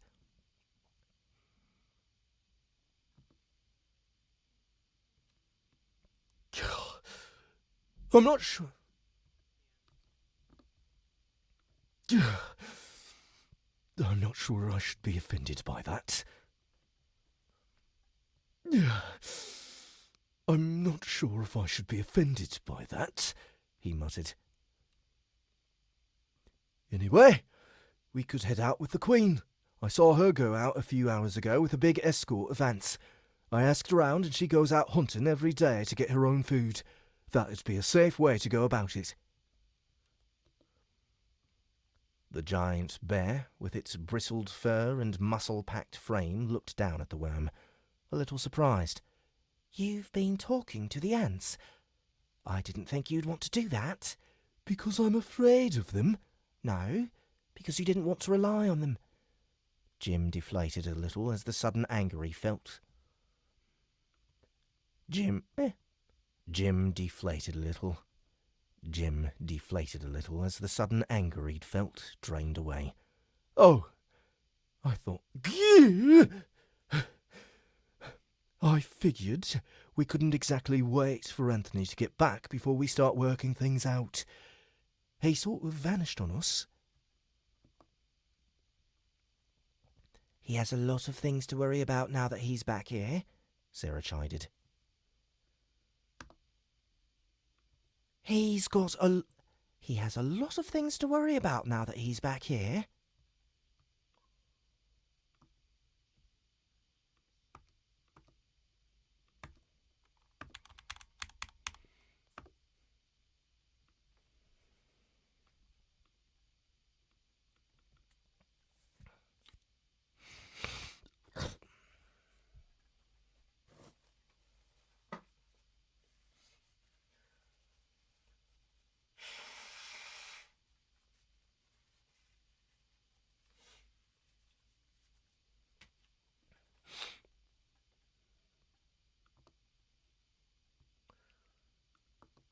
We can't expect him to hang around and wait for us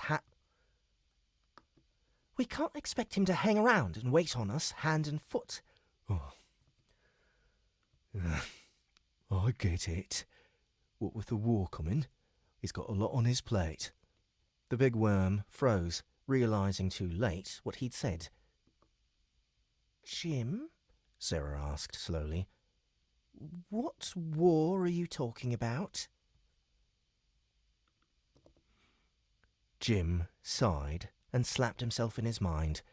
He wasn't really keeping it a secret, but he hadn't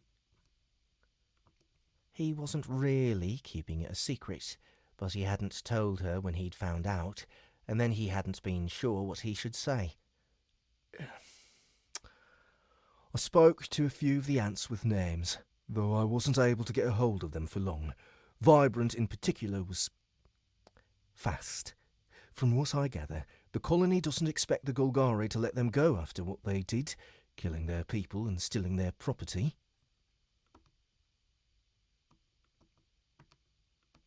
Killing their people and stealing their property?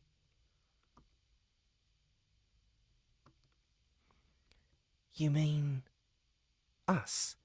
Us and other things. We managed to fight off the force that was pursuing us, but the colony believes they can still be followed, so eventually they'll come here in force to exterminate them. That's why things have been so crazy. The ants are getting themselves ready to fight. They continued to make their way down the tunnel as they tried to straighten out their tangled thoughts. Sarah ambled along, her shoulders almost brushing the ceiling as he walked.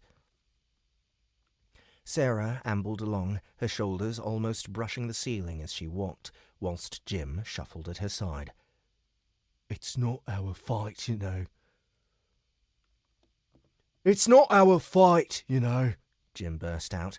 They might have saved us, but they don't need us for their war, and the Golgari aren't after us.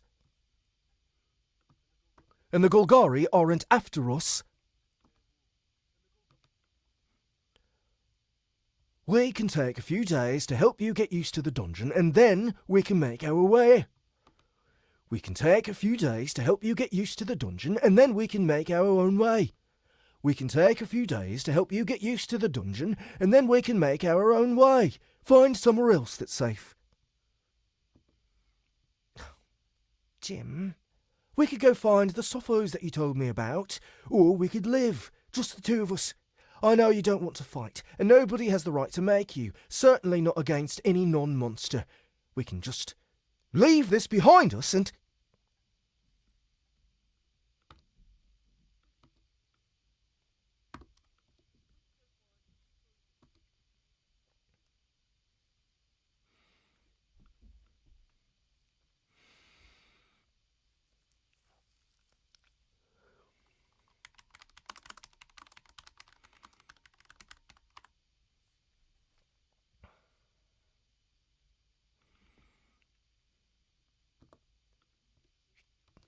Jim, we can't do that, and you know it.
Sarah cut him off sternly. They saved us. I'm not going to abandon them now that they need help. Jim pulled back a little. Are you sure about that, Sarah? You know what that means, right? You'll have to fight. You might have to kill Golgari. Even the thought of such a conflict was enough to set the great bear to trembling. But she didn't back down. You said it, didn't you? Anthony said it as well. We can't just run away forever. At some point I have to fight. The colony hasn't done anything wrong to me or you. Why should they suffer for us? I think I'm going to stay. I'll try to fight. You might die, Sarah. The bear didn't shrink away at all at those words. It's not dying that I'm afraid of, Jim.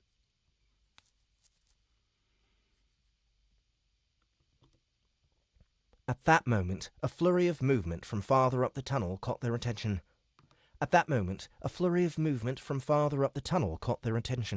From the shadows emerged Anthony, his carapace covered by the ink-coloured pet he called Chrysalis, carrying a gigantic core in his mandibles. When he saw the two of them, his antennae perked up and he rushed forward to greet them. Hey there, you two! How have things been? Sorry I haven't caught up with you since we got here. Things have been a little, hectic. Because of the war, right? I want to help, Sarah told him firmly. Anthony twitched and he turned toward Jim a little, as if to ask if she was serious. She seems to have made up her mind, Jim muttered. I suppose I'll help out as well. The massive ant appeared to take them in for a moment. Then his antennae seemed to shrug. Hey, sure thing. To be honest, the help is very welcome. I expect when the Golgari get here, we're going to have our backs against the wall. Why don't the two of you come with me for a second? We can have a chat, and I'll try and sort out something for you.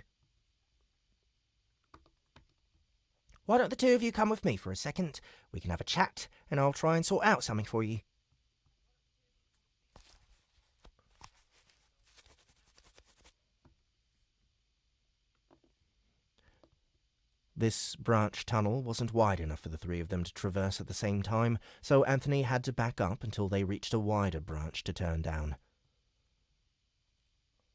I don't want to tell you what you can and can't do to help, the ant was telling them.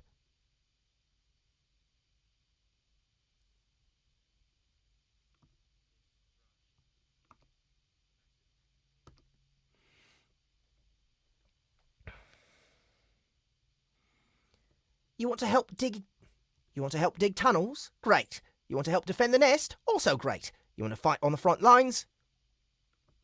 You're insane, but hey, that's also great.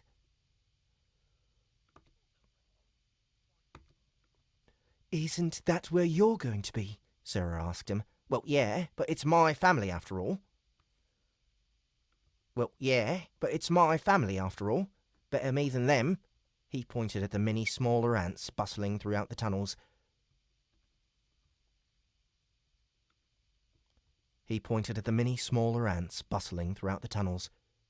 You really think that, don't you? Sarah asked. Of course. Anyways, I think what I'll do is get one of our teachers to talk to you specifically, Sarah. Work out exactly what you want to do and how you can help. Florence is a name.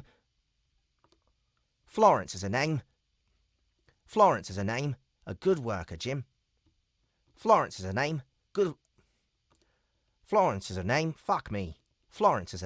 A good worker. Jim, I might put you in touch with Cobalt. She's a carver, in charge of building stuff. I'm certain she'll be able to find a heap of things for you. I'm certain she'll be able to find a heap of things you could do. He kept nattering at them, totally unaware of the very different emotions growing within his two fellow reincarnators. He kept nattering at them, totally unaware of the very different emotions growing within his two fellow reincarnators.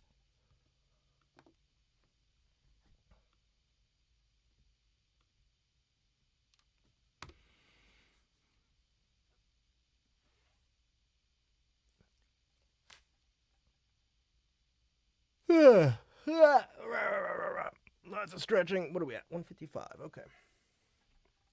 I think I'm going to narrate for another half hour and be done for the day. So maybe 3 or 4 more chapters. Let's go! Chapter 28. Taking Stock. After dropping Sarah and Jim with Florence, I rush back to the storage area and I'm told we stashed. After dropping Sarah and Jim with Florence, I rush back to the storage area. I'm told we stashed our haul from the outpost in. I feel a touch buoyed by the run-in with Sarah and Jim. I'm not sure how much they'll be able to help, but like I told them, every little bit is welcome. I doubt it would ever happen, but having Sarah on the front lines, a monster who's supposedly strong enough to rip me up, would make an incredible ally. It would take a lot to get there, considering her aversion to violence, but I'm sure she'll be able to contribute no matter what.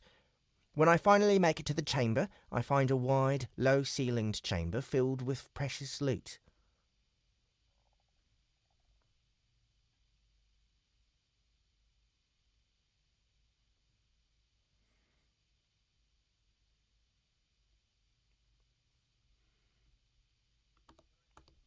When I finally make it to the low-ceilinged chamber,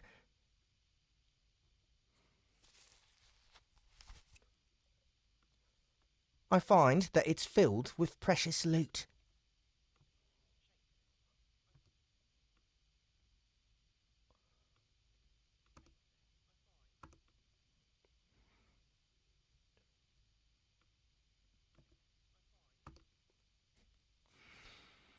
My siblings have been busy in here, categorizing and stacking all the goods on neat shelves they've shaped out of stone.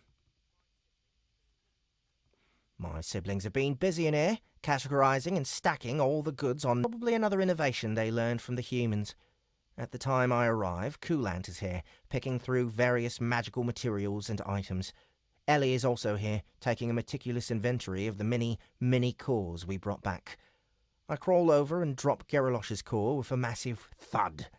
Ellie's antennae begin to quiver uncontrollably the moment she notices it.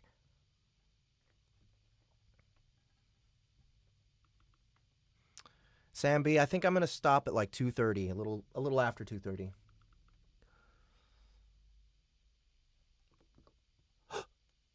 Eldest, that core! Are you here to donate it? No. This one's for me, unfortunately. Are you going to make a pet with it? Surely you will. You know what core this is, right? You know what core this is, right? Of course I know. I still can't believe you never let us study it, but it's an amazing chance to create an incredibly strong pet. I shouldn't be surprised that the core shaper would be interested in the most potent core the colony has gotten its mandibles on, but I kind of hoped they'd have gotten over it by now. No, I won't. I'll be absorbing this core after I've maxed out my current limit. That's why I came here. Have you finished categorizing the cores yet? Have you finished categorizing the cores yet? I want to take the more useless ones and absorb them.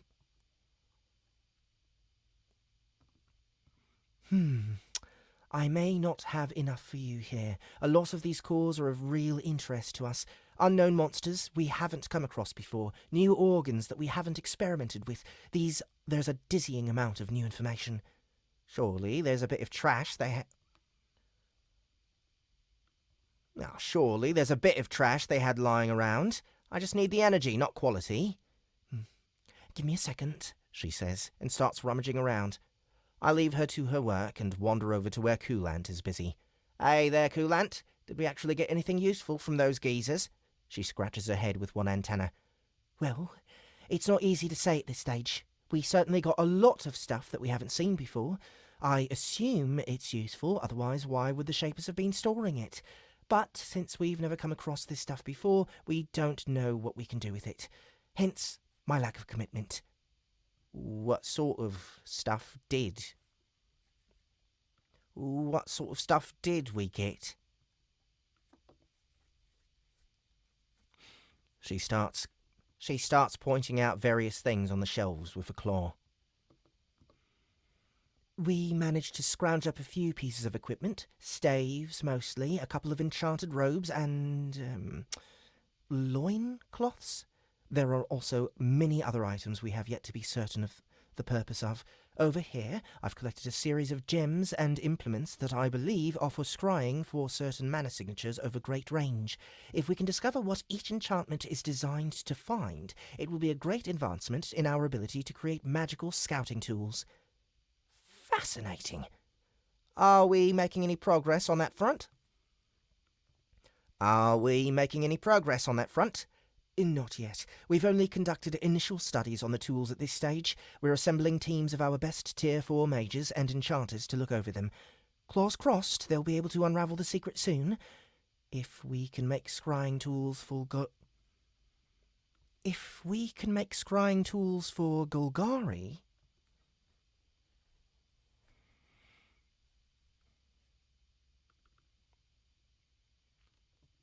Holy moly. That would be a game changer, because they surely have ways to scry monsters. Did we have anything else? Well, we did collect quite a variety of mana-infused ores and metals. Seems to be something they quite fancied, since we found such an abundance of it. She leads me to a separate shelf behind the first, laden with chunks of glittering ore. Flipping on my mana sense, I can feel the pure energy of the dungeon flowing throughout these materials. Some are clearly more precious than others, but all of them are rich with mana. Any idea what we can do with these? Any idea what we can do with these? Any idea what we can do with these? Any idea what we can do with these? I ask, wonderingly. Coolant shrugs. I have no idea. Our only thought is to try and determine what affinities these materials have and then pass them over to the carvers. They should be able to make something useful out of them. Makes sense. There's not really any point in hoarding them.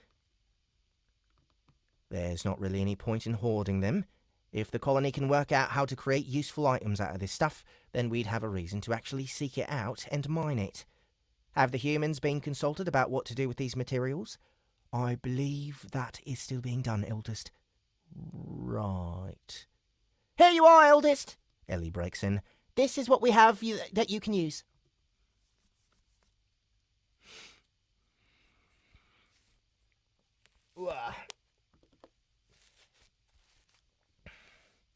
With little ceremony, she crawls up next to me and drops a thin stone bucket filled with cores on the ground.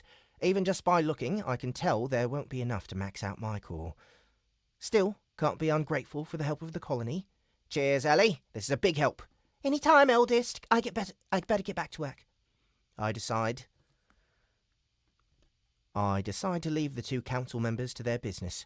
I place Geralosh's core on top of the bucket, even though it doesn't quite fit, and lift the container in my mandibles before heading out of the storeroom. Carefully balancing myself, I tread through the tunnels until I arrive at a relatively... Carefully balancing myself, I tread through the tunnels until I arrive at a relatively small, out-of-the-way chamber that I picked out for myself. Not too much traffic nearby and not much going on inside, the room is quite perfect for my purposes. I wearily plunk down all the cores and take a moment to settle myself. Physically, I'm not tired at all, but emotionally, I'm starting to flag a bit. Too much running around, too many things to worry about. I need to take a break. Time for a little well-earned torpor, I think. I can deal with these. I can deal with these cores after that. Then try and find out what's happening with this city.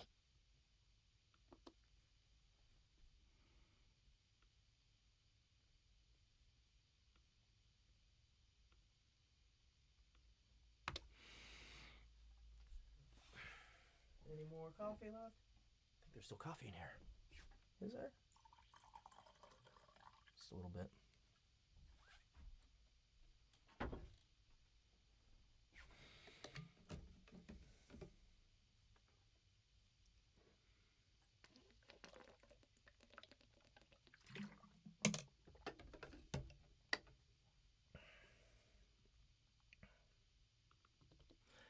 Chapter 29. Waking.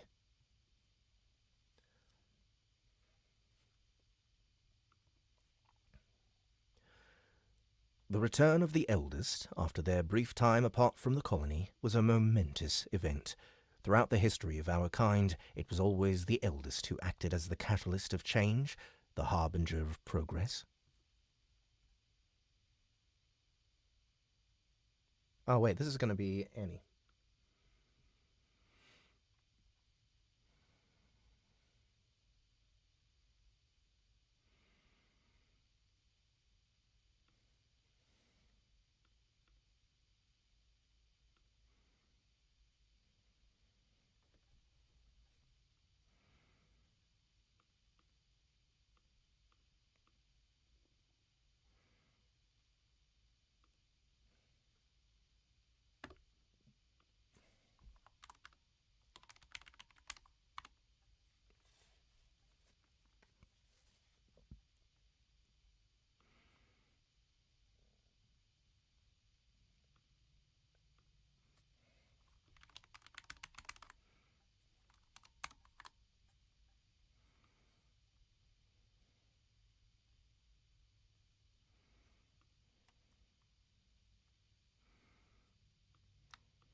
Alright guys, just adjusting the script because I'm going to give this all to Annie.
Sassafras!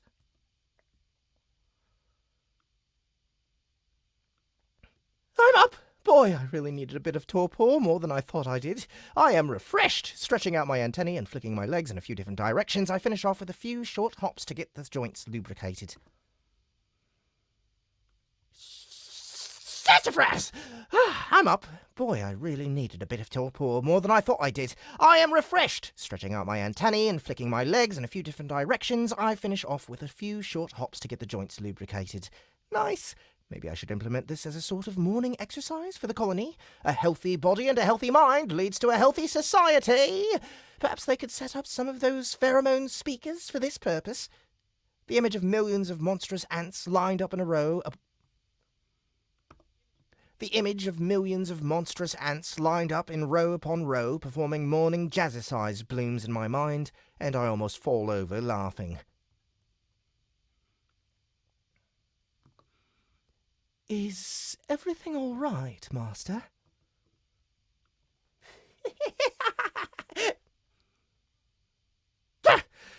Chrynus? I actually forgot you were there for a second. She wiggles a little with happiness. Is that because I've become your second skin? I told you I'd never part with you again. This is just a natural progression.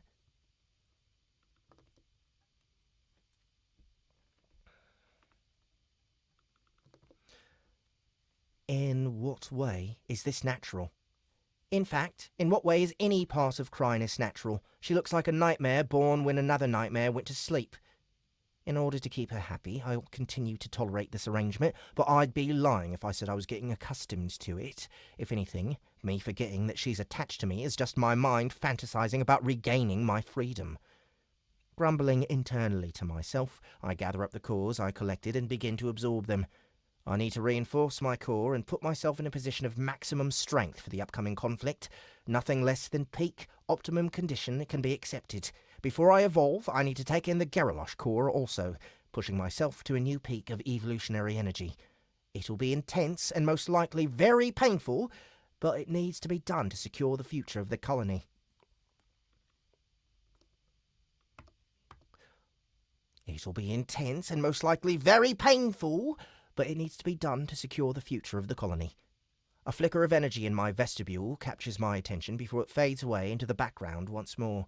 This irritating thing is back again! What exactly is it? Having these stupid ghost ant signals creep up on me all the time is really getting on my nerves. I'm determined to work out exactly what is giving this strange feeling. I feel like someone is trying to pull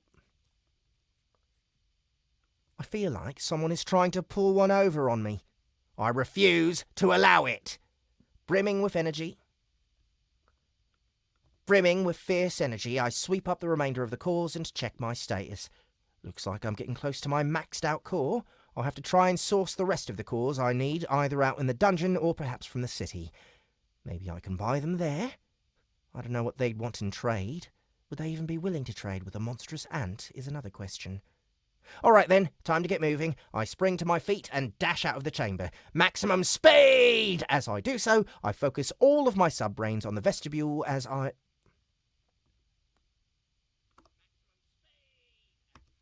Maximum speed! As I do so, I focus all of my sub-brains on the vestibule as it provides a steady flow of energy from the thousands...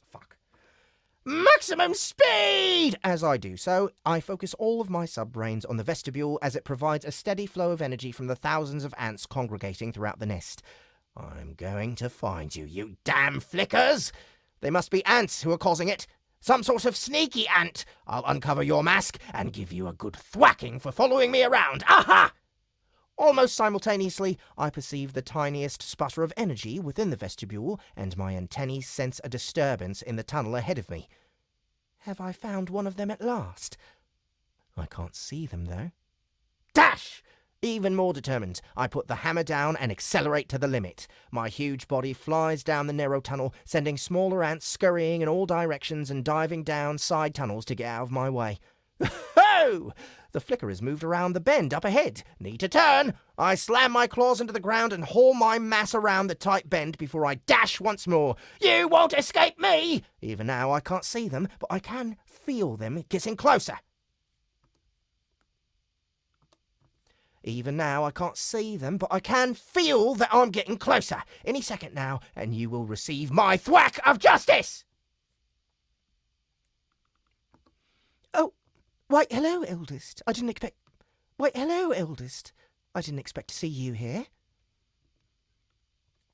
From behind a bend up ahead, Advant steps smartly forward, cutting off my path.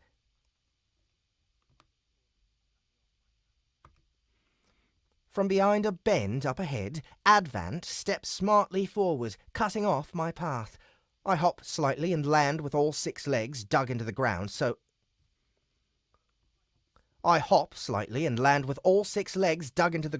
slow my advance as my momentum causes me to dig deep furrows in the ground. I manage to stop mere centimetres away from rolling over Advant and causing an embarrassing scene for the council, squashing one of their members. Advant? Where the heck did you come from? Who, me? I was looking for you, Eldest. It's time for the follow-up meeting to discuss the scouting reports. I grow still for a moment. Your timing here is rather perfect, Advant. You wouldn't be hiding anything from me, would you? I raise an antenna. Of course not, Eldest. Why would I do such a thing? Leaning in a little closer, I stare down at the soldier. I'm not sure. That's why it bugs me so much.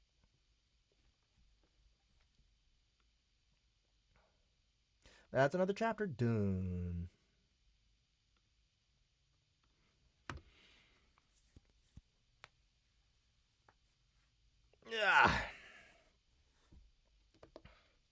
Chapter 30. Scouting Report.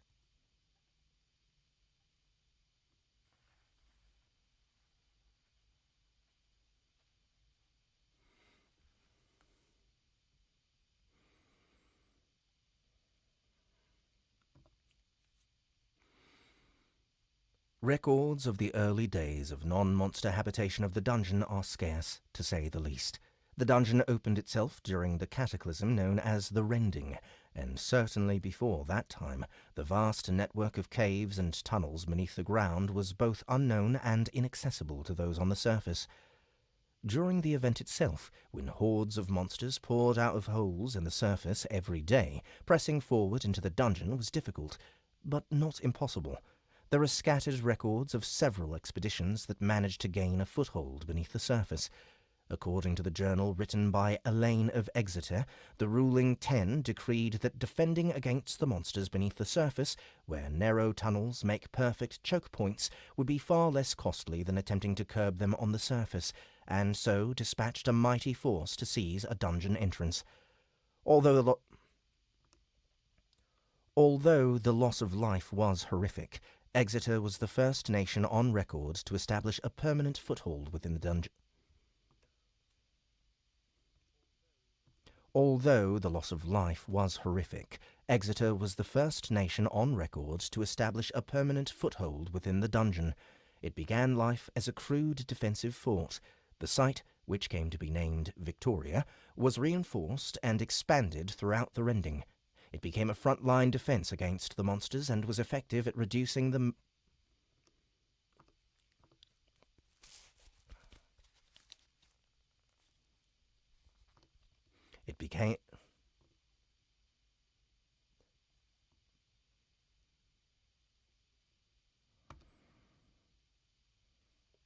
It became a front-line defense against the monsters and was effective at reducing the numbers that breached the surface.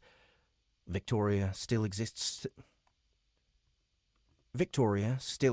today, though not in the form it once did. As Exeter pushed deeper into the dungeon to seize its wealth and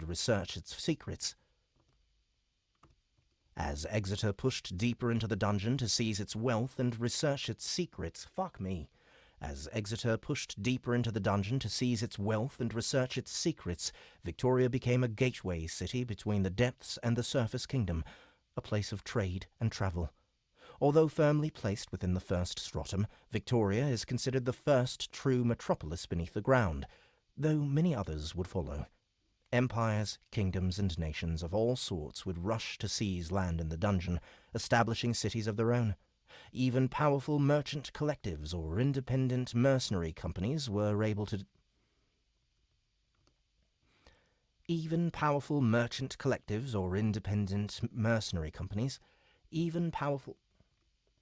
Even powerful merchant collectives or independent mercenary companies were able to construct their own safe havens in less desirable dungeon locations. In this way, the community below ground expanded. Excerpt from Societies of the Dungeon, Chapter 1, Introduction, by H.R. Dowenstow.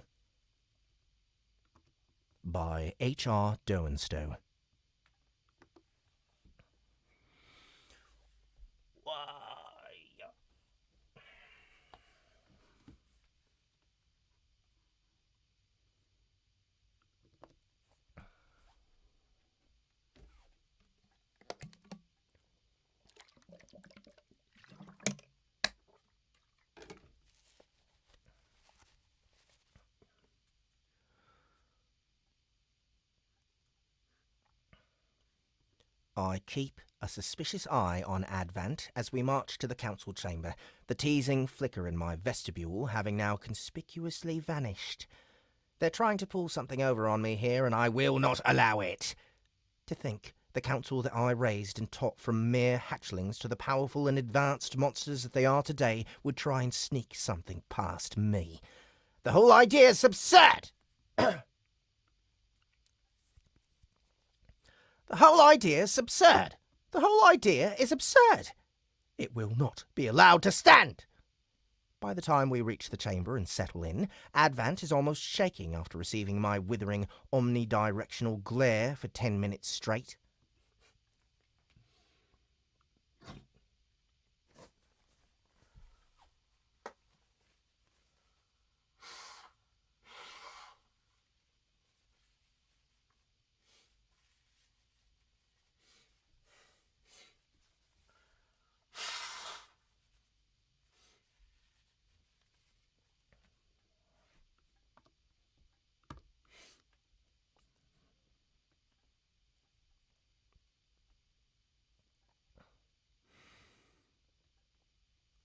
She hasn't cracked, though, which means I'm still in the dark regarding their nefarious scheme.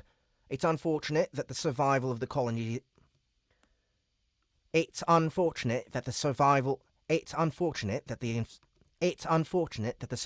the colony is at stake right now. I can't afford to be distracted by these side games. After another 5 minutes pass, the entire council has been assembled and settled into our individual seats. Hi, eldest! Vibrant chirrups the moment she enters the room. It's been exciting out there. Things have moved so fast. Even for me. I've been all over the place for the last day. I don't think I've stopped moving, even for a moment. That's great, Vibrant. I break it. That's great, Vibrant. I break in to stop the flow of scents flying from her before she can really get going. One of the things...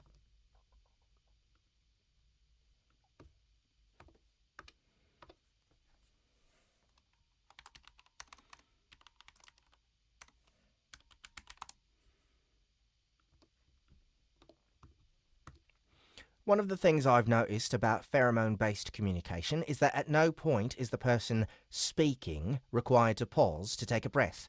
If an ant really wants to, they can launch into a diatribe that can be quite horrendous in length. Eventually they'll run out of pheromones, but with a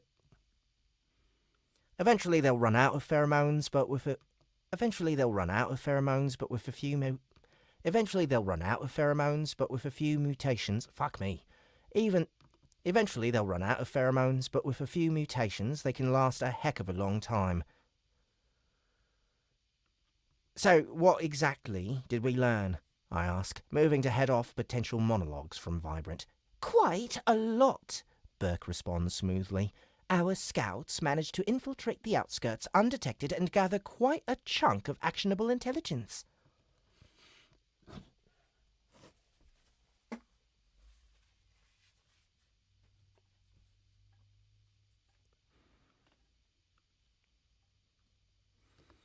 You're sure that you weren't found? I'm doubtful. How could a city in the dungeon survive without being monster-proof? We can't be completely sure. Wills answers, her antennae drooping slightly. I assure you we took every possible measure we could to avoid discovery. We tunnelled in ourselves, sent our stealthiest members, and cooperated with the Shapers and Mages.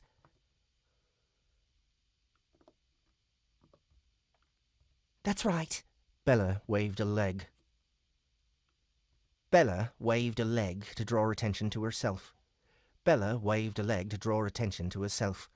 What? I'm changing accents.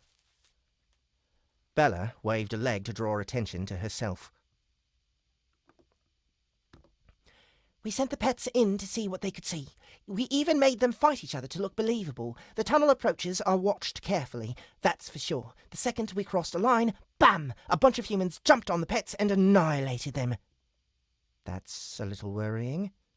Did you dig past that line? I ask, intent. Are you concerned about a spherical detection zone? Propellant asks. We considered the same thing. Not to worry, we made sure to stop before crossing over the line.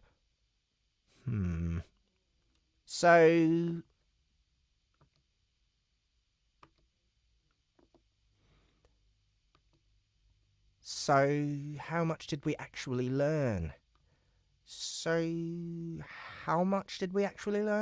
It doesn't sound like we were able to get close to the city at all. We know its location, how much space it occupies. We've identified all of the entrances and tested the defences. Preparations have been made on tunnel access from a wide range of entrance points, and every path in and out of the city is being monitored. Quite a bit in 24 hours, I should say. When you put it like that... Actually, what the heck did I expect? A complete census of the city? The names of every man, woman and child? The names of every man, woman, child, and the names of every man, woman, child, and a detailed inventory of their house pets. The names of every man, woman, child, and a detailed inventory of their house pets. The place is effectively surrounded, and pushing any further risks, exposing us at a time when surprise is out.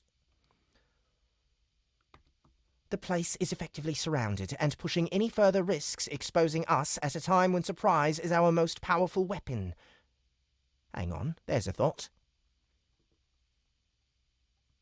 A census! I want a census done of the colony. A record of every single member of the A record of every single member of the family.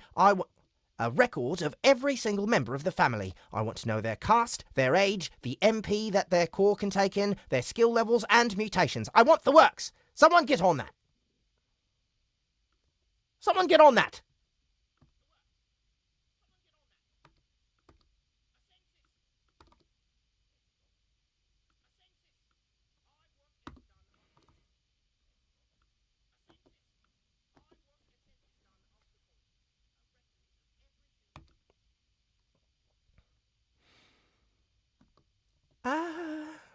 Eldest? Is that related to what we were talking about? Sloane asks, her antennae twitching in a puzzled manner. Absolutely not. It came into my head and I thought it was important enough that I should mention it. Right then. If we've learned all that we're going to learn, it's time to go for it. What's the plan? When are we going in? There's a moment of silence as the members of the council look at each other. I can almost hear them silently considering who should speak and how they should frame it. No, I cut in. I'm not sitting it out. I'm not sitting it out. And the first member of this council... I'm not sitting it out. And the first member of this council to ask me to... I'm not sitting it out. I'm not sitting it out. And the first member of this council to ask me to will be re-educated. I thwack the table with all of my might, leaving a slight crack in the surface and causing each of the ants to flinch, except Vibrant, who leaps up with glee. I told them! I said it was dumb. Did you really think the eldest would sit and watch as the rest of us ran in? You girls keep thinking you can shield the eldest and the queen, but you're nuts. It won't work. Nope, nope. In fact, when I told the queen what we were going to do, she insisted on coming along.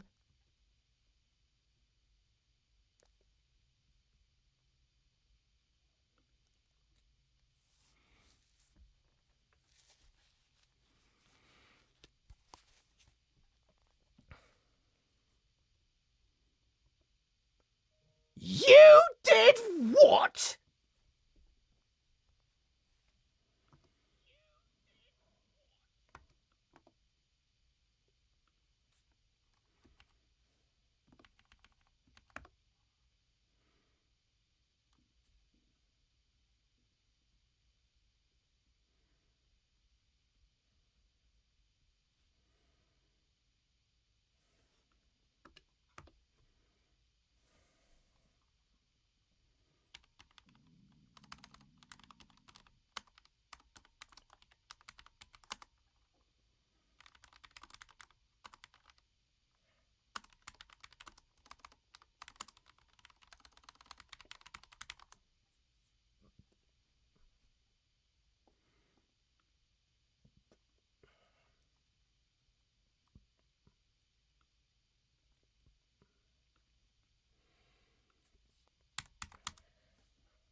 The rest of the council screams at her. Seemingly oblivious to their outrage, Vibrant continues to hop and wiggle on the spot. She's still surprisingly light on her legs, considering how large she is. Yup. She's real excited, or determined. One of those, with the eldest and the queen running into the unknown danger where who knows what waits for us. It's going to be amazing!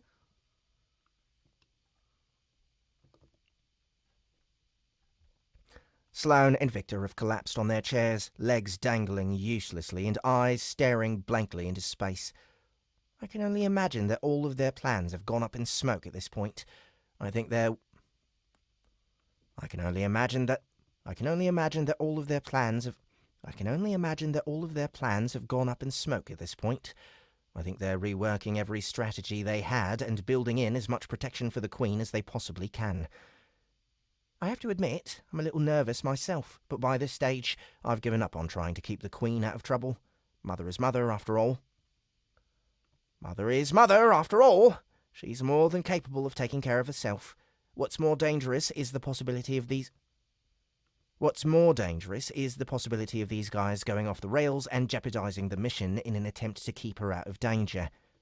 Look, the Queen is going to get in there and fight. There's nothing you can do about that. I cut Vibrant off as she continues to rave and address the rest of the council. If you want to protect her, then let's commit hard and make sure our takeover of this city is done as quickly and as thoroughly as possible. If it turns into a pitched battle in the streets, then we've already failed. This needs to be over before an effective defence can be mounted. We get in, smash the defences, quell the populace, and take any teleporters offline. Make sense?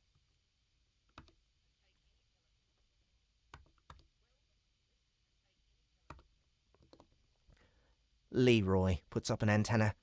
So we don't destroy everything in the city? No! Why would we destroy everything in the city?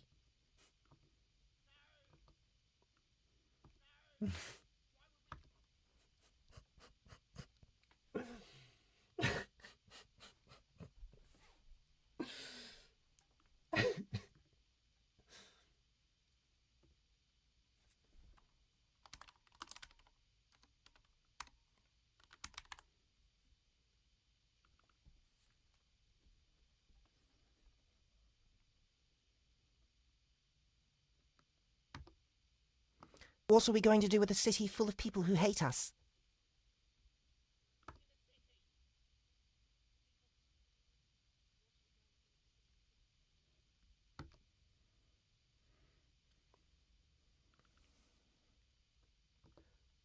We? Actually, that's a surprisingly sensible point coming from you, Leroy. Look, we'll win them over if it...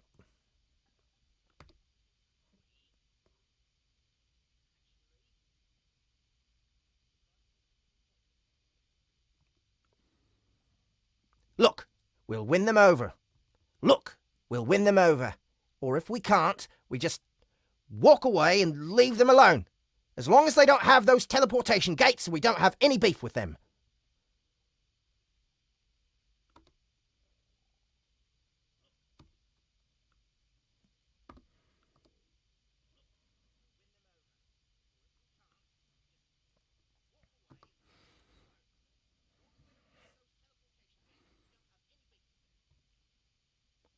So, we eat them?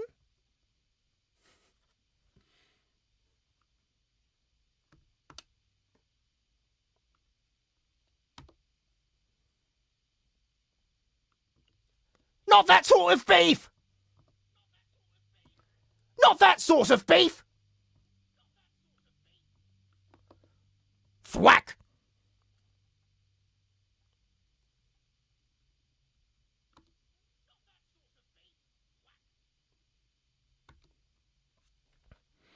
All right, it is 2:38. I am going to be done for today. That was a fun place to end it. That was day two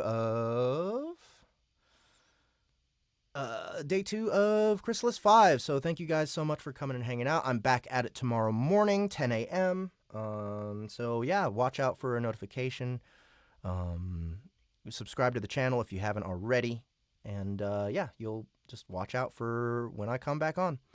Hope you guys have a good rest of your day, and hopefully I'll see you tomorrow as well. Laters!